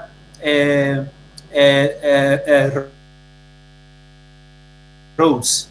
So that is what is key, and it's relevant to the issue we are looking at. In terms of methodology, we are applying a case study methodology. If you look at what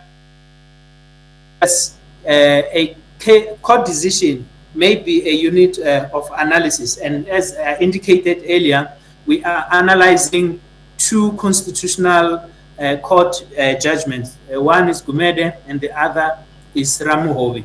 Now, let's look at Ramohovi. This is one of the first cases that attacked the Recognition of Customary Marriages Act. And in that case, it was identified that Section 7 and 1 and 2 violated Mrs. Gumede's right to equality.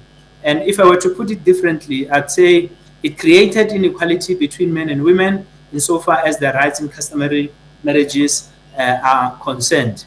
Now, let's then look at what exactly it says, the Section 7. Section 7.1 says, the proprietary consequences of customary marriages entered into before the commencement of the Act continue to be governed by customary law.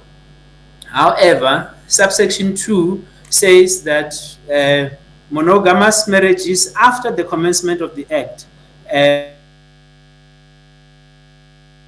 are marriages in community of property if there is no antenuptial contract. Now, for us to understand the Act, quite a number of points are important. One is to recognize that customary marriages may either be monogamous or polygamous. And then the Act commenced on 15 November 2000, and that the Principal Act distinguishes marriages entered into after the commencement of the Act, and these are regulated differently. With monogamous these are regulated by customary law, but then when you look at monogamous customary marriages after the commencement of the Act, these are marriages in community of property. Now, in terms of the Gumede case, Mrs. and Mr. Gumede, and that means that their marriage was regulated by customary law. In 2003, their marriage broke down to a point where Mr. Gumede initiated a divorce at the divorce court. And at that point, Mrs. Gumede depended on the financial support upon her children and her old age pension, and she had no other family to support her. Mr. Gumede was the only party who worked during the course of the marriage.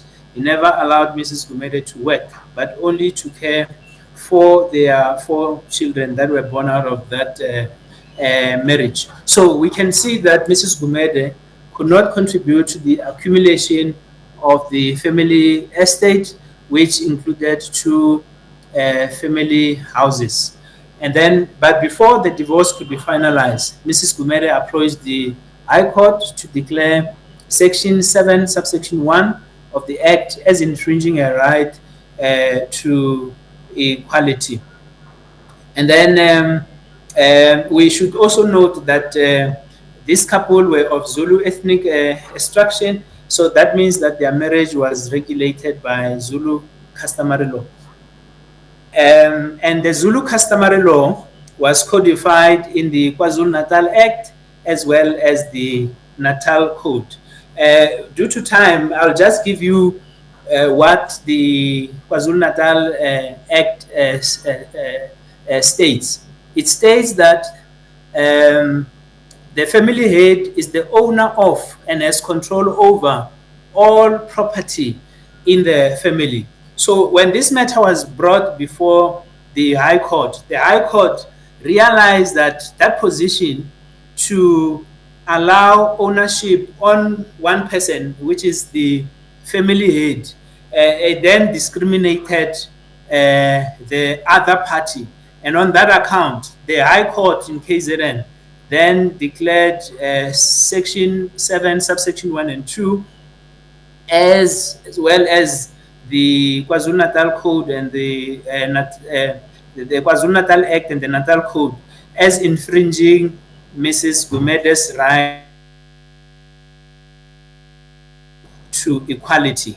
And then this matter was then brought before the Concord for confirmation, and the Concord agreed with the KZN court to say that indeed the provisions are unconstitutional. But then the court then said that its declaration was limited to monogamous marriages. It did not include polygamous marriages. So as a result, you realize that from that judgment, it dealt with monogamous marriages, and polygamous marriages were left in the code. And as a result of that, there was another court judgment, and that is the second one that we are talking about in 2017, and that is the Ramu Hobi judgment. So this one dealt with the rights of women in polygamous marriages. And in terms of this case, as I pointed out earlier, it dealt with the constitutionality of Section 7, subsection 1. And as I indicated earlier, I said the proprietary consequences of customary marriages entered into before the commencement of the Act are governed by customary law. So the women who were married in the Ramu Hobi case, they were also married before 2000. So meaning that their marriage was governed by customary law. And in this case, the customary law in question was the vendor customary law, which vested no rights of ownership or control over family property in wives.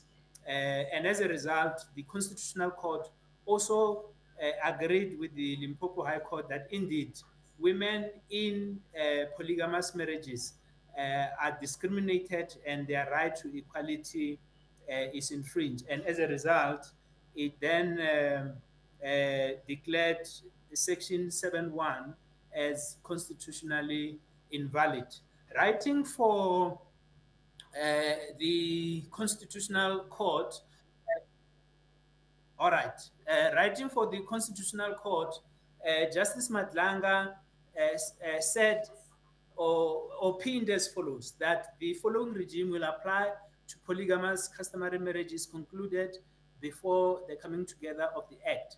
Wives and husbands will have joint and equal ownership and other rights too, and joint and equal rights of management and control over marital property as well in that marriage. And that such rights are going to be exercised in the following manner. So house property are going to be shared equally between the husband and the wife of that house separately, while in terms of family property, such assets are going to be shared by the husband and all the wives. But then the court also acknowledged that their personal property that can be owned exclusively by individuals. So we have house property, family property, as well as personal property. And this was then, given a thumbs up by Parliament when it enacted the Recognition of Customary Marriages Act of 2021. What is key with this judgment, or rather with this legislation, is that it reincarnated the position held in Ramu Hobi in respect of polygamous marriages, and in terms of monogamous, all contract, such are marriages in community of property. And then maybe due to time constraints, let me quickly rush to recommendations. So one of such recommendations is to say that we need to conduct advocacy campaigns to educate the public, particularly on their rights on monogamous as well as polygamous marriages. We also need to make sure that our laws are consistent with the Constitution. We also need to make sure that we align our laws with international treaties. There's also a need for academia and research organizations to partner together so that they conduct further research and generate knowledge. But then there is also a need to conduct follow-up studies to deal with matters that our study did not touch on. So maybe due to time constraints, I will stop here, Program Director. Thank you very much. Thank you very much, Mr. Mumane. Colleagues, unfortunately, we don't have time for questions and answers.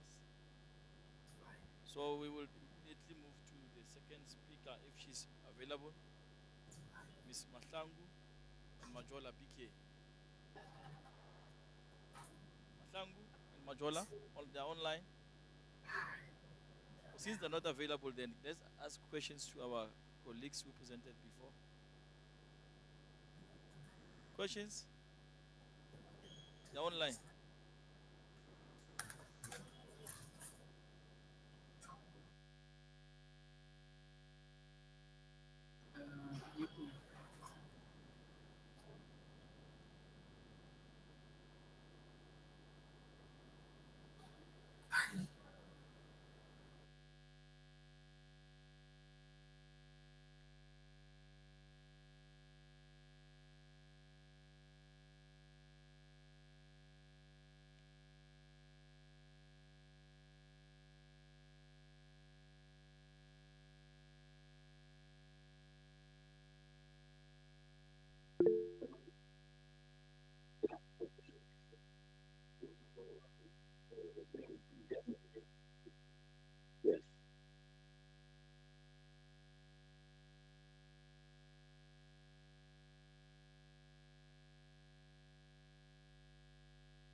Madlagu, unmute. Unmute Madlagu.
Ms.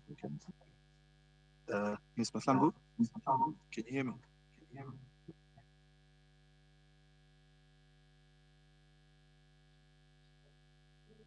You can go back to the Google Meet page.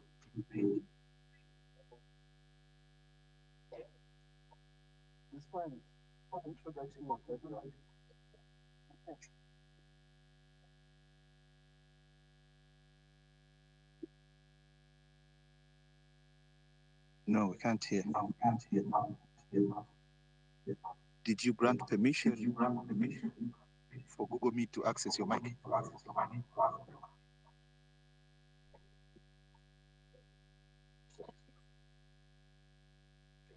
Can you please log out and then join the call?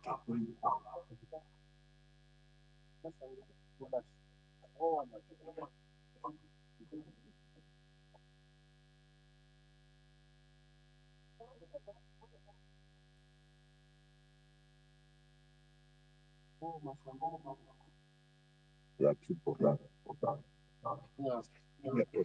Yes.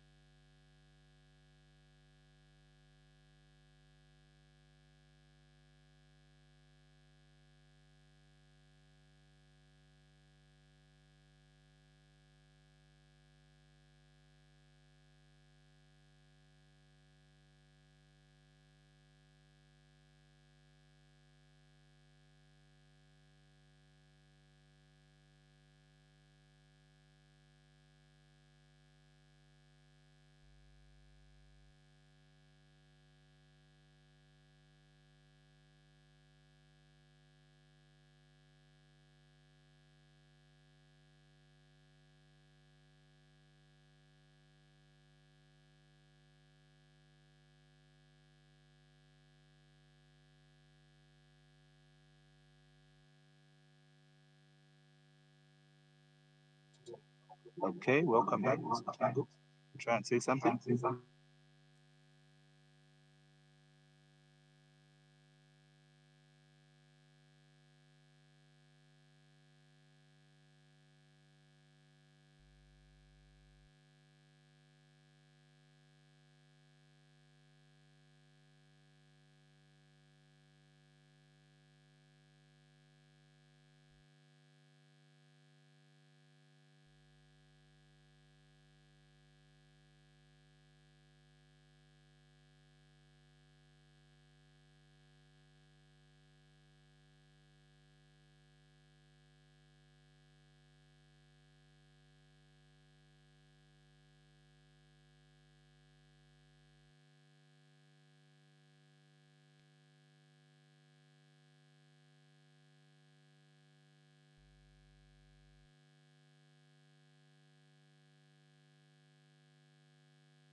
Precious, can you say something?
This brings us to the end of the session. I will call the program director, Professor Rachidi, to take over from me. Thank you.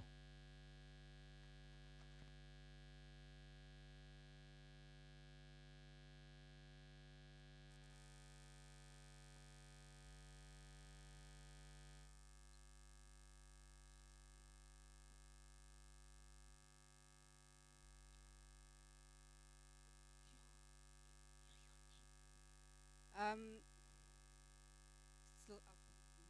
Good afternoon, colleagues. We have come to the end of the second day of the Faculty of Management and Law International Conference. Thank you so much for your papers, your presentations, your participations. Can you give yourselves a round of applause yet again? But then in closure, and thank you for the day, and in closure, I'm going to ask Professor Van Niekerk to come forward and close the sessions for the day and give us some announcements. Professor Van Niekerk is in the School of Law of the same Faculty of Management and Law. Thank you. Thank you, Professor Rachidi. First of all, there were 2 jackets left in the other hall. If the owner, if it's yours, Professor, choose it, okay? I'll just put it here.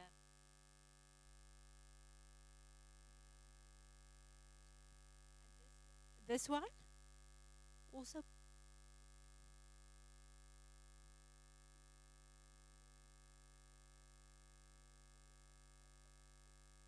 Thank you. I just quickly want to say thank you to all the people who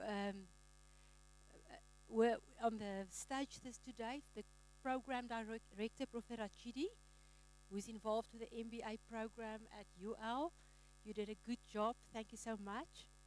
Then for the opening, we had Dr. Mabila from research here. And then the speakers were introduced by Professor Nakuna from public administration and Dr. Rala from economics. Thank you to you two as well. Then we had two great guest speakers today, Professor Sepe, who reminded us that universities have to produce graduates who are educated to think. He emphasized that imagination is more important than knowledge, and we should not be scared to ask hard questions. So he inspired me to try and even more teach those things to our students. Then the second guest speaker, Mr. Zwane from SAICA, he had a very positive message about black accountants that were, the percentage of them that were really raised in the last few years. So he showed that South Africa is a forerunner in bringing about this kind of change. And we can actually be proud of ourselves that we are successful. Well, the accountants are successful, but I am proud that we in South Africa managed to do that. And that's inspiring that we can have other changes as well. Then the session chairs, you are much appreciated. That was Ms. Koza, Professor Makuna, Prof. Chuze, and Dr. Klabu. Thank you for your help. Then just a few announcements. Those of you enlisted for the game drive at 5 o'clock, you have to be at the reception at least 4:45 to fill in the indemnity forms. If there's one of you who still want to go on the game drive, go and put your names on here at the registration desk. Put your name there, either for 5 o'clock today or 6 to 8 tomorrow morning. But if you choose the 5 o'clock slot, be there 15 minutes earlier to fill in the forms. Then, very important, tomorrow we're starting the last day, the third day, at 9 o'clock. So please be in time, that we start on time. We've had 2 wonderful days, and I'm enjoying the presentations from other fields as well, and also find inspiring messages. And even I spoke to someone about collaboration between law and economics, so that's very, very inspiring to be together here as a faculty. Tomorrow night, the gala dinner is at 6 o'clock, and the dress code is formal. So you can dress up for that. And it will be in the Marsetter, that nearby the reception, but we'll find the venue when we get there. Yes, that's all from me. Enjoy your evening. Thank you.